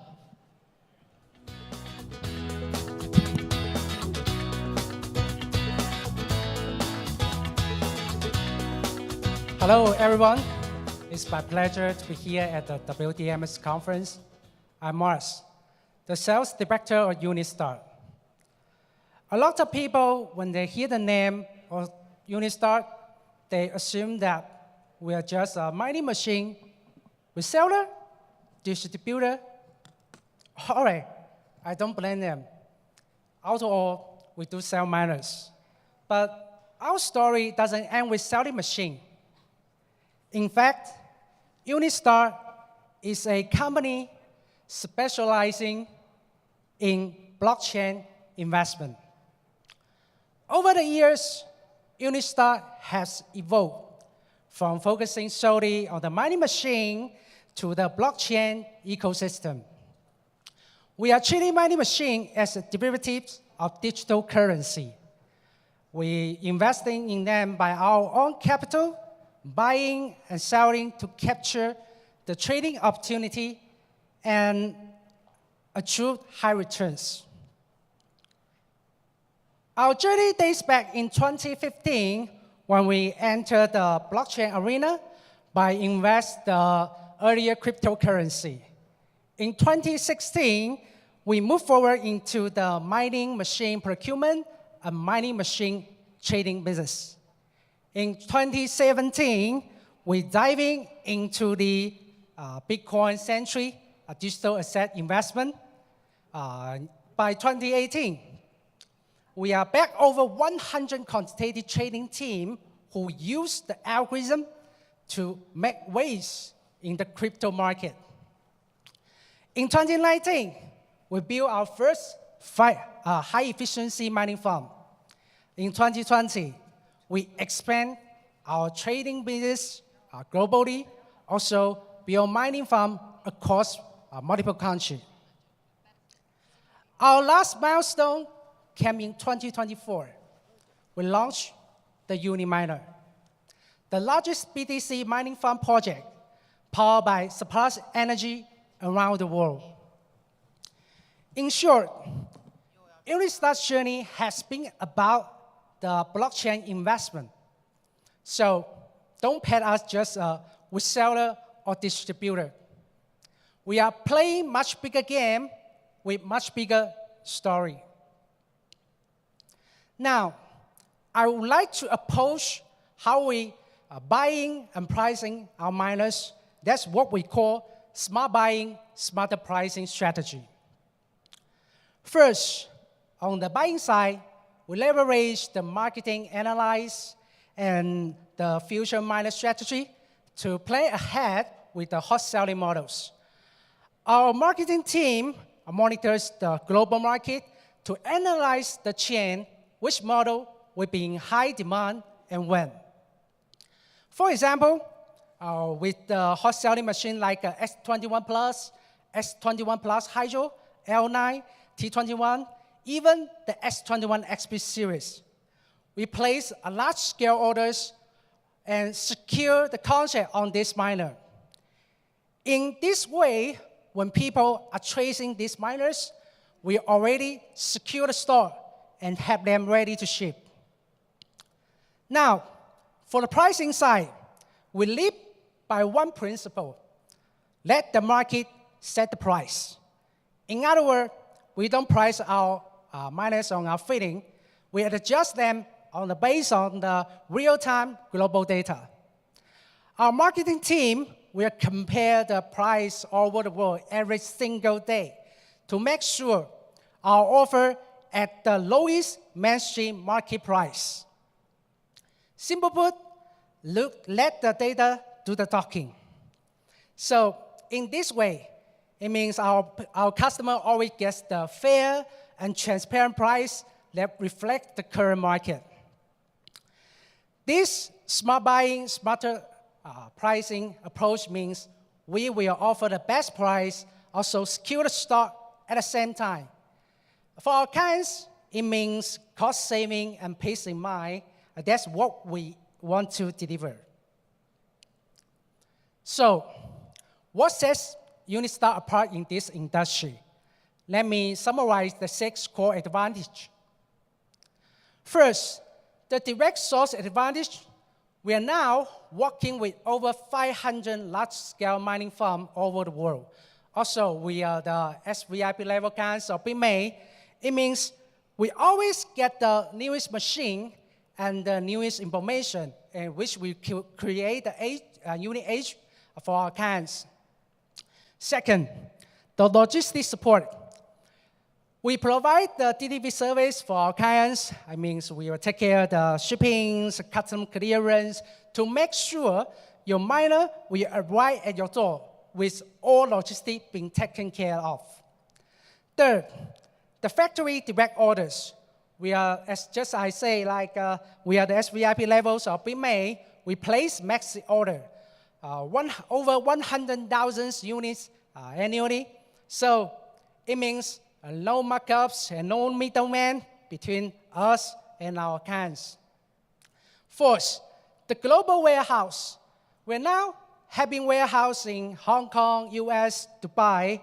Now, it means when our client needs the miner, we can ship quickly from the nearest location and provides the fast service worldwide. Fifth, the best price. We are checking the global miner quotes every day to make sure our offers always at the lowest mainstream level. Also, coupled up with the high supply chain and the bank power, we will ensure our client get the best price. Six, large stocking. We are now holding a very huge inventory of the mainstream machine. So over 20,000 pieces of the miners on our hand. This means when our client needs this machine, we have them in hand and ready to ship. And these 6 points makes up the unique advantage of Unistar. This is the secret sauce that makes Unistar stand out in this market.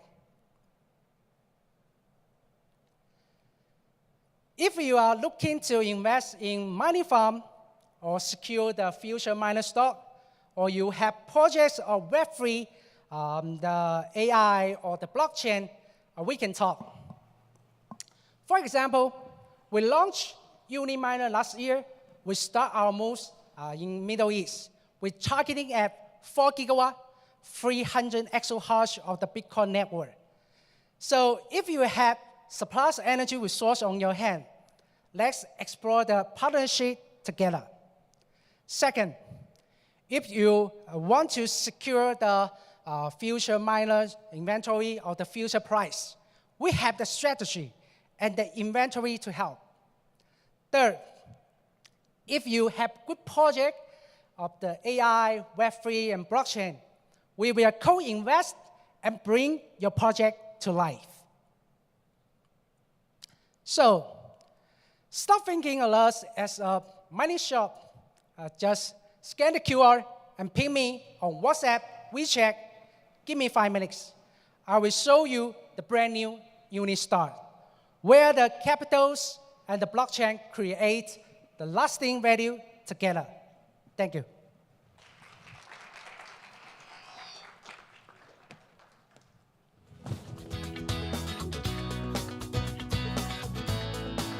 Thank you. We now welcome Leo Lin, co-founder of Arcane Network and Green BTC, with a keynote called Make Bitcoin Green Again. Welcome.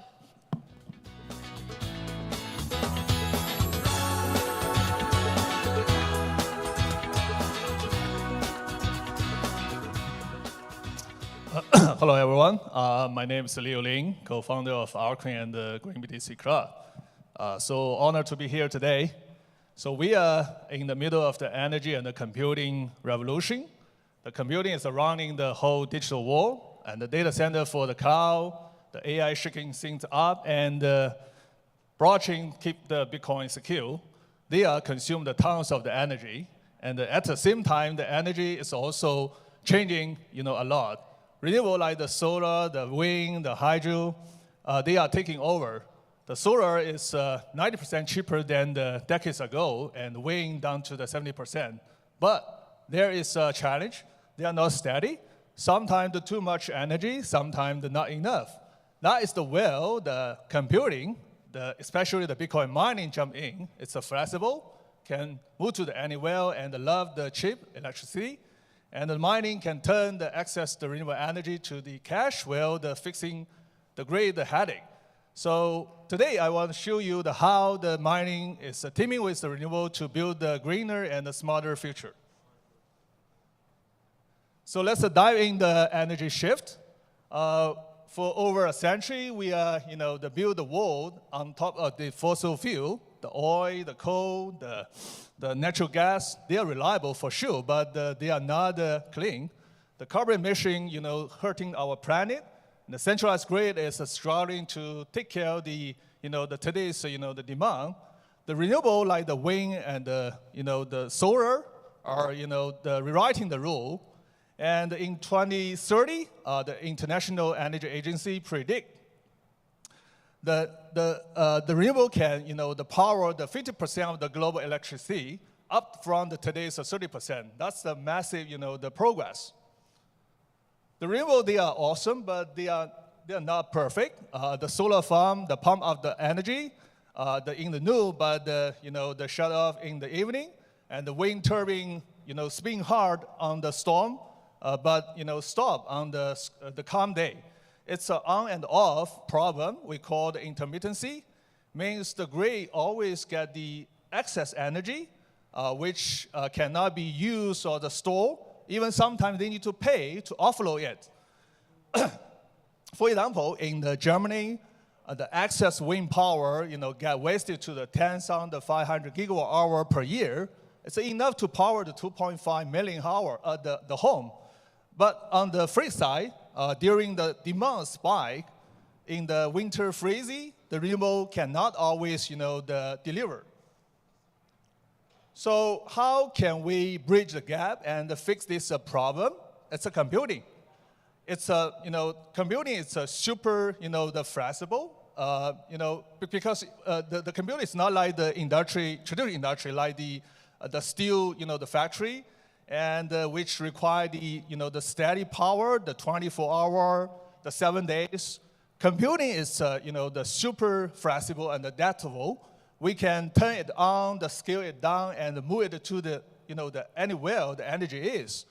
And it's like the sponge, you can soaking up when there is plenty energy and stepping back when it's not. So let's, zero in on the Bitcoin mining. You all know the Bitcoin is energy intensive, and using solving the complex the math problem to secure the network, and so let's picture this the wind farm in the West Texas. They are the spin hard in the evening and generate more the energy than the grid can take. Then for example, the Texas, the miner consume up to the 2,000 megawatt, the wind power. That is mainly from the excess wind power. So let's check out the Iceland. It's the geothermal, the prong tap into the volcano, the heat, and try to get the clean and the renewable energy. And the Bitcoin miner can jump in and 100% running the renewable energy and using the excess energy. And in the Canada is similarly. The hydropower facility is in the British Columbia and generating the excess hydropower during the high flow season. And the miners set up the operation and monetize those excess electricity and turn those which will be wasted the energy to the valuable. That's showing the Bitcoin mining is it's a superpower. They can go to the any well the energy is and no question asked. And the Bitcoin mining is not just like using the cheap energy, it's also stabilizing the grid. And the mining is what kind of a grid, the expert called it the flexible load, because the miner can be adjusted instantly. During the 2021, the Texas, the winter storm, some miners shut off and released the power to the home and earning the goodwill and also the grid credit. And during the heat waiver, they do the same. They can die down and when the air conditioning is around all the blast. So when the smart grid involved with the real time the pricing and also AI driven control, the miner can even think even better. And they can ramp it up when the electricity is clean and also cheap, and die back when it's not. So let's check the cool part. So the Bitcoin mining is not just using the renewable; it's also accelerating the renewable the growth. For those wasted energies, the use case, for example, the hydropower in the Canada now, and also the solar in the Australia, the outback. The transmission line is too costly to build. The Bitcoin miner can jump in and set up on site and also turning the energy to the local, the profit. So they are the kind of a model to make the green energy project can work where they cannot before. And check this case study from Norway. It's a small hydropower with the excess capacity and without the local buyer. The Bitcoin miner can, the jump in and use the excess. Then the prong is 100%, thriving and using no wasted. And in Africa, some, the company are powering the miner with the micro hydropower and bring the electricity to the rural village and for the public good. Those are stories, telling us that this, new pattern. And the mining is kind of a market for the renewable and driving the innovation and investment. So the tech advance also amplify this. The latest ASIC used 30% less of the energy than the older model. The immersion cooling system, the hybrid cooling system cut the energy waste further. And pairing those together with the renewable, you got the super efficiency and green mining machine. And it's a win-win, the loop. More the miner pulling the more renewable and driving the cost down for everyone.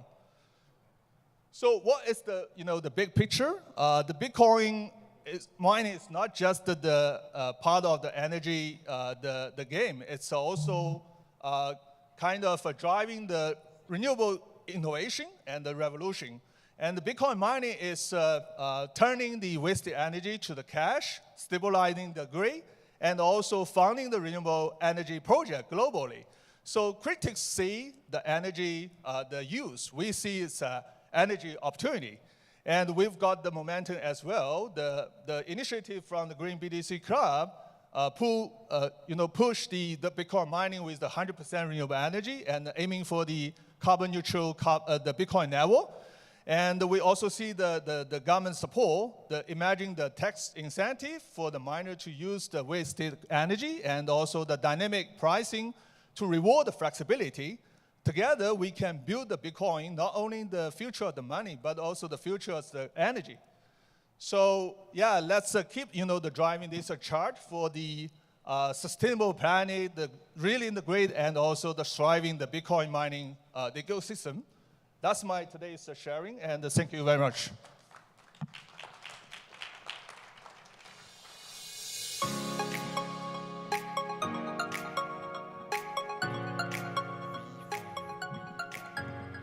Thank you. And next up, we have Matt Quinn, Executive Director of Nervos Foundation. He will be presenting CKB, Building Beyond Web3.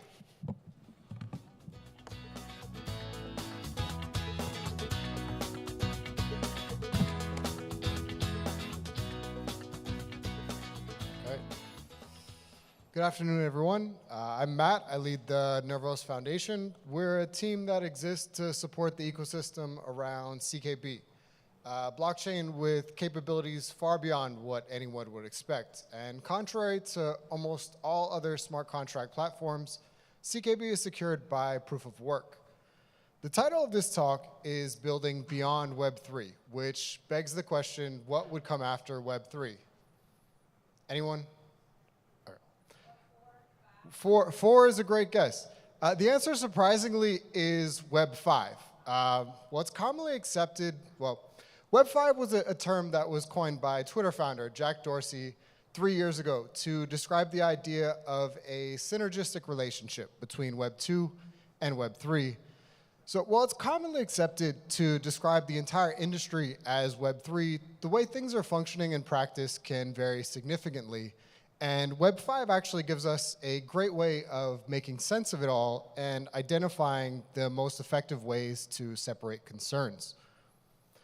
It's no secret that a lot of what is being called Web 3 is running on Web 2 infrastructure. You can see here that Google Cloud is for Web 3 bidlers, and a few booths down, there's AWS, or Amazon Web Services. And it's something that's evident from even the most basic things.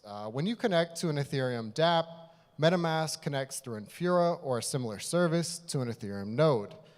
And a lot of times, these nodes are running on cloud servers which belong to the same companies that 10 years ago the Web3 pioneers set out to replace. And this is important nuance because we're seeing effectively the privatization of fundamental components of what would otherwise be a public network. And Bitcoin's vibrance in many ways can be attributed to its nature as a public system. It consists of a number of different nodes which come to consensus across the globe. This is a resource-intensive process, but it produces universal access and censorship resistance. Web 2 systems, however, they aren't burdened by this process, but they aren't censorship resistant. So it's natural that such different systems would have different costs and feel different to a user. However, it's often the case that the goals of these systems are getting mixed, and we see this endless compromise of decentralization and censorship resistance, while the Web 2 experience is kind of being created, something that's cheap and fast and feels familiar to users. And we can see this playing out in the explosion of new chains and rollups, the idea being more block space is needed to serve more users and keep fees low. But unfortunately, this is causing a number of negative effects. We have all these new assets and speculative markets in which these chains are competing for attention and liquidity while creating unmanageable complexity for users. And when we take this Web 2 kind of pursuit to the extreme, we see something like Base show up. It's an Ethereum rollup that's operated by a large, publicly traded company and runs a blockchain on traditional centralized web infrastructure. Now, Base is clearly a Web 2 system, but if we think in a Web 5 frame of mind, as a combination of Web 2 and Web 3 technologies, Base is actually forging a new path toward openness and auditability in a privately owned system. While Web 2 technologies can be used to make Web 3 cheaper and more responsive, it's also possible to make Web 3 features like verifiability and censorship resistance accessible from a familiar Web 2 environment. And we can see this by looking at Bitcoin. The proof of work of the chain can be quickly checked by any of us within a mobile app, within a web browser, or a desktop application. And with that proof of work alone, we have all that's needed to connect to Bitcoin's network of nodes. There's not even a need to sync the entire blockchain. We can choose to sync only blocks containing transactions that are relevant to us. And with this, we gather all the information that's necessary to create our own transactions. Now, CKB takes inspiration from Bitcoin, and it shares this paradigm. Recently, we've seen developers utilize the most common web component, the browser, to build some pretty novel things. This is Quantum Purse. It's a post-quantum wallet that connects directly to the network of CKB nodes and implements the cryptography necessary to protect users' assets from the quantum computers of the future. And this is Pocket Wallet, which allows Nostr users to send CKB-based assets directly to each other.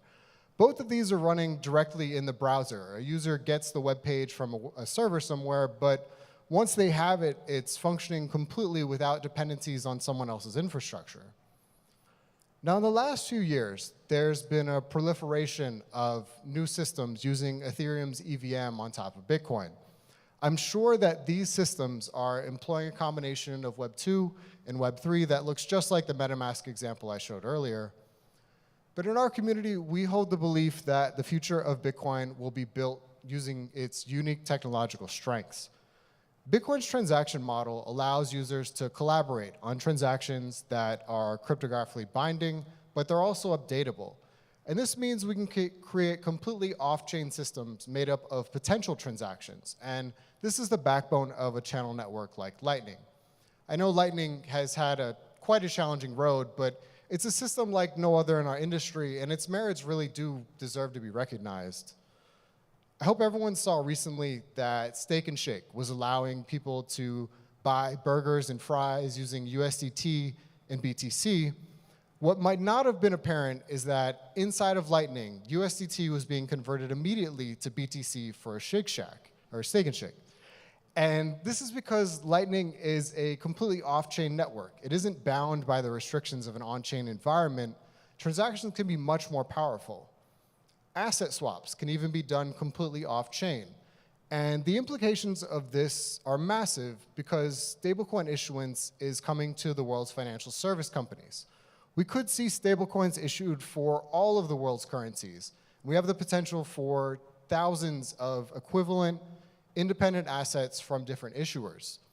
It's really hard to estimate the complexity that we'll see in this kind of stablecoin-enabled world, but with Lightning, all of the swaps and different pairs can be managed in Web 2 systems versus using on-chain smart contracts. Now, because these swaps are happening off-chain in Lightning, it's even possible to swap between assets that are issued on different blockchains. And this is the basis of the Fiber network, a Lightning-compatible payment channel network that's being actively developed on CKB. It can support transactions involving BTC, stablecoins, and even NFTs, and something like this promises to radically change the way we think about Lightning. And building off-chain networks like Lightning or Fiber is something completely novel, and there are lots of opportunities for innovation. Even Satoshi imagined Bitcoin would scale with infrastructure that looked like Base, with a Bitcoin node requiring, say, a large server farm. BTC evolved in a completely different direction, and CKB followed in these footsteps, designed from the start to be a flexible base for off-chain systems. Instead of the EVM, CKB makes use of a RISC-V virtual machine. It's a little more challenging for developers, but it offers unmatched capability and adaptability. CKB is really the only blockchain I'm aware of that could be confidently described as future-proof. And recently, we've even seen Vitalik highlight CKB as an example of how he'd like to see Ethereum evolve. And the possibilities are endless. I showed an example with a post-quantum wallet and also a Nostr wallet. We've seen support added for Bitcoin script, for Taproot, and for other blockchains wallets through what are effectively smart contracts deployed permissionlessly to CKB. Last year, teams in the ecosystem connected CKB with Bitcoin through RGB++. It's a cross-chain design with no bridges. It uses CKB to verify Bitcoin's proof of work and to interpret data that's been added to the blockchain. For The layer 2 hype has died down, but it's been encouraging to see that we can extend the capabilities of Bitcoin while relying only on Bitcoin security assumptions. This year, with the Fiber network and a new stablecoin, USDI, coming to CKB, developers within the ecosystem are turning their sights towards social media protocols like Nostr, and the goal is to build things like tools for sovereign digital communities and new ways for creators to monetize their work. CKB has had a slow and steady journey over the last 7 years, but it shows that it's possible to evolve decentralized systems by embracing traditions rather than rejecting it for scientific pursuits. Proof of work and Bitcoin's UTXO transaction model play an absolutely crucial role as far as we're concerned.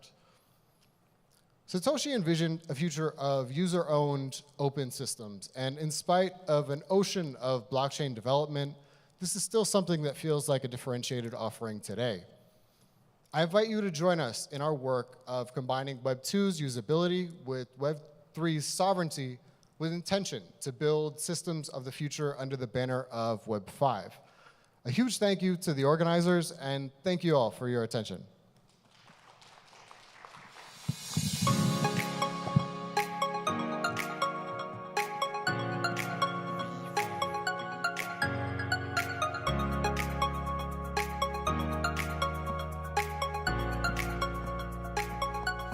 Thank you. And next, please welcome Carter Feldman, founder and CEO of Side Protocol. He will present the return of the king, why POW is going to eat the rest of the blockchain. Welcome. Oh. Hello, yeah. Hello. How's everyone doing? I think, so I hit the next button, should be good. Okay, hi everyone. So today I'm gonna be talking a little bit about why proof of work is going to overtake proof of stake and some of the other centralized consensus systems that have dominated blockchain in the past few years. Just a little bit about myself. I'm a former hacker. I come from the video game hacking scene specifically. I used to be a proof of stake evangelist. So does anyone remember EOS? Anyone? Block 1, yeah. So I was the EOS top 21 block producer. So I was promoting proof of stake before it was cool. But while I was working with EOS, right, we saw some of that centralization creeping in, right? We were reversing transactions when things would get hacked, and we saw like updates being motivated by individual parties, and it was getting a little sketchy, a little not very decentralized. And you know, even though nowadays I'm not a gaming hacker, I am a gaming aficionado, and I'm on the board of NIPG, which is an esports company. And of course, I'm the founder of Psy, which we're gonna get into in a little bit. Cool. So over the past few years, we have seen this steady decline of market share for proof of work. And essentially, it's been motivated by this wave of so-called Ethereum killers that you know, really took over the dApp space from proof of work. So we all remember that Ethereum used to be proof of work. There used to be a great way where you could secure your smart contracts with POW security. But after, you know, Ethereum's merge, essentially the rest of the space, the whole decentralized finance and dApp space, has gone to the proof of stake folks. Yeah, you know, you've got your Avalanche, Solana, EOS, as I mentioned, Tron, all these guys are, you know, trying to, I guess, use utility to justify this, you know, lack of decentralization or you know, decay of security. So, however, while users do want to be able to use these new kinds of applications, you know, DeFi, staking, all these great things, they still do want POW security, right? And how do we know that? Well, of course, because Bitcoin's market cap is still dwarfing any of the other POS chains, right? So users do care about decentralization, security, and censorship resistance.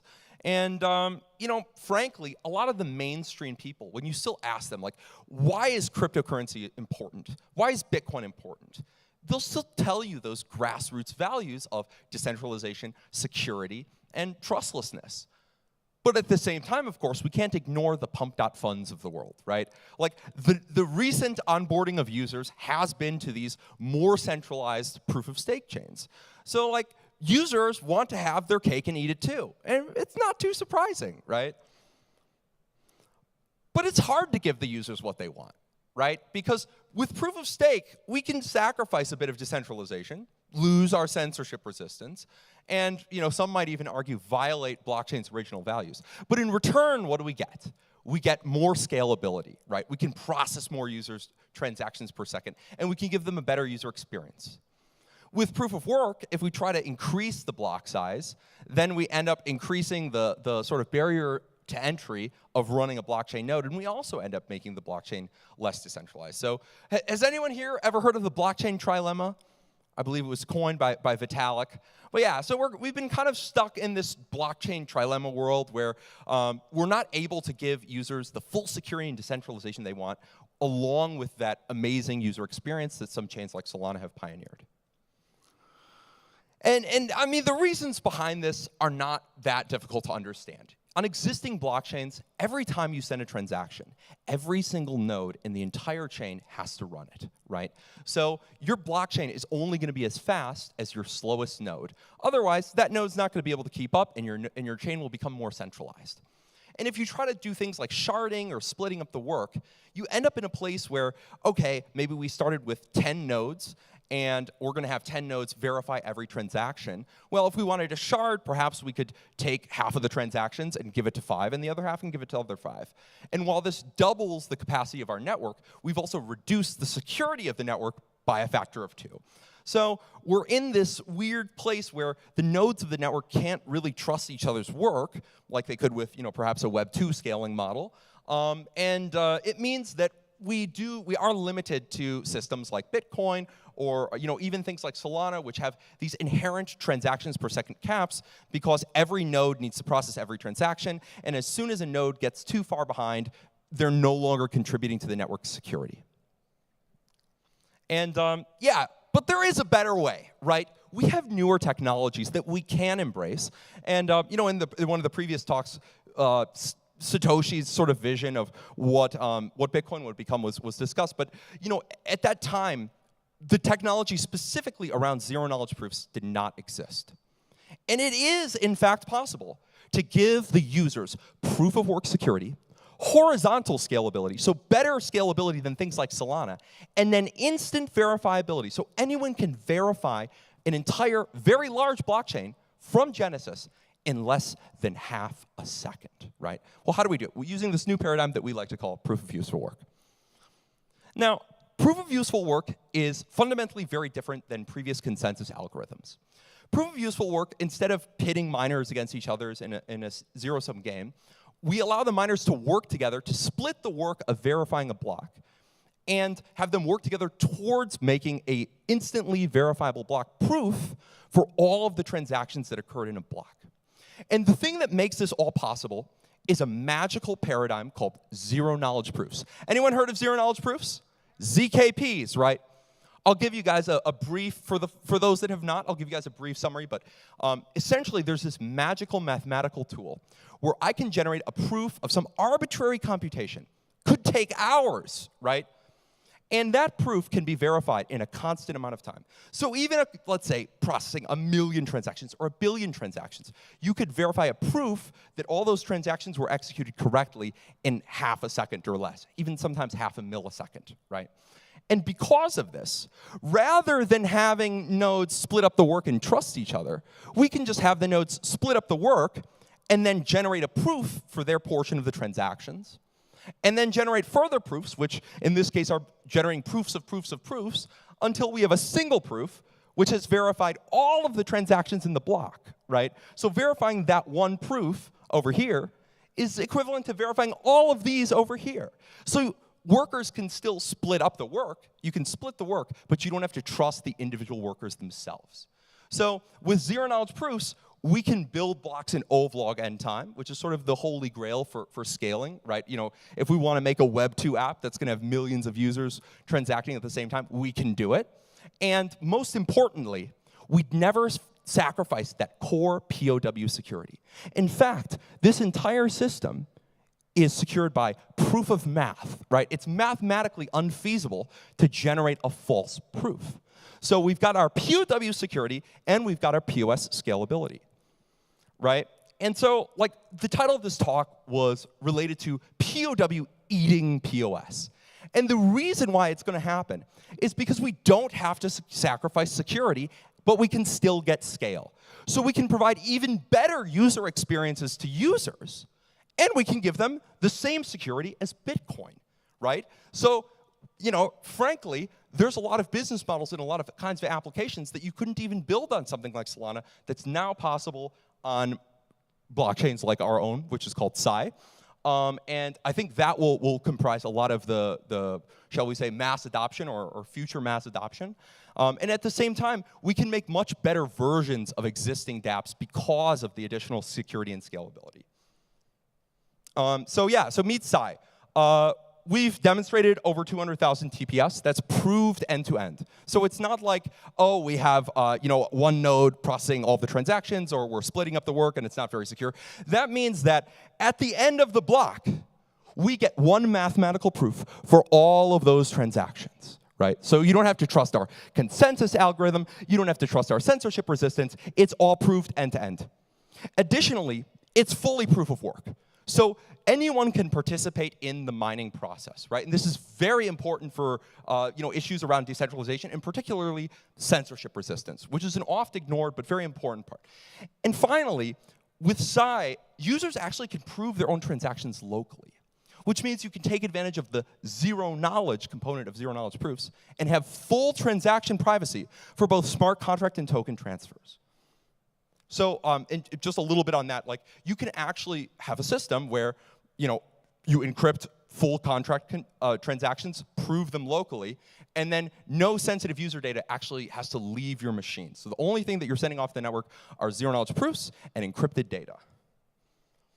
But yeah, so going into a little bit more detail, and I know I'm running out of time here, but as to why POW is going to eat POS, fundamentally, it's because this new model allows us to realize Web3, that long, I guess, heralded ideal for blockchain for the very first time. Specifically, we can support Web2 business models that weren't possible before. Like, who here has heard of eBay, right? We've all heard of eBay. Raise your hands. We've all heard of eBay. There we go, right? Who thinks that eBay would be profitable if it has 10 concurrent users, if it only had 10 concurrent users at any given time? Probably not. Most Web2 business models don't work at blockchain scale. They're just not profitable. You can't get over that fixed capital cost. But if you can scale blockchain so that they can support these business models, then suddenly something like a digital marketplace that's fully decentralized and on-chain is possible and makes sense. In addition, we have all these AI agents that aren't going to be looking at ads, right? They're going to be paying API fees, right? They're going to need to do microtransactions. Right now, there's no blockchain that can support this, right? And we don't want to have some centralized payment solution that's controlling all of our digital lives. Well, with this new POW paradigm, we can get a trustless solution that works for both. And yeah, again, you can verify the entire chain from Genesis in a single millisecond. But yeah, so we're building lots of cool things. Please talk to us. If you want to mine Psi, we are a proof of work chain. All of our tokens are mined. Please get in touch with us, talk with us. We'll be sort of floating around. And definitely check out our website. So I guess thank you, everyone. And hopefully we can work together to make the world a more trustless and decentralized place.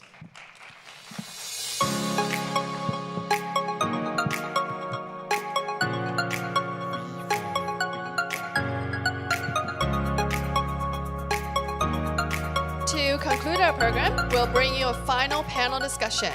The next evolution of proof-of-work chains and fiat revenues, moderated by Miranda Ma, General Manager of BTC and LTC ecosystem, with a lineup of visionary panelists,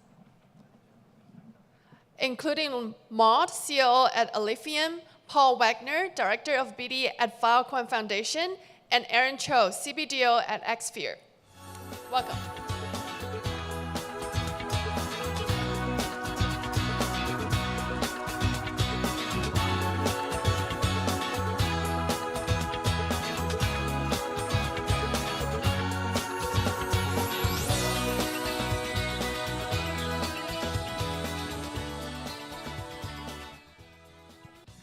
Hello, everyone. Good afternoon. I'm Miranda Ma, the General Manager of Litecoin and Bitcoin ecosystem of Bitmain.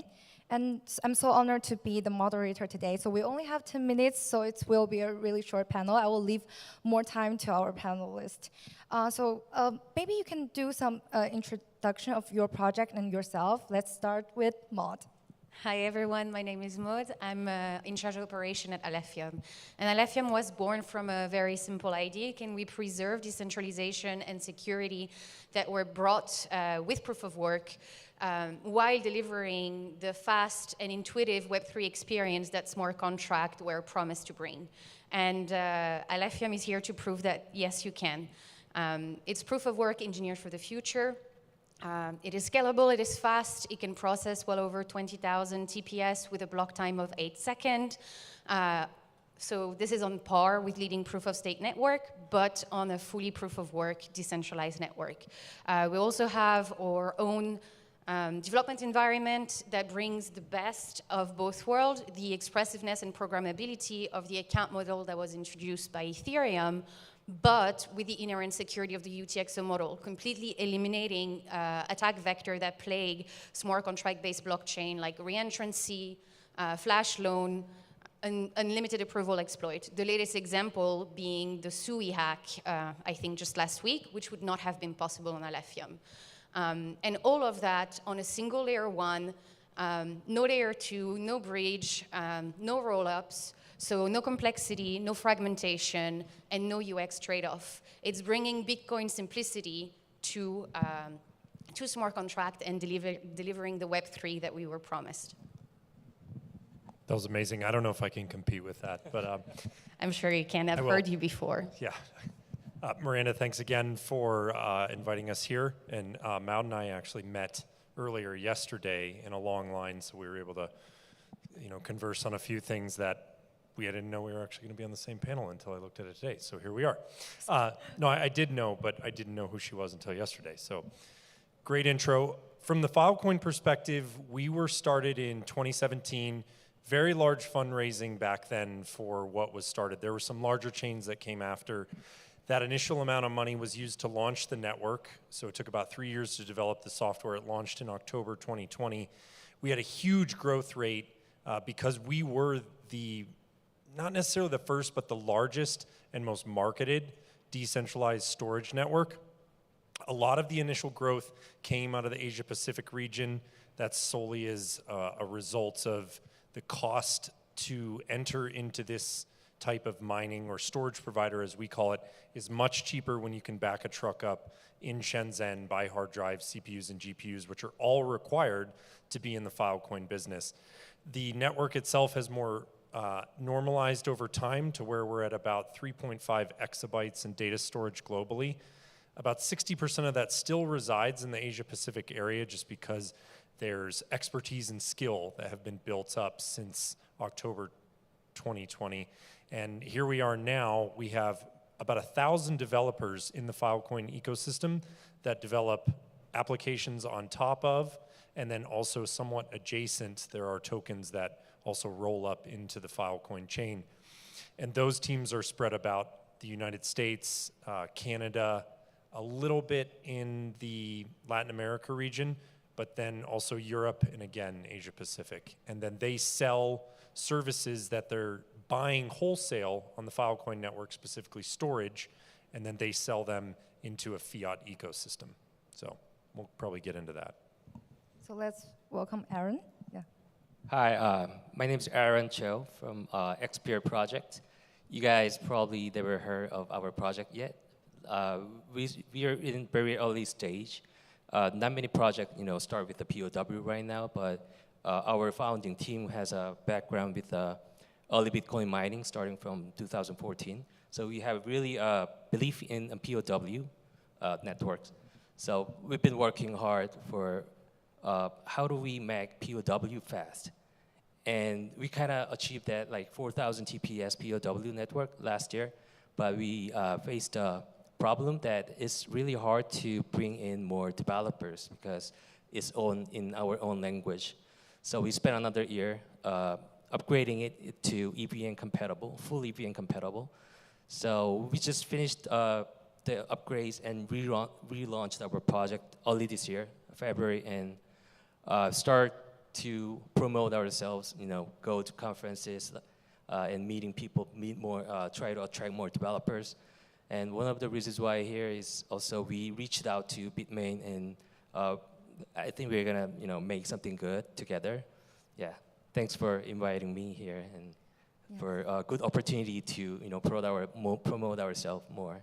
Thank you. Yes, to add up on what these panelists said, we also have the AL miner, so Alephium miner, and also we have the Filecoin product on our website. If you want to have Filecoin product, please go to Bitmain website. And also with Xsphere, I think we are working on something later.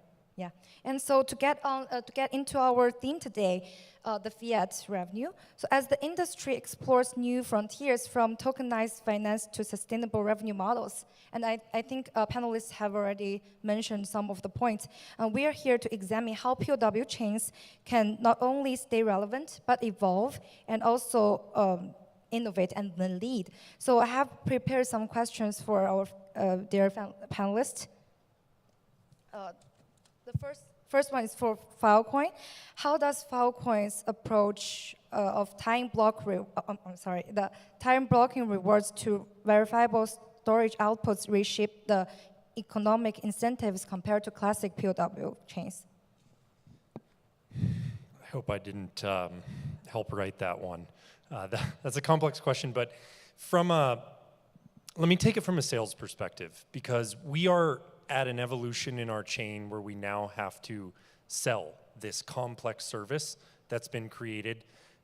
Let me just highlight too, the Filecoin spec documentation is 110 pages. It is one of the most complex blockchains on the planet. So it took us 4 years to get to this evolution of, now we have a proof. The proof is used to prove what's been stored on disk. Why is that important, right?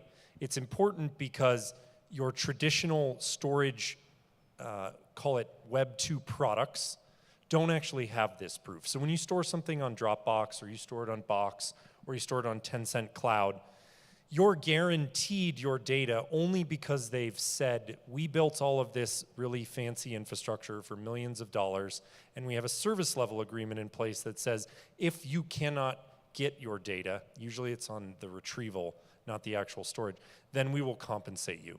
So we solved that problem with math. It just took hundreds of millions of dollars and 110 pages worth of development documentation to do it.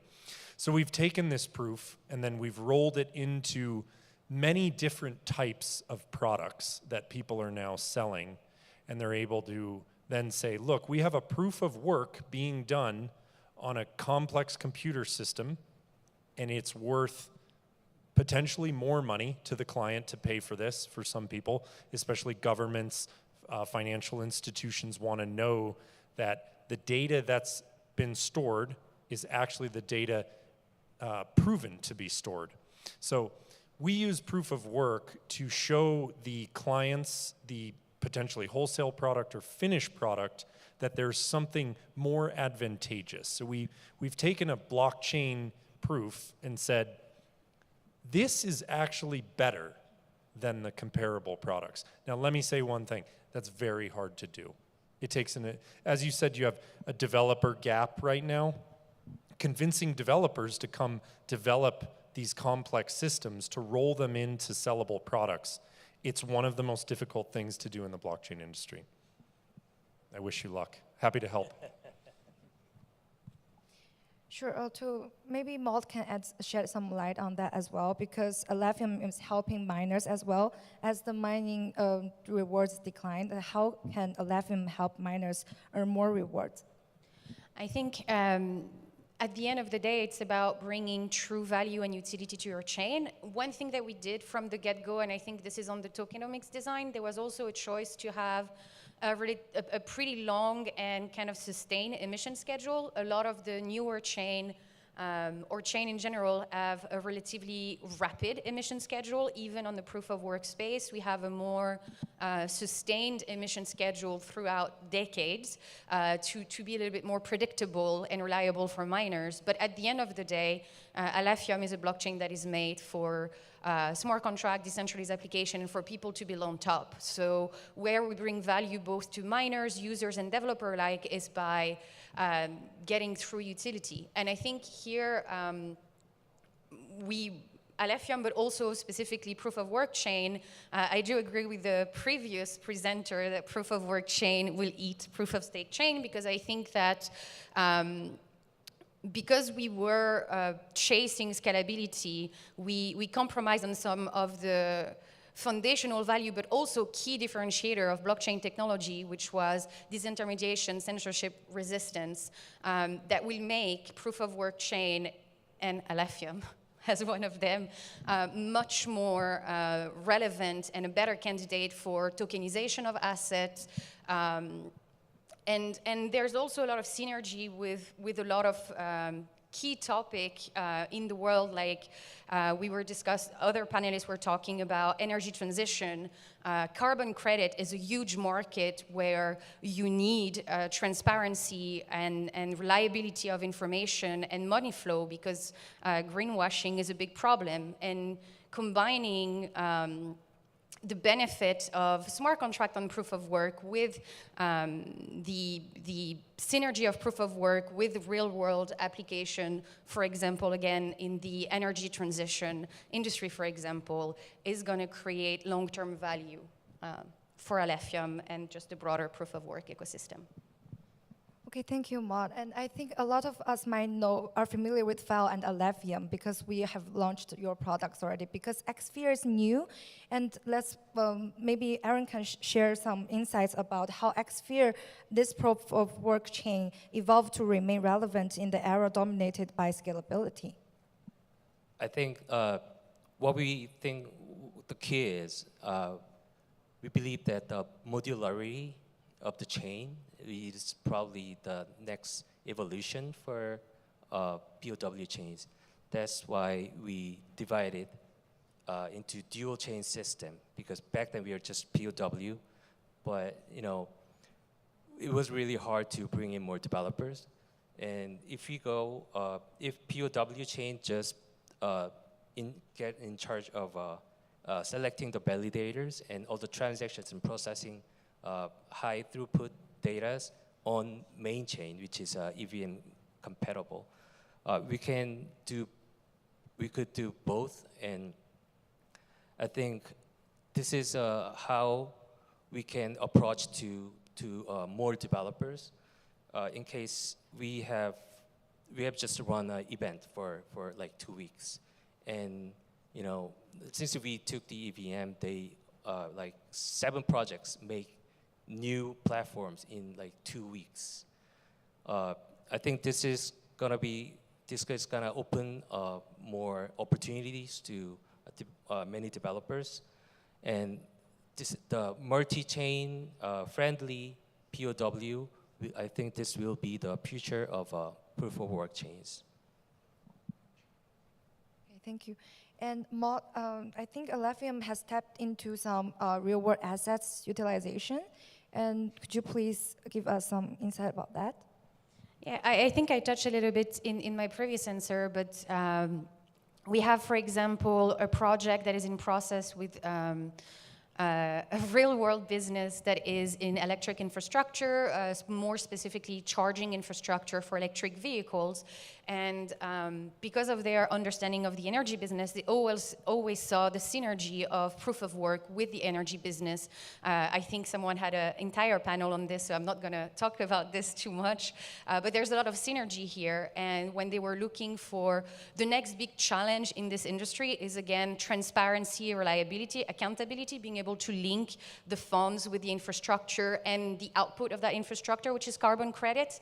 And when they were looking for where to build this, basically that track record, they chose Alephium because, again, of bringing together smart contract proof of work in a single environment that also mitigated some of the most prevalent attack vector in the industry.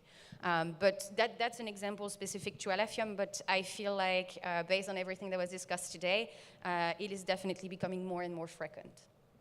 May I ask where that company is? Are they in, you don't have to give their name, but just the region of the world. It's all good. So the original business was based out of the UK, and this is the global company that they have now headquartered in the UAE.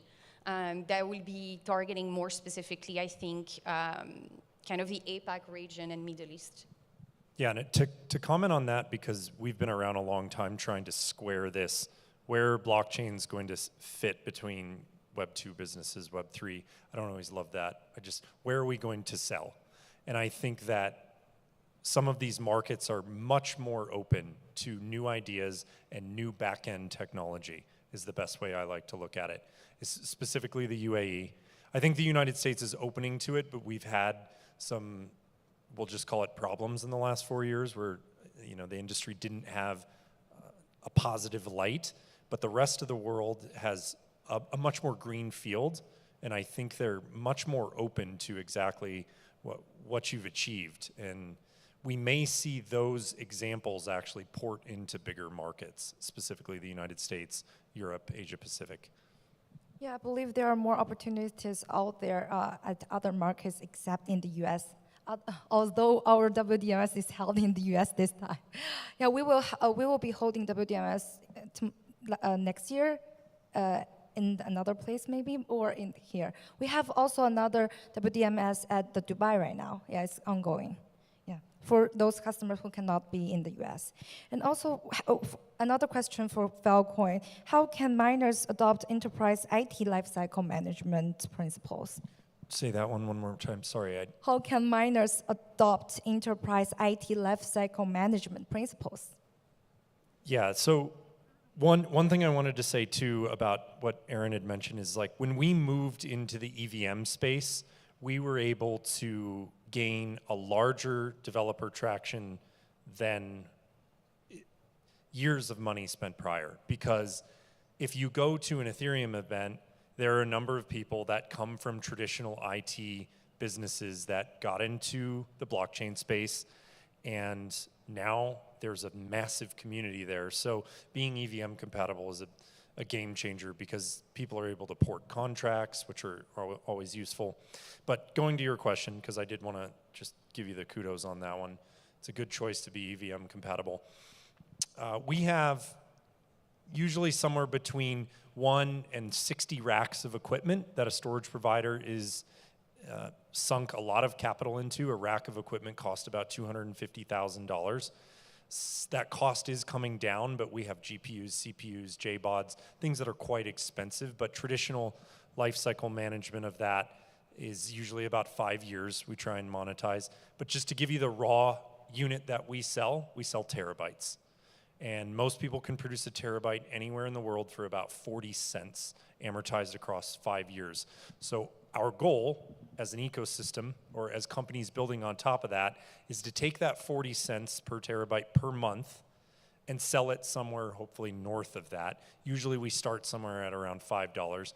If we were to monetize the entire Filecoin network at about $20 a terabyte a month right now, my prediction would be $1 billion of revenue per year. That would be about the size of Box.com. So all of our providers, our storage providers, look at a 5-year life cycle, mostly because a hard drive's warranty is 5 years, which is a little bit different from what Bitmain produces in their other products, where I think you're on an 18-month product life cycle, depending on how fast you can change that hash rate, or it's different in these other chains as well, where there's so much development going on, you might be at a 12-month product life cycle. Got it.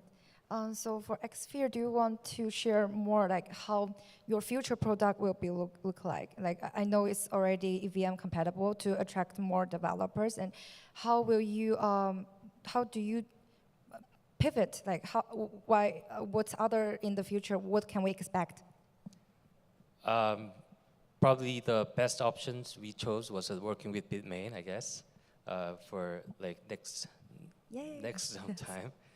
Okay. Yeah, we are looking at, a lot of mining machines, they're quite expensive. Mm-hmm. And what we are focusing on is giving all opportunities to everyone, like even some people from underserved regions. And so that's one of the reasons why we,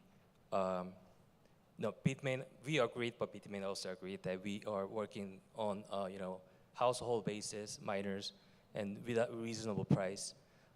So we'd like to just go everywhere and talk to everyone and give them a chance, or POW, the best thing about POW is it's always open if someone's willing to come in. So what we're trying to do is we would like to lower the hurdle. So with reasonable price of mining machines and also EVM thing. So that's probably gonna be our main focus for next 6 months or a year for now, yeah. Okay, yeah, so great to hear all this great input from our great panelists. And I think we've covered a lot today, and to give everyone a chance to know about these great projects. And so I think we should cut it off because the time is running out. And also we have a dinner reception at the rooftop, and we welcome everyone to join us later in the dinner. And please feel free to catch up with this panelist after this panel. Thank you. Thank you, Miranda. Thank you very much.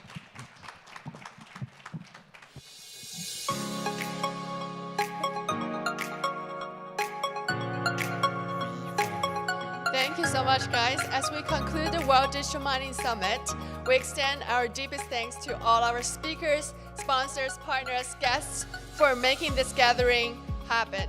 We look forward to building this future with you together. See you at the next summit. Thank you.